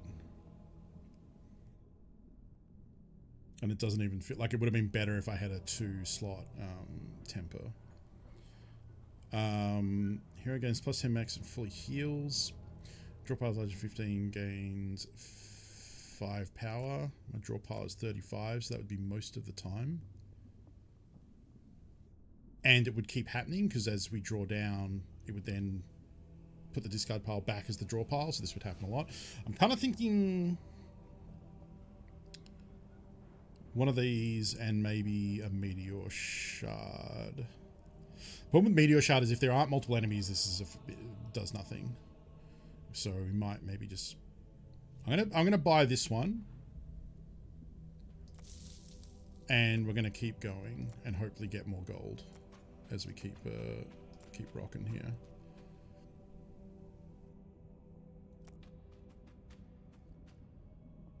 Ooh, you're right.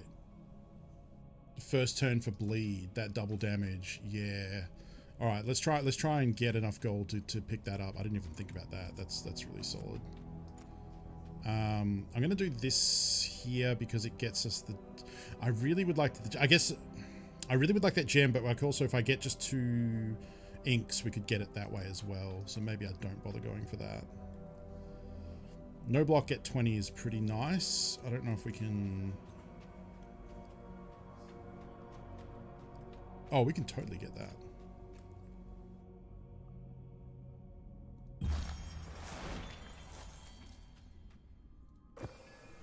Yeah, okay. Let's do this fight and see what ink we get out of this first. I'm actually pretty confident here. He says as he comes into what looks like weird, scary rodents and might die fighting them. Well, let's draw. No AoE, unfortunately. I can't attack the back line. At least they're not hitting us first turn, but that makes me scared about what they're going to do on turn 2. I think I probably just Flame Blast, then Ioni's Mirror to do multi-Flame Blast here. Unfortunately, we didn't have any AoE.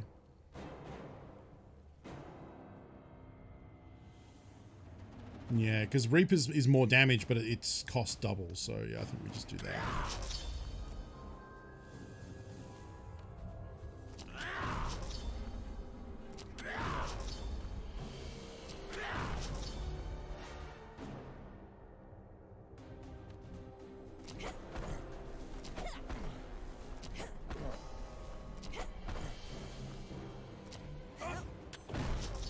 Oh, we killed him.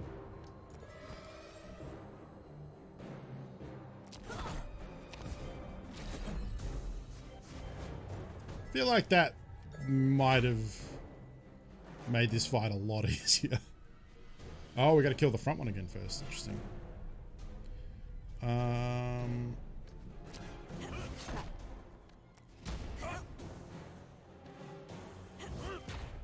swapping back and forth a bit. I could do this. I don't know if I want to lose 5 life. I mean, I guess I have a lot of health potions outside of the fight, so... Skaven, yeah, exactly.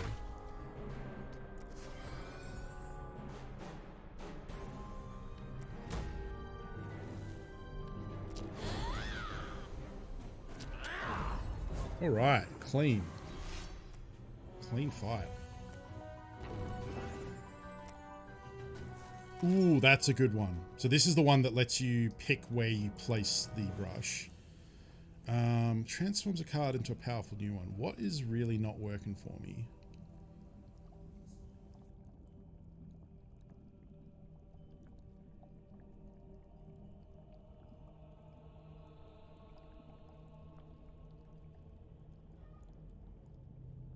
Nothing's really standing out as like straight garbage. Trade a strike. Yeah, that's the obvious thing. Trade a C for strike, I suppose. I gotta pay gold. I'm not gonna do that just yet. I hope that means I can still do that if I want to.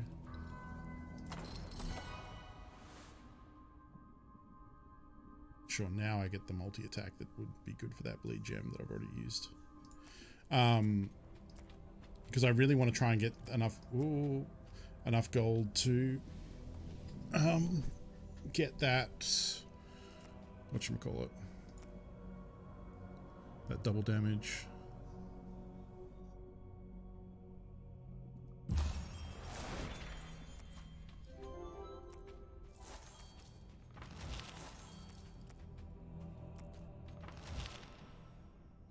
Didn't you get a card with a gem? Oh, you do. Yeah, you do. That's true. What'll kill the big one? All the tunics. That the big one, little ones. Easy pickings. Yeah. See 10 new cards and add 8 of them to your deck. I don't think I want to do that. Let's draft. Man, this would have been great earlier on. Ooh, crit hit though.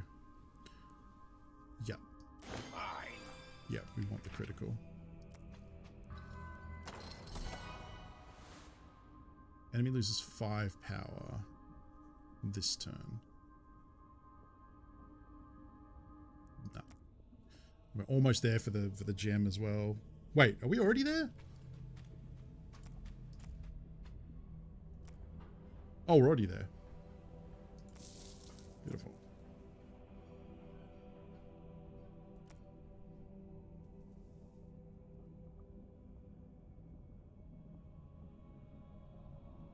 Is that the biggest hit we can put it on? Pretty much, right? I guess this is technically more, but it costs 2 instead of 1.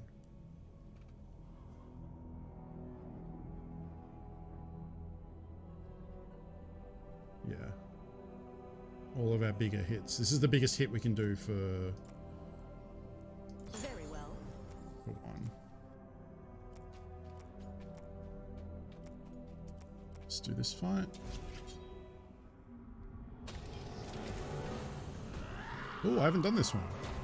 Destroy this after attacking. Oh, he's going to do a massive hit, isn't he?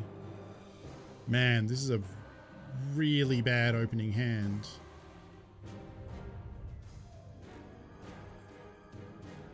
Oof.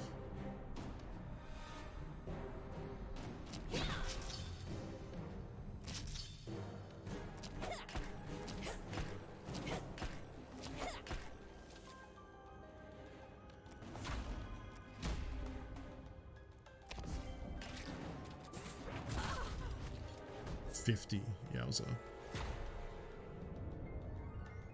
Sure, now I get it.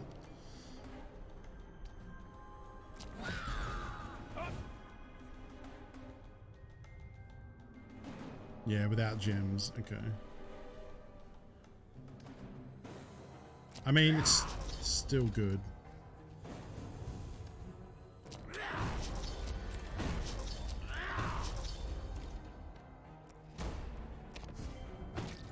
Oh, he keeps summoning bombs, huh? Okay.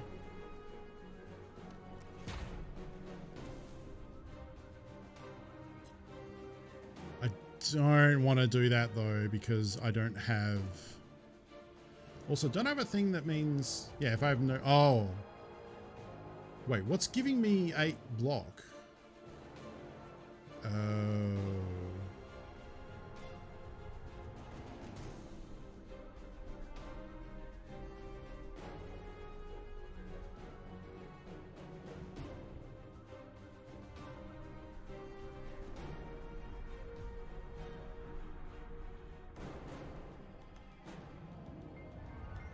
So this fucker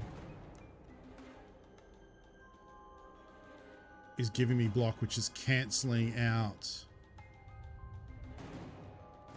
my Shield of the Chosen. That's annoying. Wish I could sell this thing. Don't think that's an option though. Maybe I can at the store. I'll check that. Right, so we have 5 energy. We probably want to summon a brute. 1, 2, 3, 4, 5. And hope to kill this thing. We do have a turn. Summons don't have to be defeated. Oh, we just win. Never mind.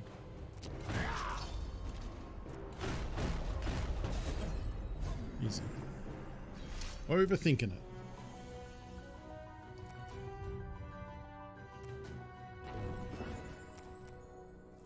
Precision.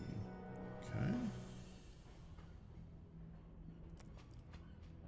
So we'd have to reveal...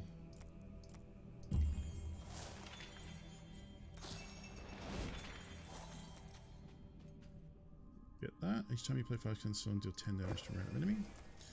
Lovely. It's now overwriting the spot where the gold is because I have too much shit. And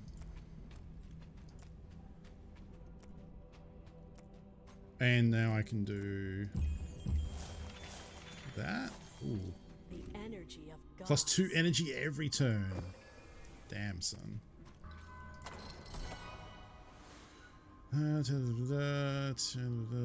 Activate. Aggressive. Swap between heroes. I mean, I guess the good part about this is once I play it and put it on the board, it's out of the deck. Perfect. Gain 7 block.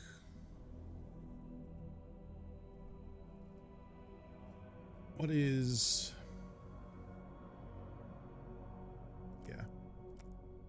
This works. Super block. There maybe is an argument though for putting it on a card that isn't already have blocks so that I have more blocks spread out amongst my deck, I suppose. I could see the benefit there. I'm gonna look at this first.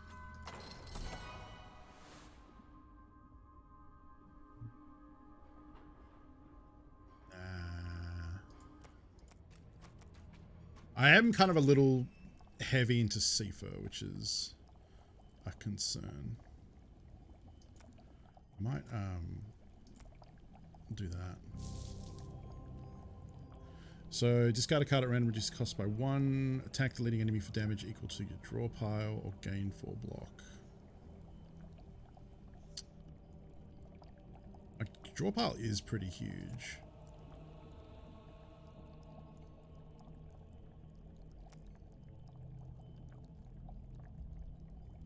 Suitable.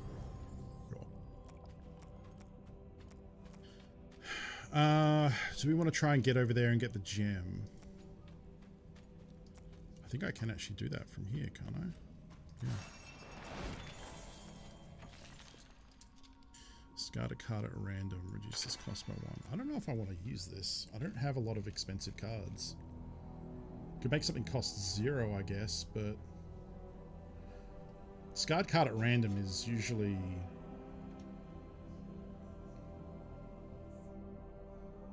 not great. Something that I would use as a finisher, maybe?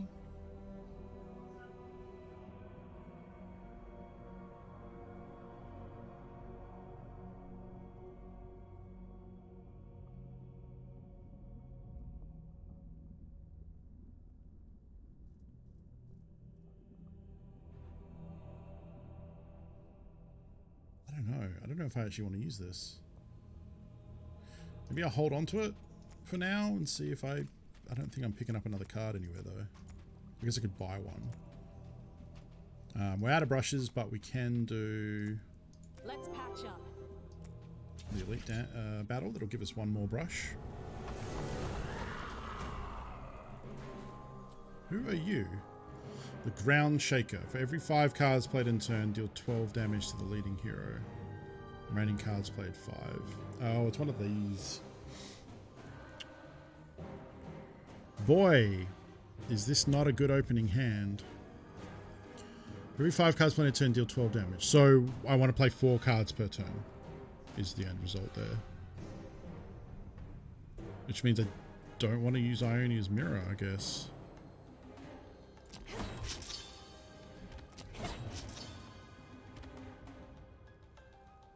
And I'm going to take a lot of damage to Shazza right out of the gate here.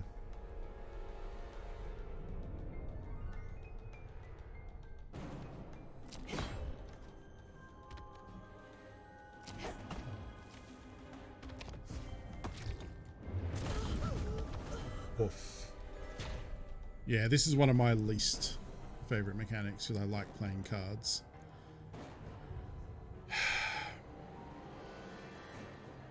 I think I have to do this to try and get him into the front line. That's not going to do it. She's going to die. Oh, actually, that's not true. He's only doing 10. Okay. Alright, she's surviving. I just need to make sure to only play...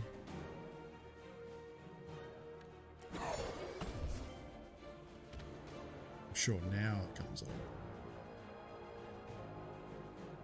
I guess I want to play kickflip.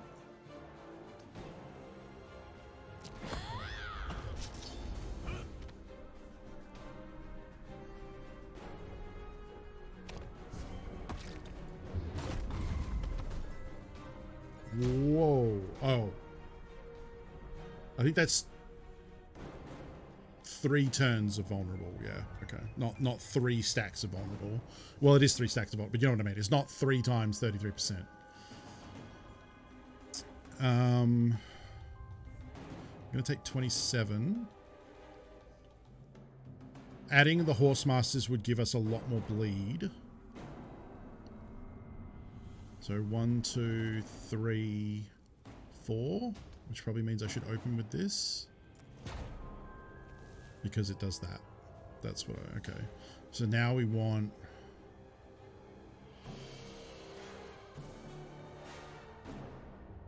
Horsemaster, Horsemaster...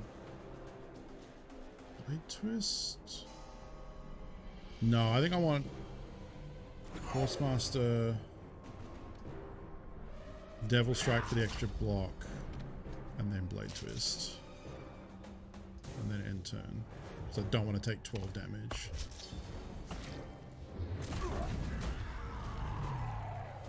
And now we can keep playing Blade Twist, which is good. 47. I need to try and kill him this turn. Oh, never mind.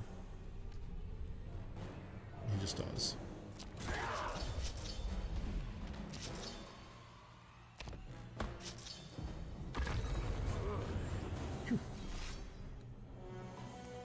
Okay.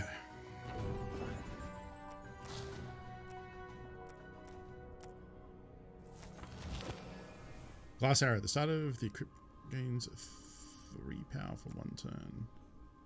Very well. Pretty all in on Sifa, so. I have 200 gold and I have 1 brush. I don't know if there's anywhere. Unless I accidentally click on something. Refreshing. Let's patch up. 244 gold. Draw card. Gain 1 energy. Gain 3 energy. Range mind. I cannot afford. But I might find gold with this last brush that I'm about to use. So there's a very small chance we're able to afford another gem. So if I go up here, that's 12, 12.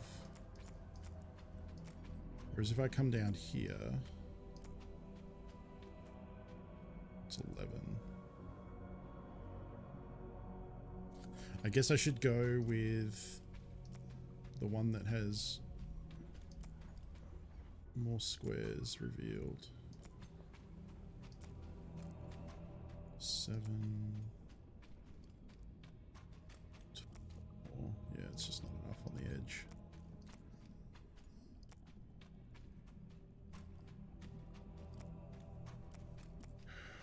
Yeah, it's not going to be enough there.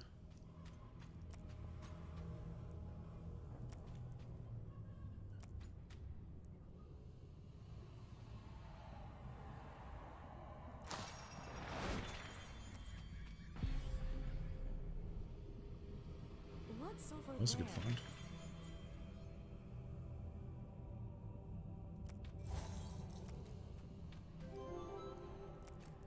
Refreshing.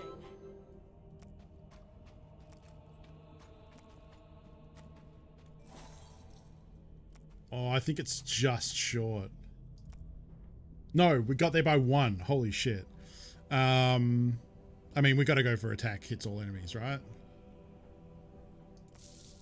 Like 3 cost less. I don't have anything that's super expensive where 3 cost would really pay off. Flame Blast, I suppose. There's nothing really else that I could put it in, I think, that is going to do as much. This works. Yep. Man, if I could do the upgraded 60 to hit all enemies, I bet this boss fight is now going to be a single enemy only, though. I mean, it's still fine. I don't know if there's another chapter after this. About to face the chapter's boss. Let's go. Cards with Dissolve deal triple damage. Whenever an avatar of Mist deals life damage, dissolves the top 4 cards of the player's deck. Oh, shit. That's not good. That's not good in a hand with no defense. Well, at least we're starting off with a nice chunk of bleed.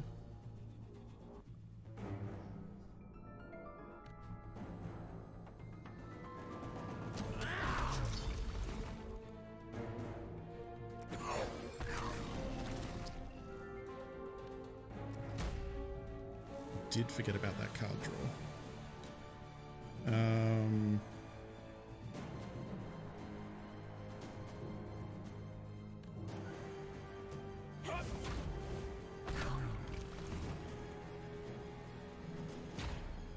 Okay, we got there.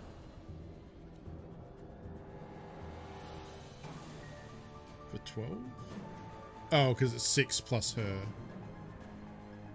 No, I think we'll wait. Is there, like, am I getting a, like, bonus damage first turn or some bullshit? That he gets bonus damage first turn.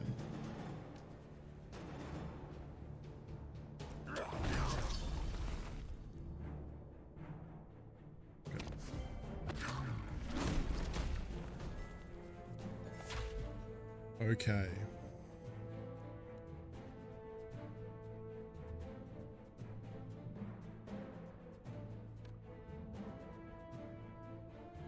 Ooh, she's also going to mirror that damage, right?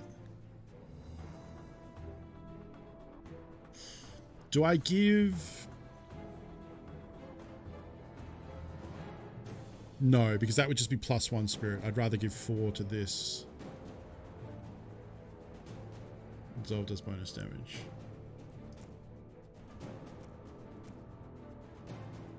It does, but I don't think I have any dissolve attacks. Like, they deal triple damage, but this one wasn't doing damage.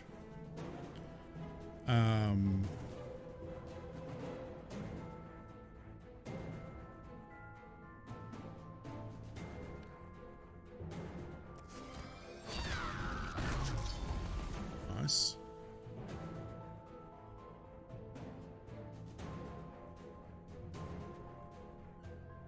Yeah, we're gonna probably eat some. Oh, I could have switched her into the front.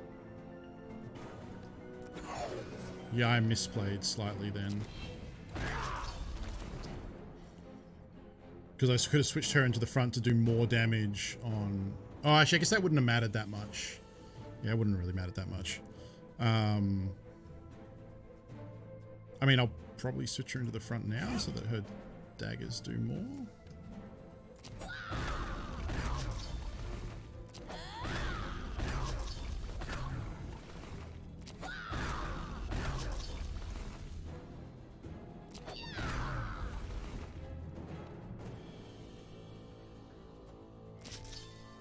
Oops.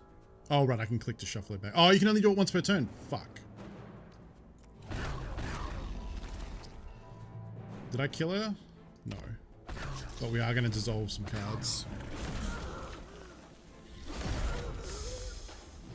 Ooh. Oh, he's dead. So, that's okay. Whew. Let's do a stylish kickflip death. Yeah. Hey, Kaziel. Oh, you're right. The daggers are. Good point, Wiki-san. I forgot about that. Hey, I beat it. That's my first win. I can review. I will review Roguebook. I'm not going to do it right now, though. Awesome. That was a really... Yeah, we had some really powerful stuff going on there. Shock and awe. Each time the heroes attack this turn, gain 2 block.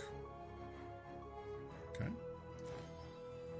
Return all daggers in your dissolve pile to your hand. Ooh. Brimstone Needle. See if it loses 5 life, attack for 22. Battle Fury. Charge, gain 25 rage. Charge, draw 2 cards, gain 2. Oh, okay, yeah. New treasure, Fugaro's hat. Fugaro's hat. All gold piles are revealed. Oh, okay. Ooh, new run plus. I like the sound of that. Embellishments. So we got 24 pages to spend. So now we can reveal the final boss each time you enter the Roguebook. Oh, so we know what we're going to be up against? I kind of like that idea. Choose from an additional gem when finding one. That's probably pretty good. I do like the idea of replacing... Oh, I need 15 for that. Okay, I'm going to wait because I want to replace an additional...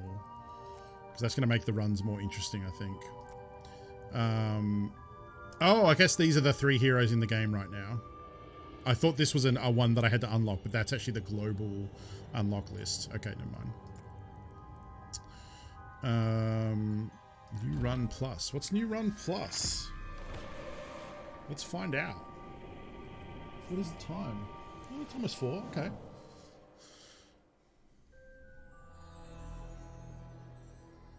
So this time, you beat Roguebook, however, it seems was not enough to let us escape. This is not the end. If you look at the gate, you will see things are indeed changing. Maybe try defeating harder challenges and we can finally be free. Okie dokie. Let's do Shazza and Fishboy this time.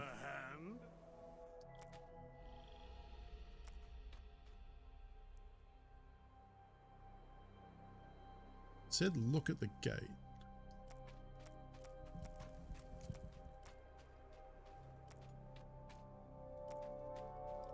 Oh, right. I guess that's her spot, right? If I picked him, she would go up there, probably. Yeah, because there's her sword.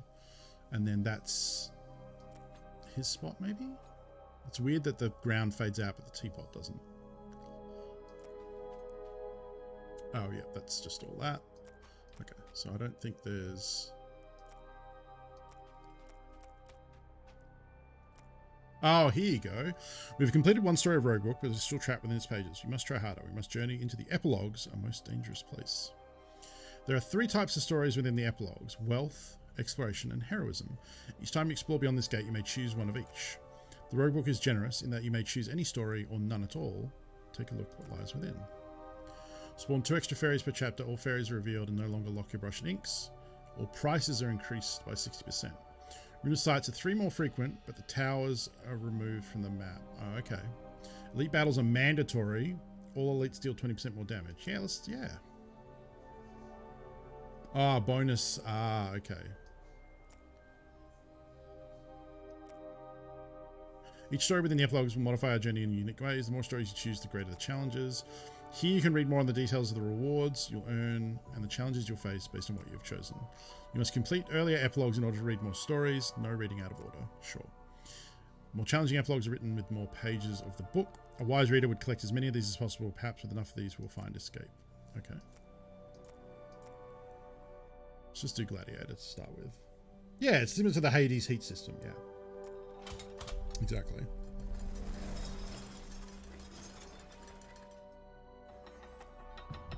I like the sound of that.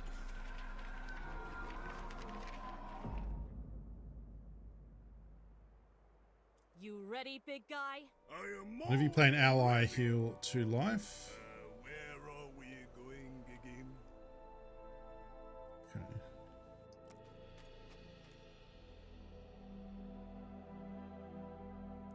So what did we replace? Oh, we replaced a strike for clash. Solid.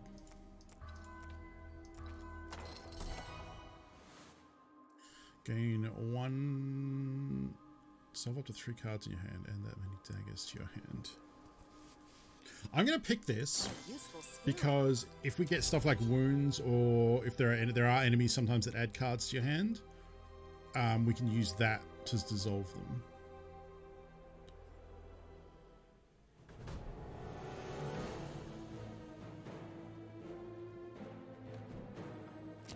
For 10.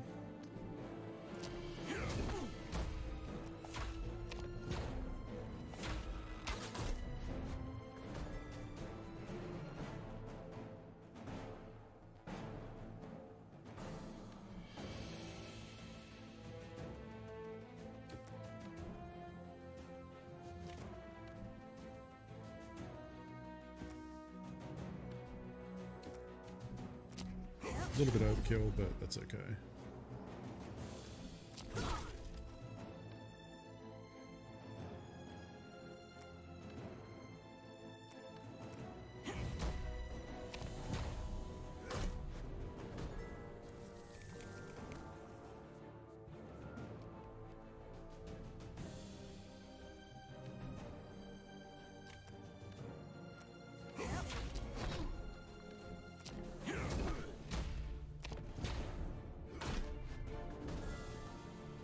Okay, and we'll just finish this off.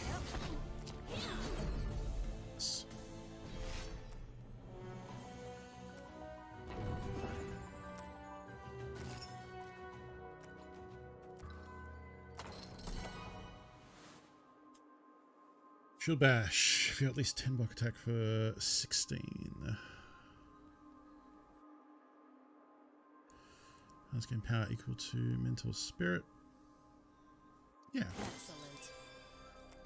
Let's use this reveal. Let's take a look. Ooh, yep. Definitely want to head for that.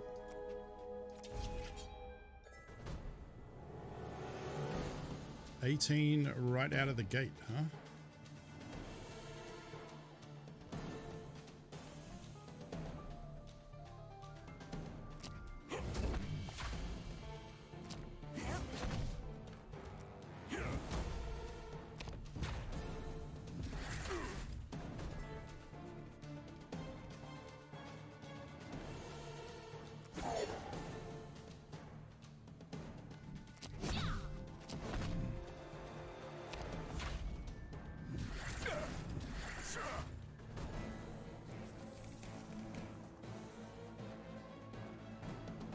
Almost all defenses, while he's on the turn that he's not attacking as well.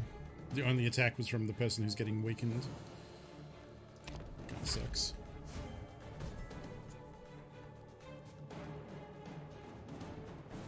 Can I do enough to kill? 18.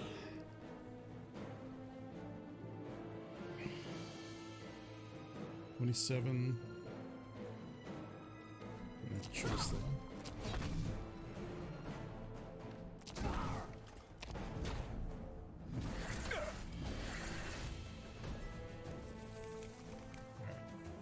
should be able to get the kill here. Yeah.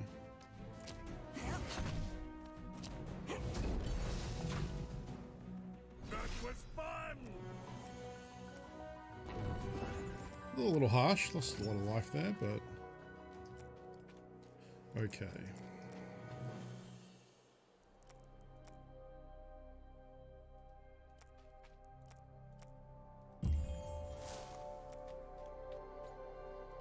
I would really love to just get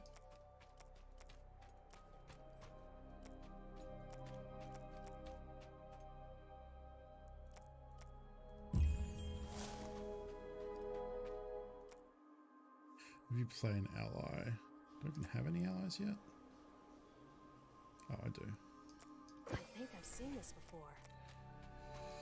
I'd really like to avoid using a brush.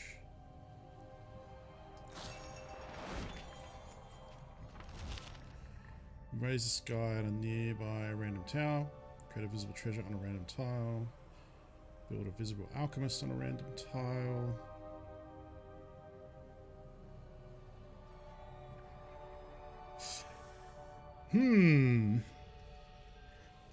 The question becomes, is a treasure that I am guaranteed to have, which just increased block by 1, better than a random treasure or a sky tower or an alchemist? I'll go with random treasure. Ooh, at least I can get it. If you pick up gold, you have a 20% chance to double the amount of gold gained. Hello. Yes, please. I am going to do a brush down here. Come on, man. Spirit Spice. Draw 2 cards and put 2 cards on top of your deck. Gain 7 block during the enemy's turn. Each time an attack is fully blocked, add a dagger to your hand. Yes. I want to try a dagger build this time. I'm tempted to just do the elite fight. Wait, oh, right, Gladiator, yeah. I'm being like, the thing is, like, I'm trying to save my brushes by not doing this, because this, I guess if I do it here, it's going to reveal lower. See, it's kind of a waste because all of that space would be revealed by the tower. So if I can wait and just get a single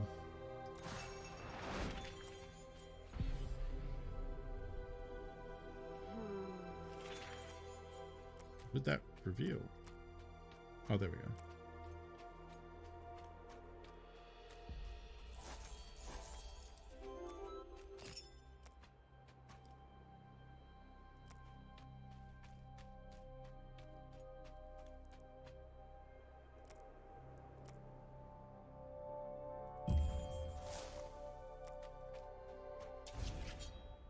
Again, that was probably wasteful.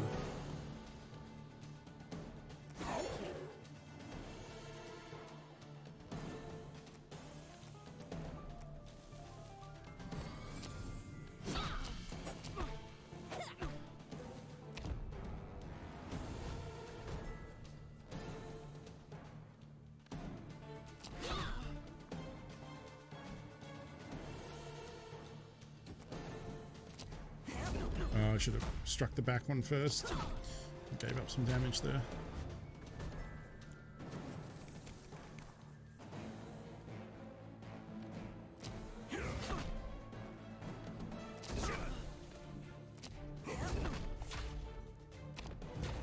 No.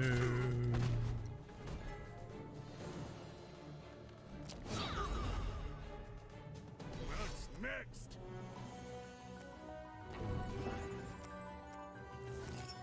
Okay.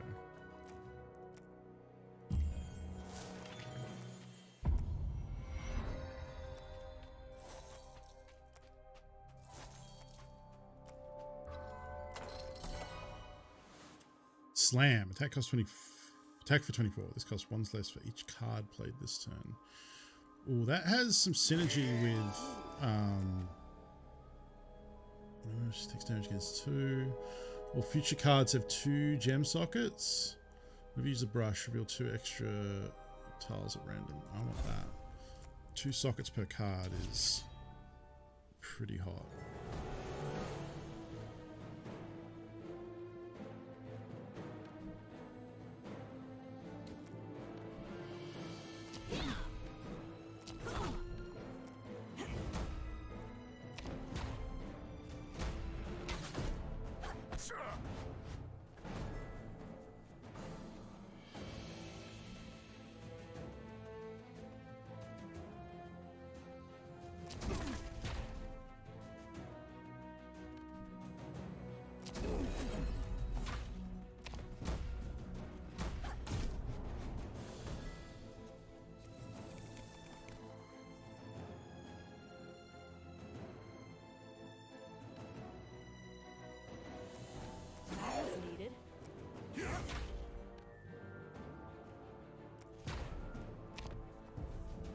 Go for full block and then get some daggers.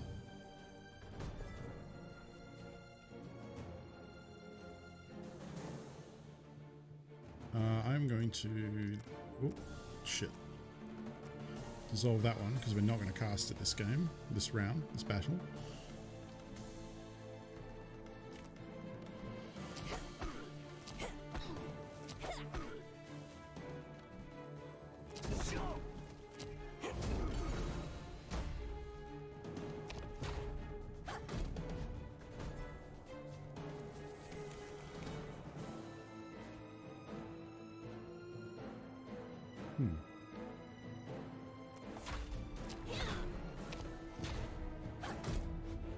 Alright.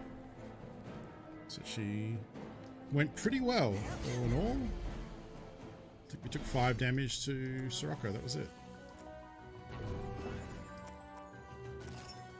Built 4 in a straight line, I like that.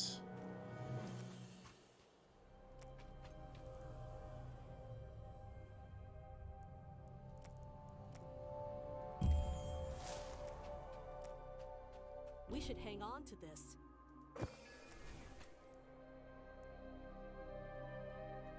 And then we'll go back down here.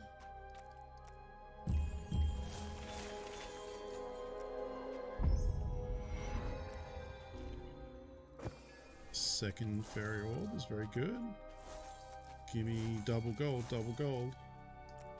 I don't know how many of those actually doubled. The Sheriff did not attack last turn. They gain 2 power this turn. Nice find. Just go here first. Time. Oh, this just starts giving you daggers though. Useful skill. I think we'll replace one of his strikes. Melee, retain, gain block equal to the size of your draw pile. Add a headbang to your hand, gain block equal to twice the number of headbangs in your hand. Gain 4 block, discard. Discard a card at random. Reduce this card's cost by 1.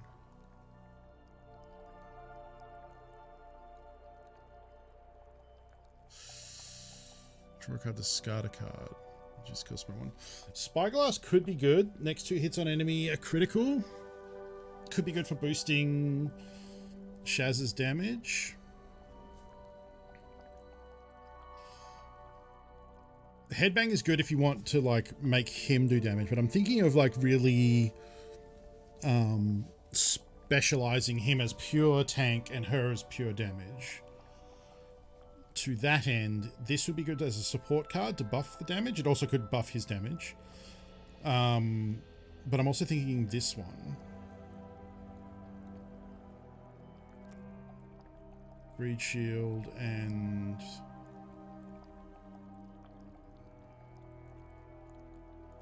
either draw a card, discard a card, or gain 4 block. I don't want to discard a card at random.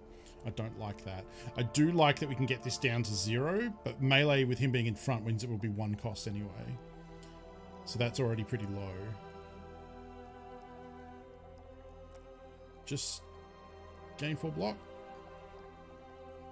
Draw a card, discard a card. Problem with gain 4 block is so minor in a card that's already going to be gaining block based on draw size, which is going to be a lot.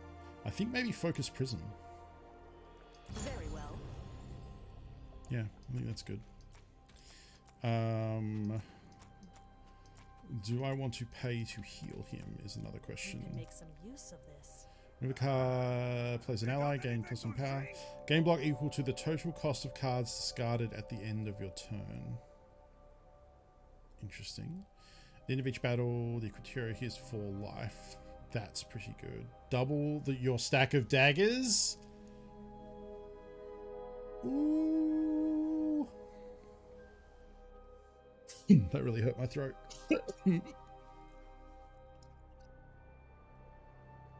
Whenever you gain a treasure, permanently increase this block by... Wait, why is this so expensive? I guess, you know, the more treasures you have, the better this is. I mean, I'm taking this. Double the stack of daggers. This would... The problem with the dagger build is if you ever come up against the enemies that don't want you to play multiple cards, it's a hard counter. So I do have to keep that in mind. But also, it's fun... Ooh. This one is also very good.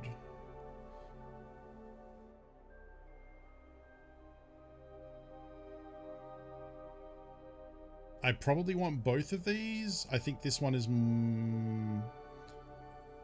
it's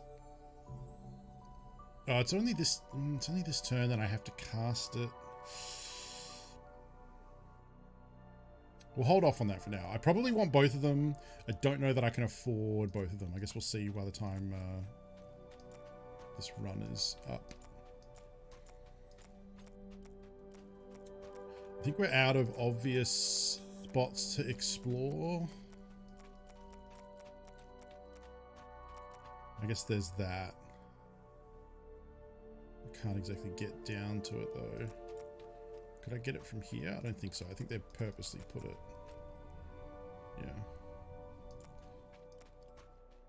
Yeah. Alright, we'll go fight the elite first then, in which case... Nice. Let's patch up. Okay, this one's not too bad, I don't think.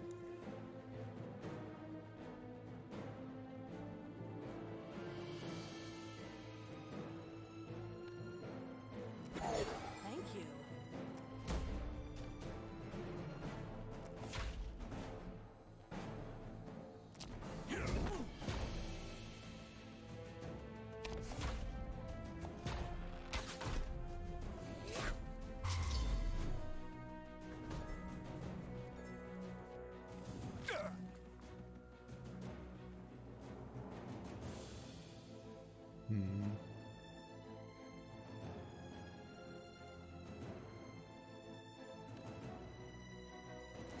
Needed.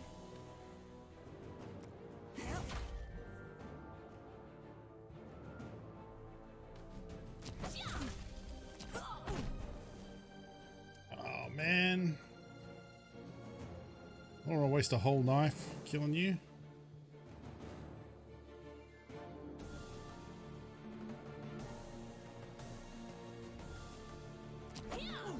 What's up there?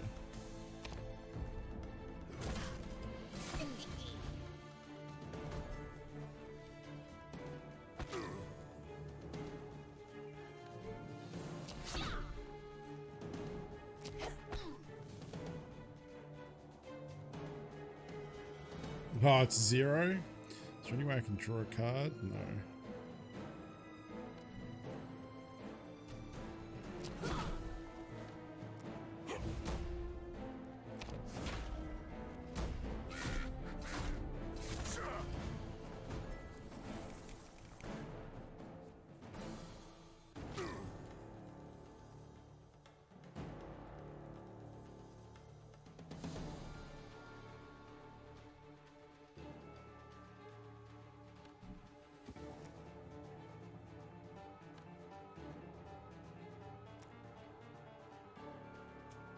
I can't really go...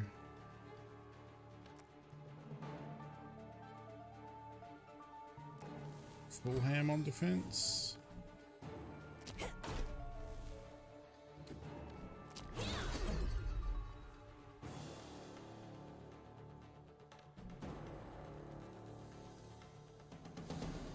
Oh, I also can't afford to play that if I don't play it now.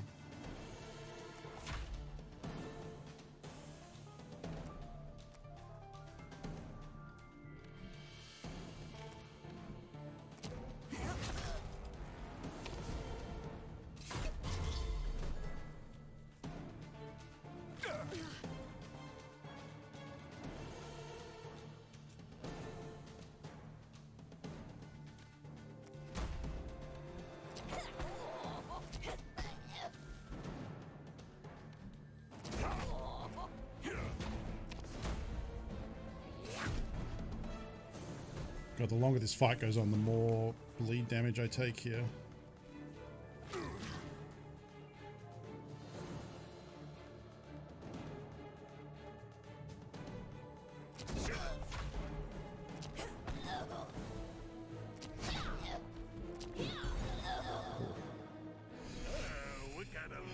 It's tougher than I expected.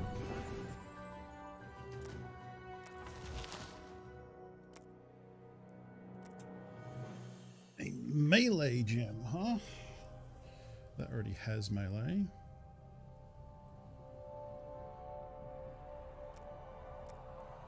This works. Make that cost a little less, so maybe we eventually get to play it. And 7 if you control ally gain. Yep. So we have 3 brushes.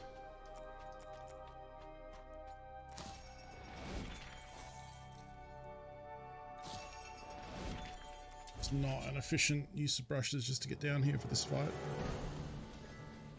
Ooh.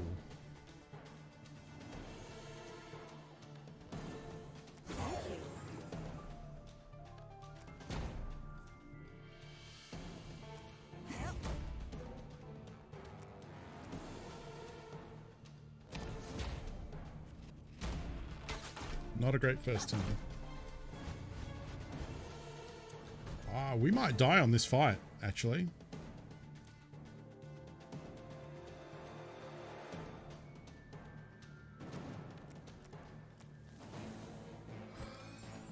That was needed.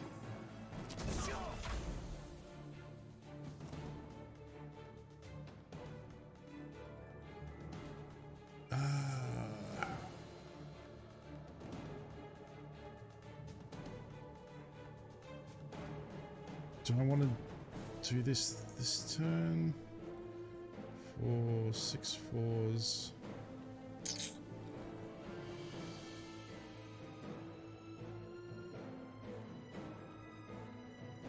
I'm wondering whether I want to wait a turn and get her into the front position to get the bonus power.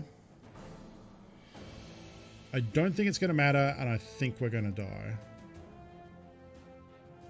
Because I need to take them out, because next turn they start hitting really hard, but next turn everyone starts hitting really hard.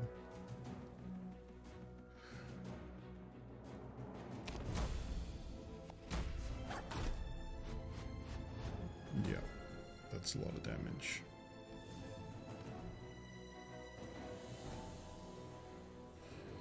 You've got a better chance of taking this person out.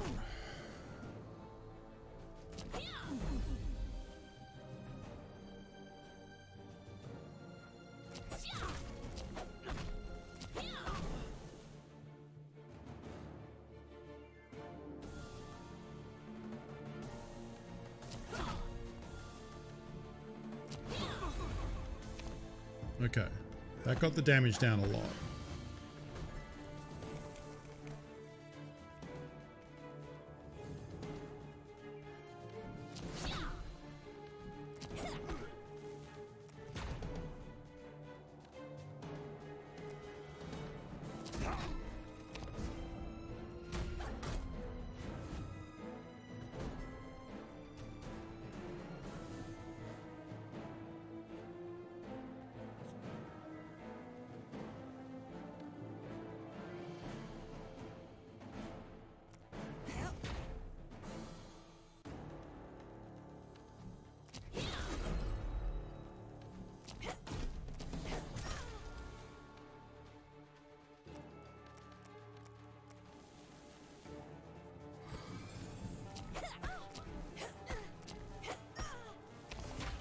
all in here.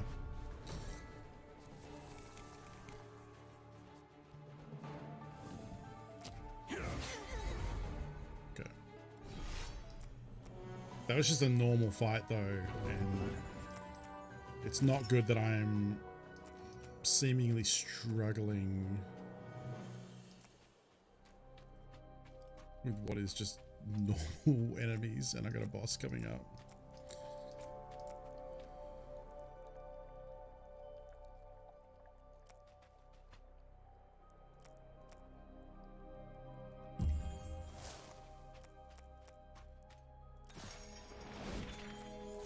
Oh. Didn't this elite battles are mandatory? So I can't. You need to defeat all elites. Oh man. So by revealing this, I might have hosed myself. Let me go to the shop real quick.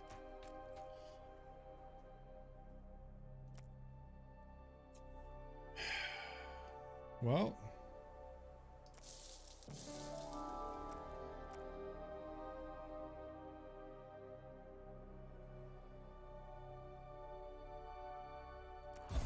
Probably gonna need that.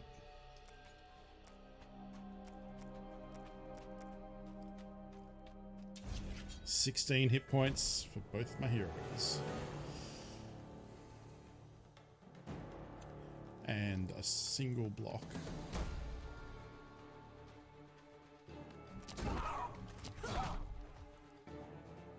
Yep, she dies.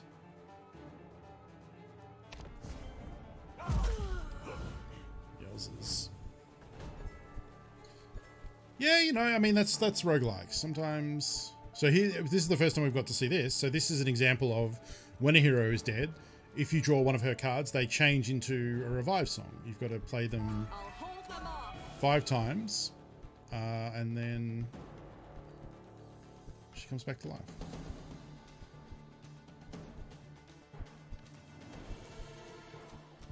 Steel yourself.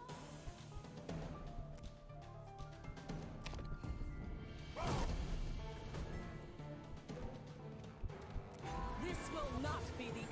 Ah, she's back.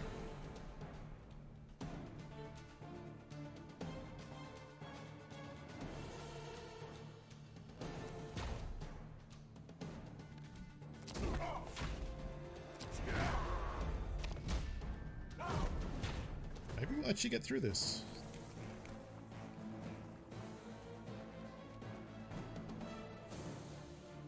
Thank you.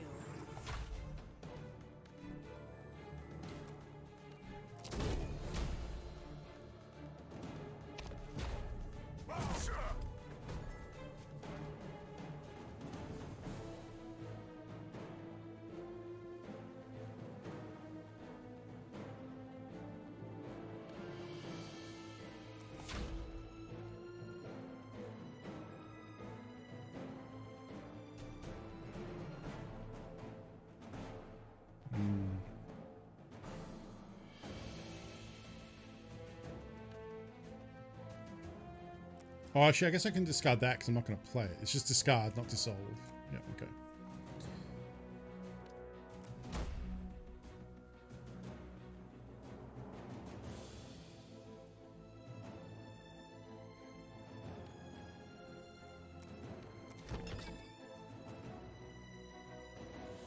He's going to gain...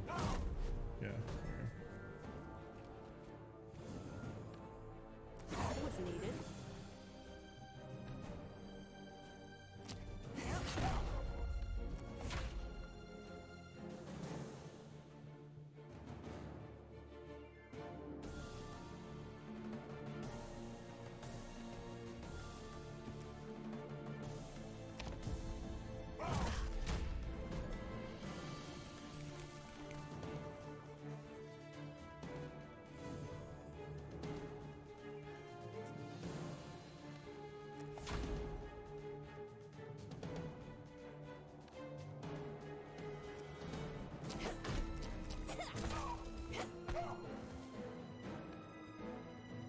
Oh, I could have played flex for the extra block. Oh well. I still can. Oh, whoops.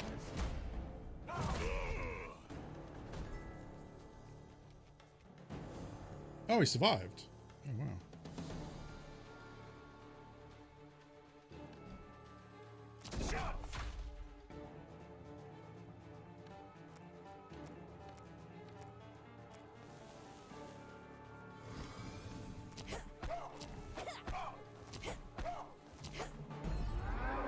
Ooh, that was close.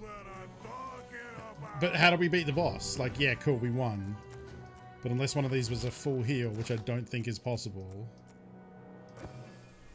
Third time you land a hit. Okay, that's pretty good with daggers. Like, we've actually got a decent... Oh, I can also reveal one more area. And we maybe finds a heal. 5, 8... So far, the hot runner is 8. 10. 8. Damn it.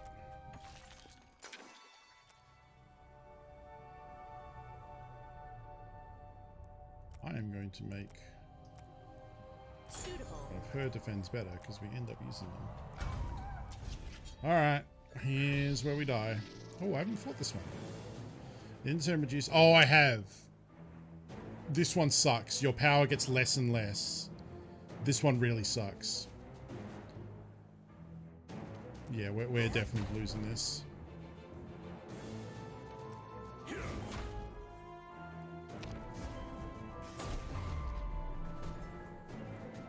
If you have allies, this becomes a not too bad fight because the allies don't get affected by it. But everyone else.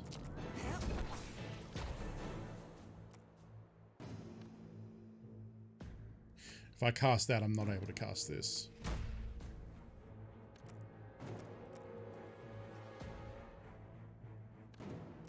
Yeah.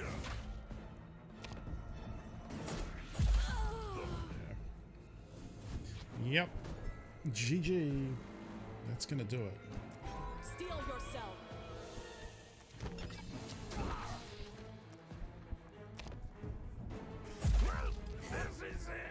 Sadness.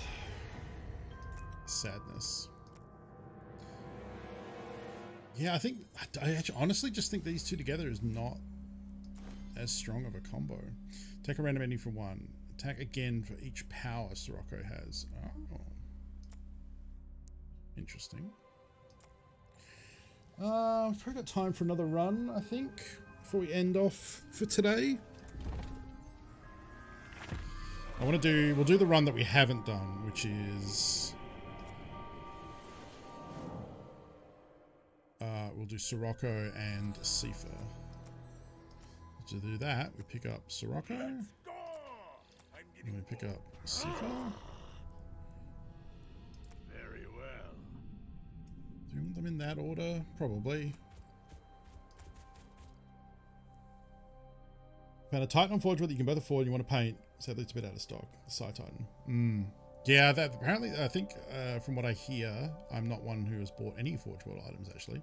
Oh, that's not true. I one time ordered some doors for rhinos and some Dark Angels shoulder badges, which I think I still have. I think I have one pair of the Terminator shoulder pads left. Yeah, as I understand it, Forge World are like pretty consistently sold out. We just did Gladiator, so... Let's try Thousand Eyes. I remember this combo of these two heroes being pretty good too.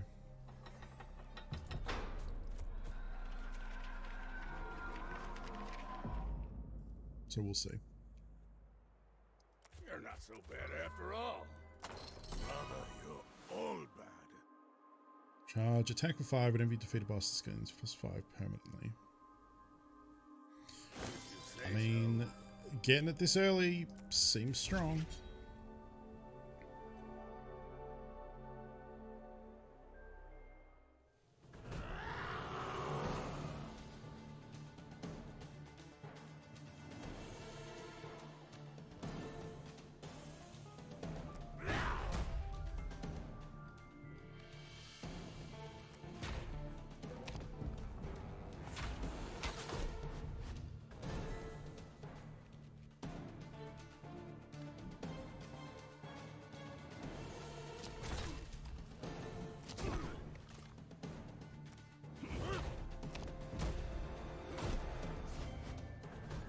They're both pretty tanky. Maybe that's why they're strong.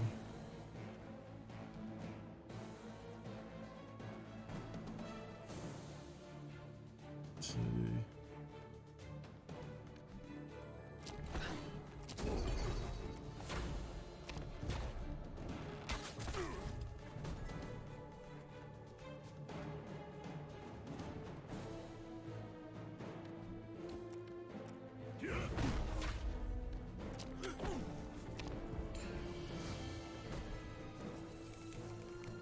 So the Frogman is actually one of the starting characters. The Shazza, the Dragon Stalker, or whatever her name is, and Sirocco are the first two heroes you get. You get Sifa after you get to the first boss battle, I believe, or maybe the first elite, something like that.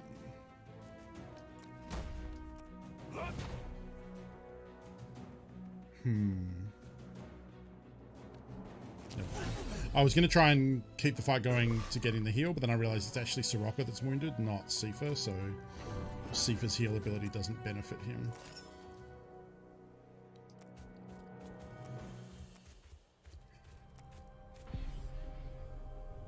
Interesting.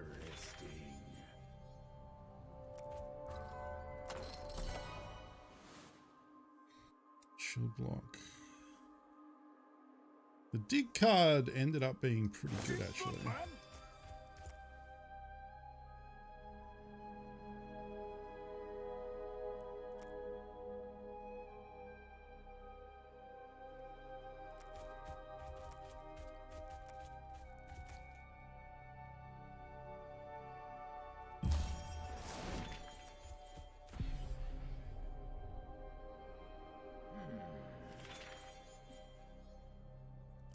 Don't often see ink just sitting on the board. I see. Whenever you damage more than one enemy with a single card, draw a card. It costs one less this turn. Oh, that seems really nice.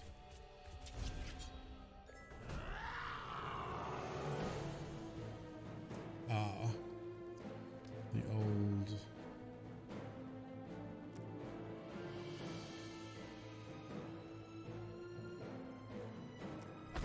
Person in front does less damage because I'm weakened.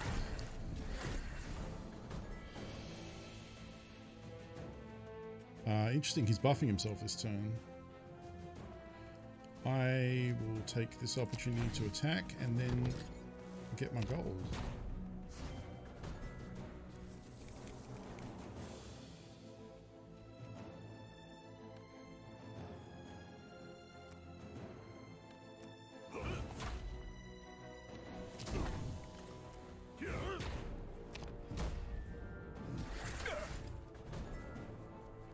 He's wielding a G-drop. Oh, he's holding something. I don't know what that is.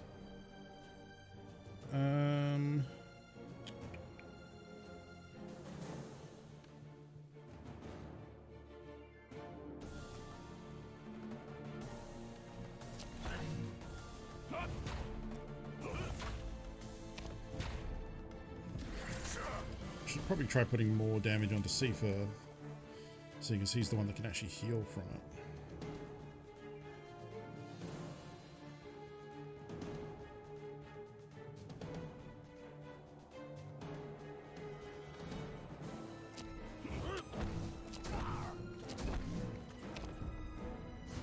Faithless Looting, hello. Good morning. How you doing? Hope you're having a good day. 24 damage, huh?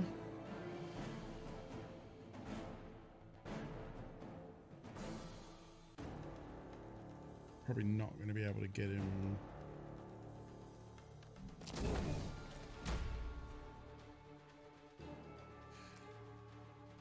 Oh, I probably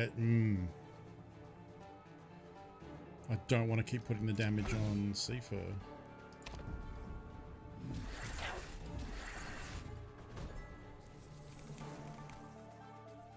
I mean, keep putting damage on Sirocco, sorry.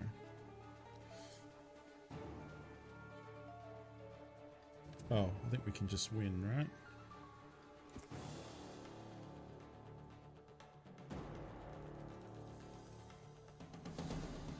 Oh no, maybe not.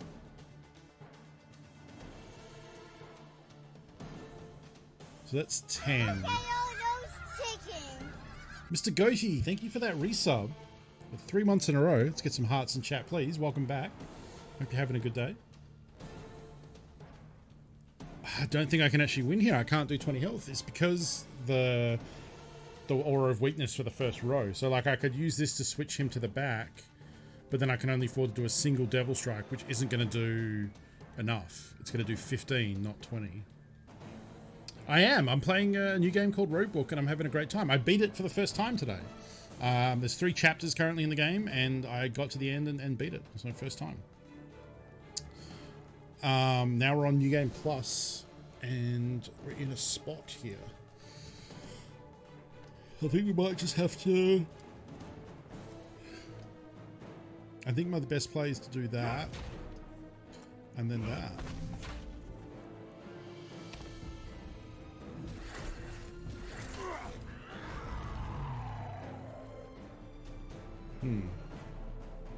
Oh, at least now I can heal.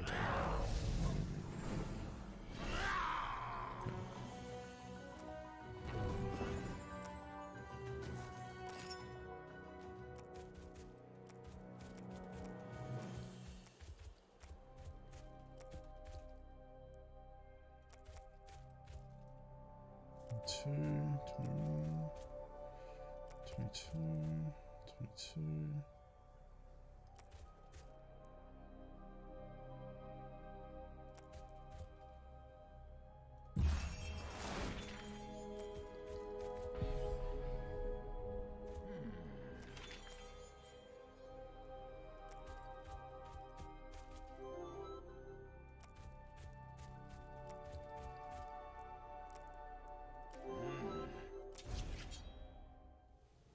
Yeah, it was a good run. I ended up having a good build.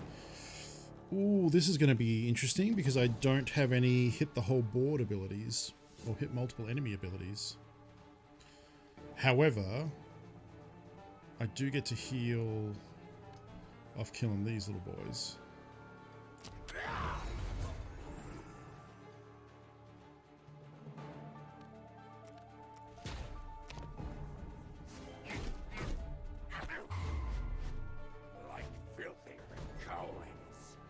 Oh, right. They summon.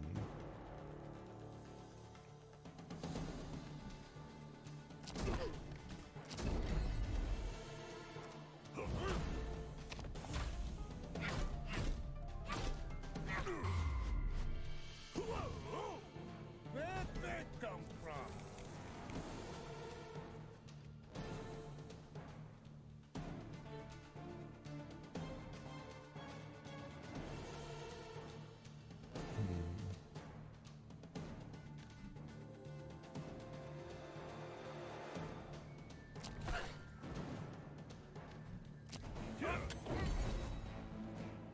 Oh, right, and I've got to take these all out to get to the back line. Oh, that's rough.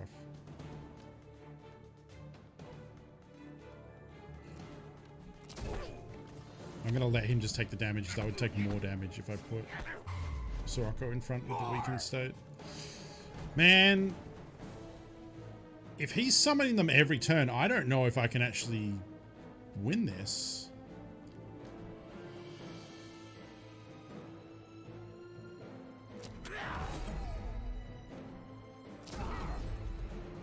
As long as he summons one per turn.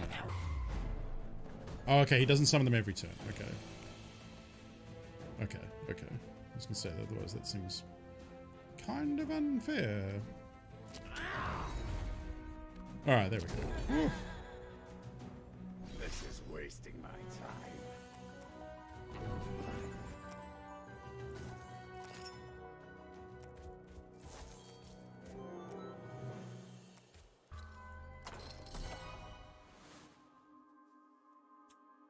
Take all enemies for 4 twice. Yeah, for that last round, I think we'll pick up one of them.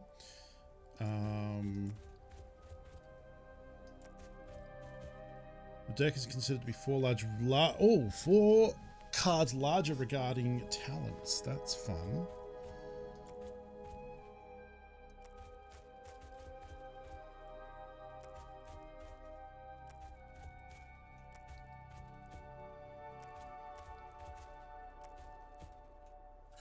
20 squares there. What about over here? 24.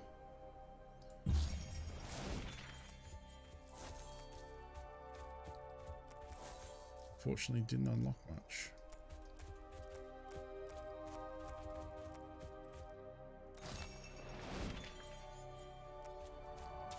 Let's try this elite.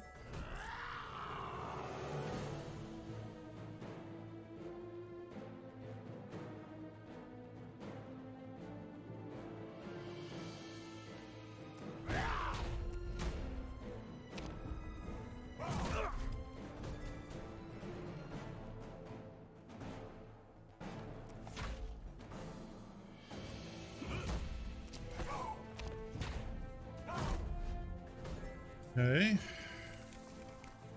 So far, so good.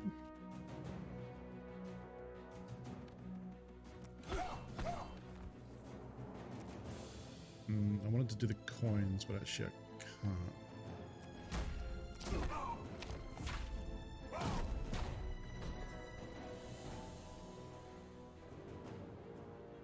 I don't think that vulnerability is coming off.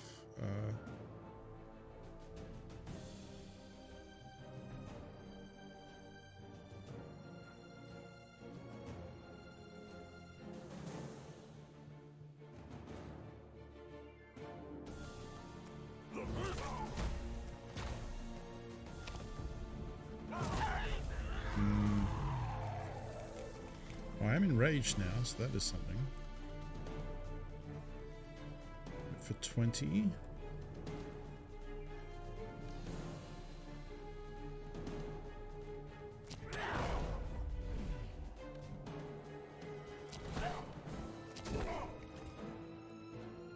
Oh, he's getting real low.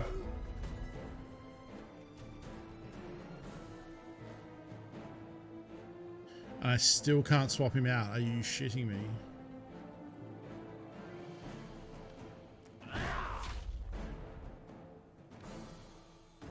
Does the block even matter? It does keep him alive.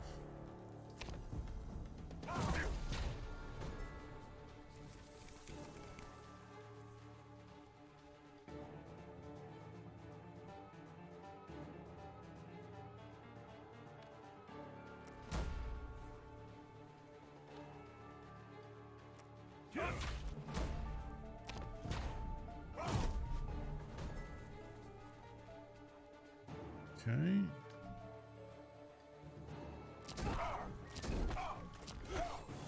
Put the damage on now.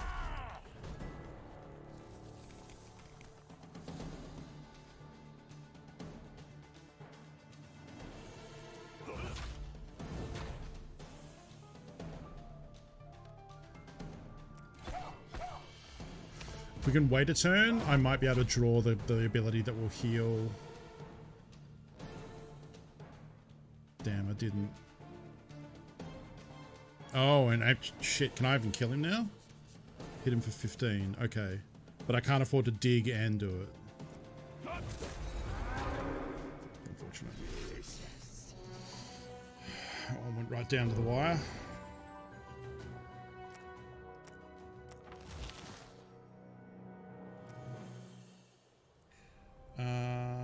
Where's my double hit thing? Spinning blade. All enemies for 7. What's that? Excellent. Very needed heal.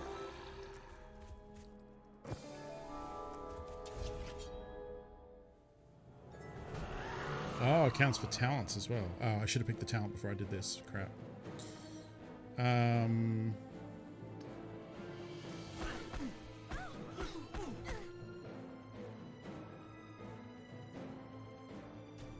Oh, cool.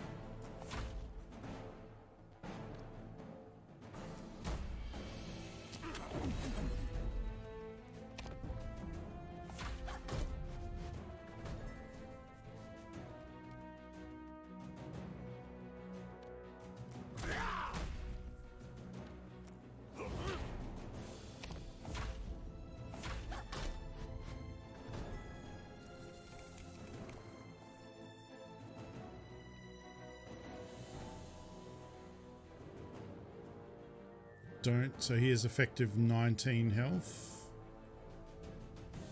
Yeah, I can't. I think I just need to do that.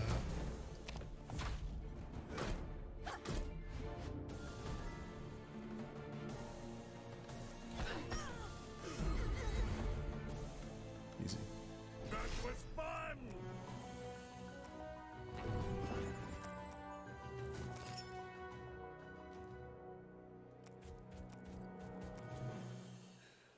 First time striker takes damage against fine block. Receive no wounds when Sifa dies. You have no cards in hand. Draw a card. I want to play with this, with Adamant Blood, because there could be a cool thing where you just let Sifa die and then he comes back. Because if he has 5 hit points, he's still going to do the damage that he does. It's 12,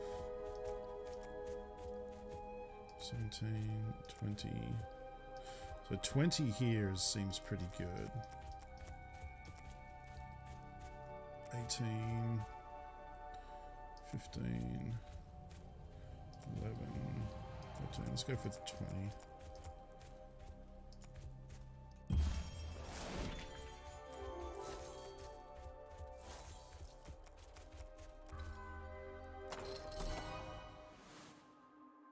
Charge the leading enemy for 8 3 times. Or attack the leading enemy for 8 3 times. Gain 16 block. Give an aggressive ally +4 and summon a brute.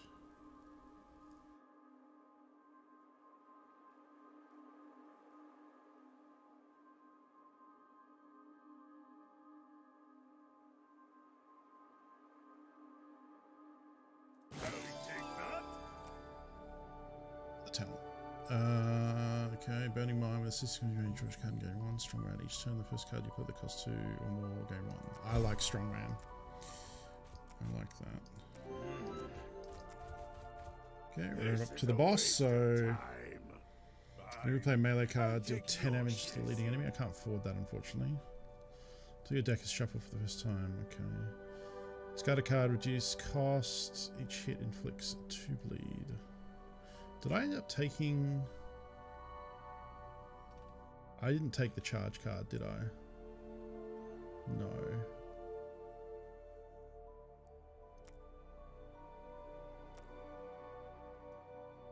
Give a hero give a hero 6 power.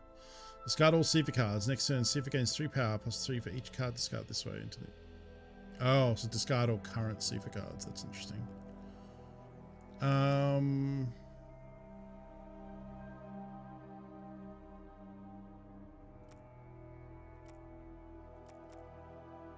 Could also buy Impact.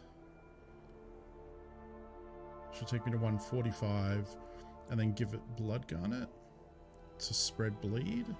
But I don't know how hard we're going to bleed this time around. I do like the idea of Ogre's Suit. So we're just going to take that.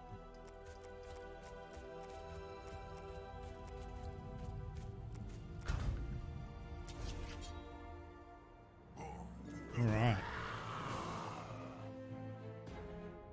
Yeah, so this fight is interesting. They share health, so hitting any one of them reduces the health points for all of them. The health pool for all of them is shared. But if you hit the ones on the side, if you do 25 damage, then it weakens the main boss on the Palanquin. So...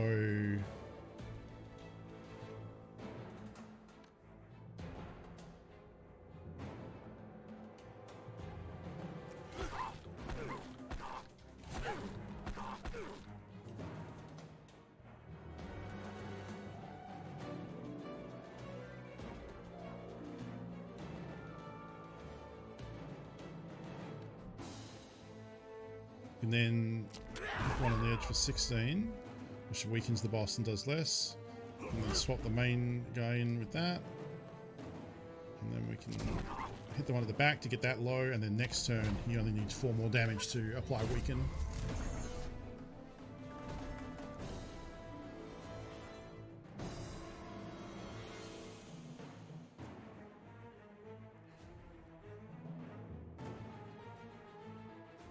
Take the leading enemy 15 and gain 5 block.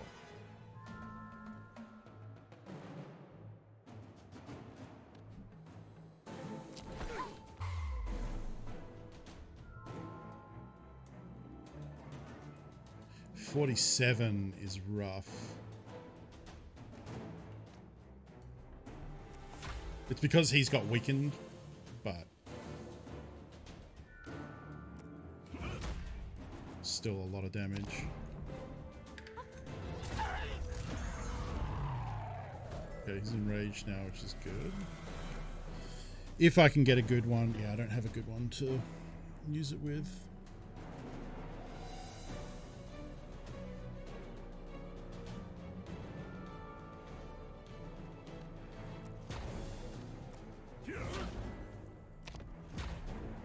Oh shit, I could have. Right, I forgot. Every first turn I use a 2-cost card, I gain 1 energy back. Attack for 17. Honestly, I kind of want to just eat this hit and give him 6 power.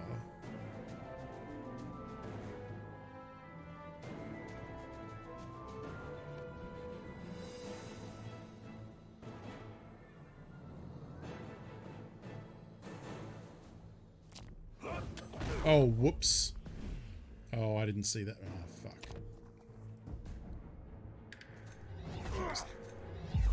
That was done with me.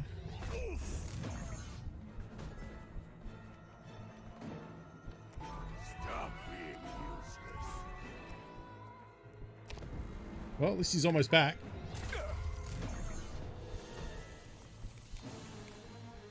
And I guess there then becomes an interesting mechanic where, because I don't lose wounds every time he dies, if I can switch him in to take a big hit like this.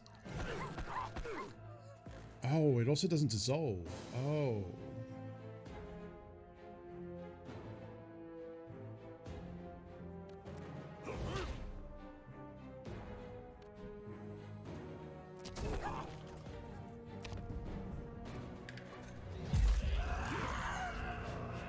That becomes a very effective strategy for eating those big hits, because each time he dies, now that I don't get wounds from it, it doesn't super make a difference.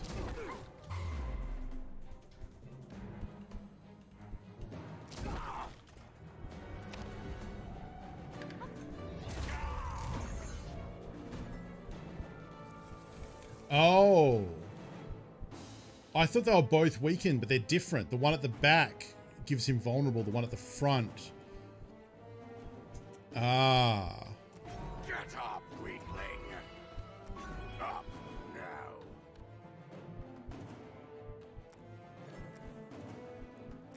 Okay, I didn't notice that. I thought they were both applied weak.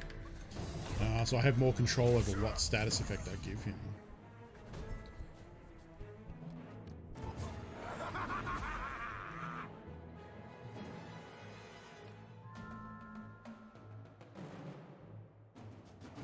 Why is that hitting everyone?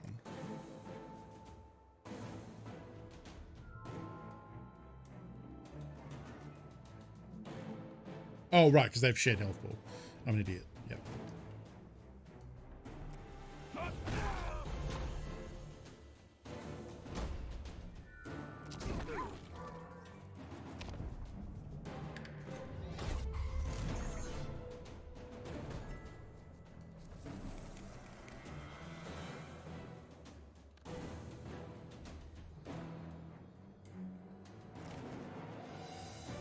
Oh, I guess he loses it when he dies?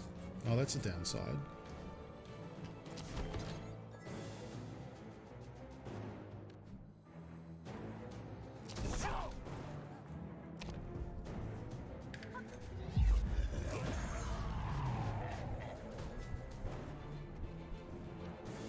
Stop being useless. Up now.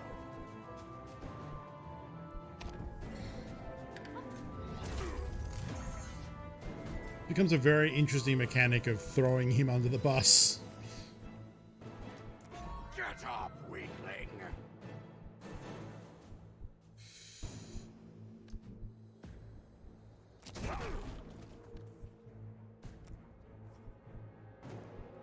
Oh, actually, I could have... Shit, I could have played Dig and then still got to play the other one, because I forgot I still had the money back ability. Up now. This is a bug. It should show that he's going to swap in when I do this.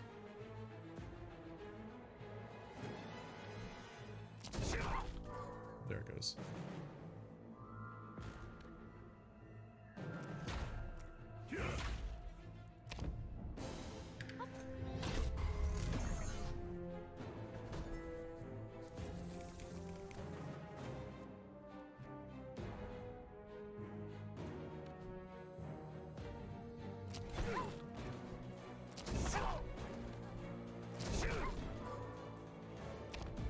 Again, we can just have him eat the big hit.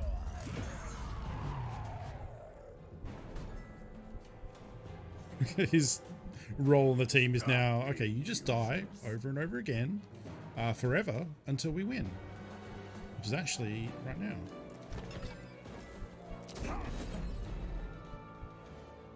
Good job, team.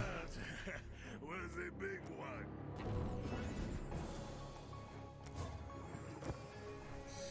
When you destroy an enemy, shuffle a hunt down. Your hand is leading their attacks, fit one bleed. Each time you play 5 cards in the turn, deal 10 damage to a random enemy. I mean, I guess we want the bleed.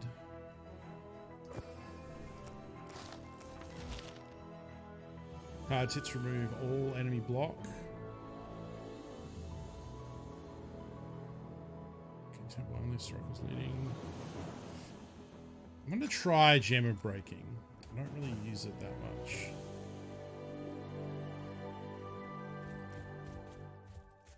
We've got a Knight Gauntlet of Might. Got an Ogre Belt. Okay. We can put the Gem of Breaking in something cheap.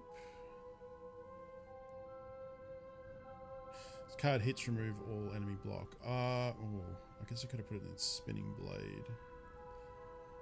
Maybe I'll hold on to it and try and get another AoE.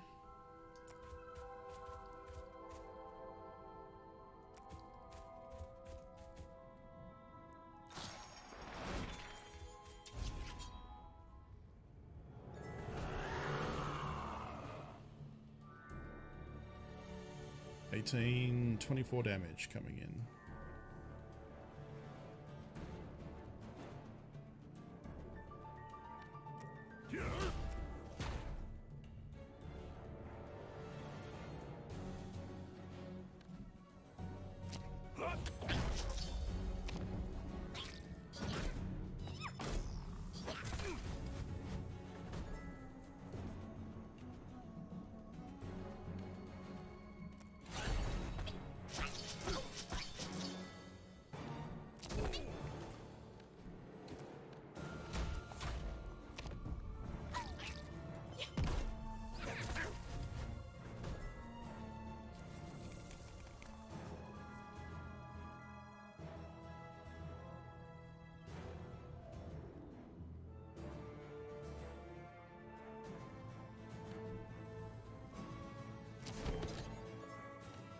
Enough.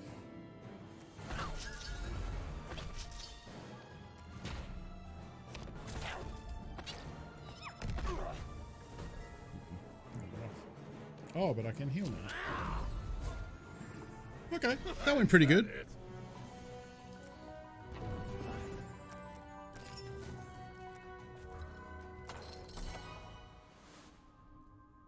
Attack all enemies for 12. For each enemy hit, gain 4 block. Or attack all enemies for 15. I think attack. I'm gonna give him. So attack all enemies for 12, gain 4 block for each enemy hit, and remove all enemies block. Very well. And it's a 2-cost card, so it gets 1 energy refunded as well. And if we can get that ogre belt over on the right, that'll be a nice benefit too. I'm gonna ogre soup Sifa.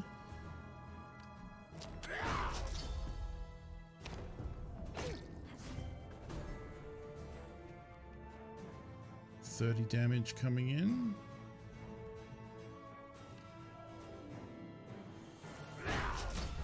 But it's... Oh no, it is anytime any of us that play a 2-cost card. Okay.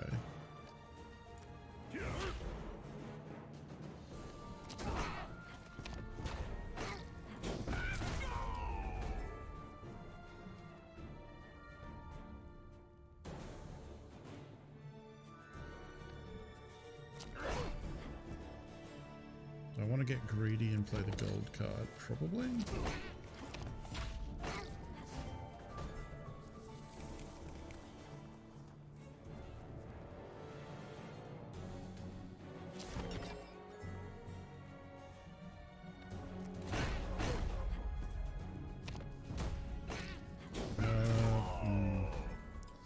Yeah, that might have been a little too greedy.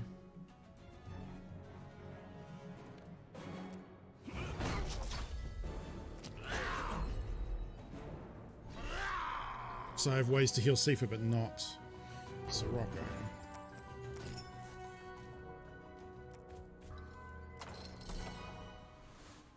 He loses 5 life and attacks for 22.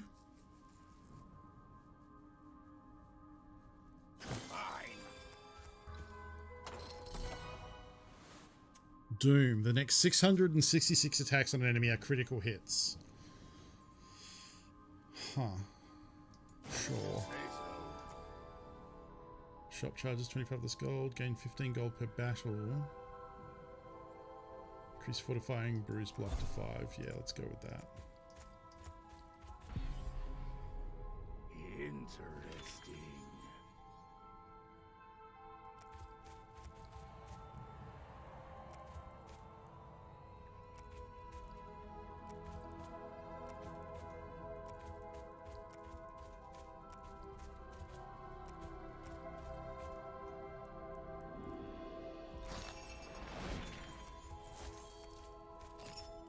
5 spaces in a straight line is good. So use one of those. The other problem is you only have 3 slots here for items, so if you win a fight and already have 3 things and need to pick something up, you have to discard one.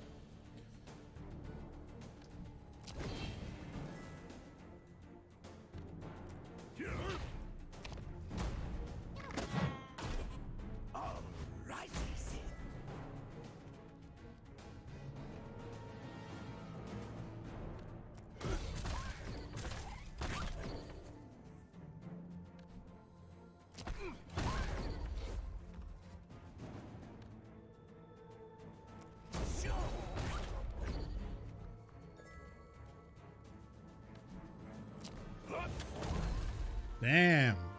This is wasting my time. It's a good sequence.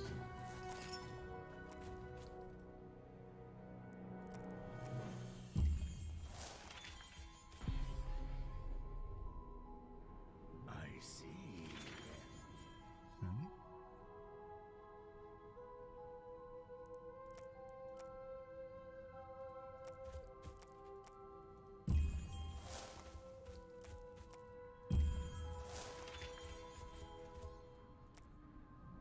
Remember the Copyright plays a card that costs 2 or more, gain 4 block.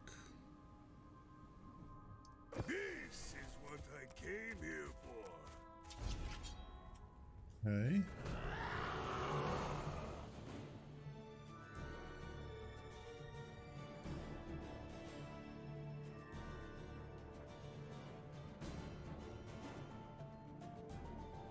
Take 8 damage.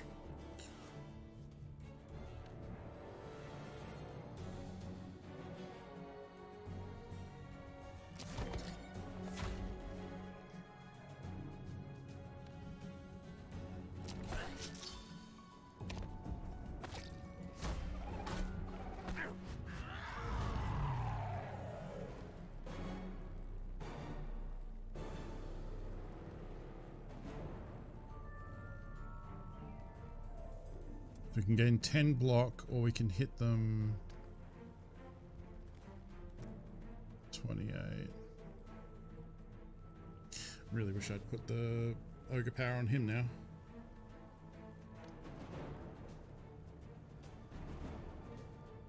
Take 22.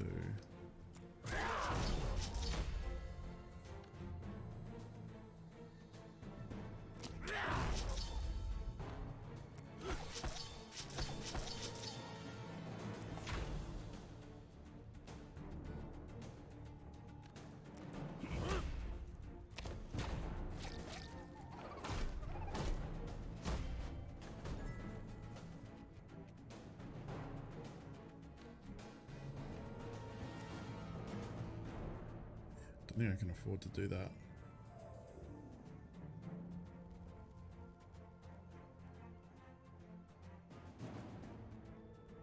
Let's see.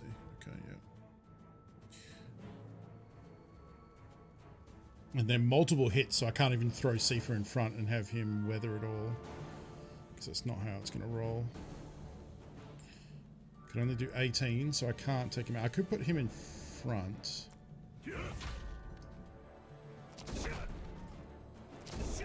Then that boosts this back one to do, 42 damage. Well. Yikes.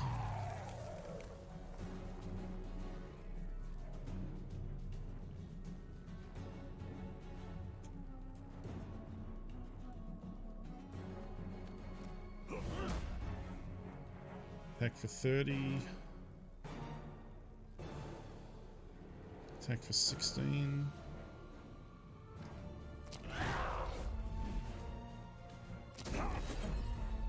Well, we lived through it. Definitely feels like this run is like teetering on the edge of catastrophe. 22, 20, 23. But there's not really a lot going on down there. Oh shit. I did not mean to do that.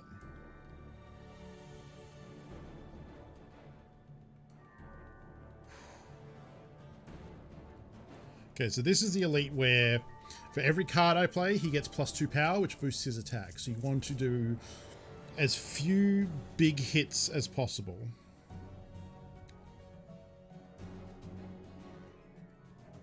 Or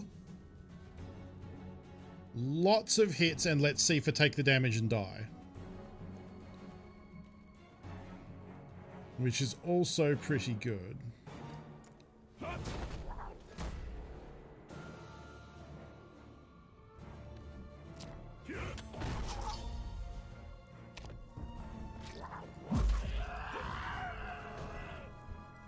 But actually, I guess considering Sirocco's health... Oh. Yeah, no, we're dead. I forgot about that. Yeah, so that's the problem, is if I let him die by playing the cards to resummon him, it boosts his attack. So that's the example. There are plenty of mechanics in the game that... There are plenty of mechanics in the game that are around playing lots of cheap cards, and there are lots of enemies in the game that specifically punish playing lots of cheap cards. So it's tricky. It makes things like, you know, zero cost dagger builds or discard builds or reviving heroes dangerous. Whereas putting your hits into big single hits is very rarely bad. But I think it's harder to do. Yeah, this game is great. If you like deck builders, if you like Slay the Spire, I would really recommend this game. You know, $35 Australian, which means it's probably like $30 US, I would guess. High 20s, something like that. It's available on Humble if you want to pick it up. Using my Humble link there will help support me and Child's Play Charity, who's my chosen charity. And yeah, I'll probably play more of this from time to time. I don't know if I'm going to play more of this tomorrow. I feel like we got a good amount of runs for this today. I would definitely do a run here and there by myself in the evening, because it's a fun game to play while I'm watching TV and stuff. Tomorrow, I think, so a couple of things I wanted to talk about. Tomorrow, I think I want to play a game called... what is it called? Have I installed it yet? I don't think I've installed it yet. I need to do that. Phantom Abyss. I have installed it, sorry. Phantom Abyss, I think I want to play tomorrow. Which is a temple runner. It's a asynchronous multiplayer game where it's first person, you run through temples, and you have to try and beat the temple. It's like a movement game. There are obstacles and enemies against you, and every temple you run is the first time... Sorry, every temple you do, no one has yet beaten that temple. I believe the way the game works is it's procedurally generated with the maps. when you go to like click play, it gives you a seed of a temple that no one has beaten yet. And then once someone beats that temple, that seed is removed and is no longer available. So every run you do you could be the first person to beat that run, that temple. You'll see ghosts of other players who are players who've played that temple and died. And that's a really cool concept. And I'm very into that. It's kind of like Indiana Jones. Yeah, so it just came out this week. That's another one that I got that I want to try. In addition, this weekend coming up, my last stream of the week, which would be Monday for me, Sunday for Canadians and North Americans, is going to be a charity stream. I need to start setting up commands to advertise that, which I have not done. We're going to be raising money for Games for Change. There's interest in... There's info in the announcements thread of the Discord. Games for Love, not Games for Change. Games for Love we're going to be raising money for, and we're going to have giveaway milestone. Sorry, there'll be a giveaway at the end of the stream. I'm not sure what the giveaway is yet. I think I'm going to try and do it so that it's a $100 Steam voucher. But I'm not sure. I've got to speak to the people I'm working with to see if that's something they can arrange, because I know there's going to be a giveaway. I know it's to the value of $100. I'm not sure if they're cool with it being a Steam gift card, but to me that seemed to be the most likely thing that someone could use. So that will be anyone who donates during the stream will go into the running to win that giveaway at the end of the stream. There'll be milestones along the way, probably me eating some horrible beans. People have suggested, so I set up a channel in the Discord called Charity Stream Ideas, and people are in there suggesting ideas for different milestones. I do actually have a Tarkov code still to give away, but I think they want to do something that they organize. I'll have to talk to them about it. People have suggested like running viewer kits in Tarkov, doing scavs scav runs where I deafen myself so I can't hear anything, 0 to hero runs, play at night with no night vision. Pimento suggested a game with the community, maybe on a milestone, words on stream. I have to look and see what's involved with that. I also have Everybody Golf, which is a very fun multiplayer golf game. So if people have that, we could do some games of that. There's always Jackbox, although with Jackbox, people have to be funny and there's the potential for people trolling, which isn't always great. Anyway, the Charity Stream Ideas channel in the Discord is where you can go in to put suggestions.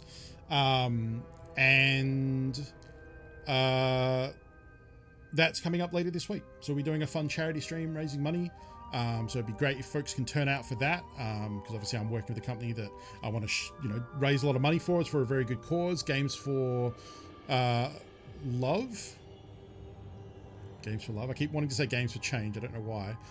Games for Love is a very good cause, raising money to help support children's hospitals and all sorts of stuff. There's info in the announcements where you can go find out more about Games for Love as well. And yeah. One more thing. I'm going to probably be playing Vermintide 2 with James and Joe on Saturday, I believe. And maybe Ben. I'm going to see if Ben wants to do it. I know Ben owns it, but I don't know what he's doing on Saturday. So there'll be some Vermintide coming up as well. Some multiplayer Vermintide. So that should be fun. And that should cover everything. Okay. In the meantime, I'm going to send a raid on to someone who's streaming. Let's have a look and see who's streaming tonight. Thank you for hanging out. I hope you enjoyed Roguebook. I enjoyed this a lot. Not just because I actually beat it one time, but it's 100% like my kind of jam. Like deck building, it looks really nice. The mechanics are cool. There's still a lot more variety in there, like between all the treasures and the different builds and stuff you can go for. There's definitely room for some fun stuff in there. Let's see.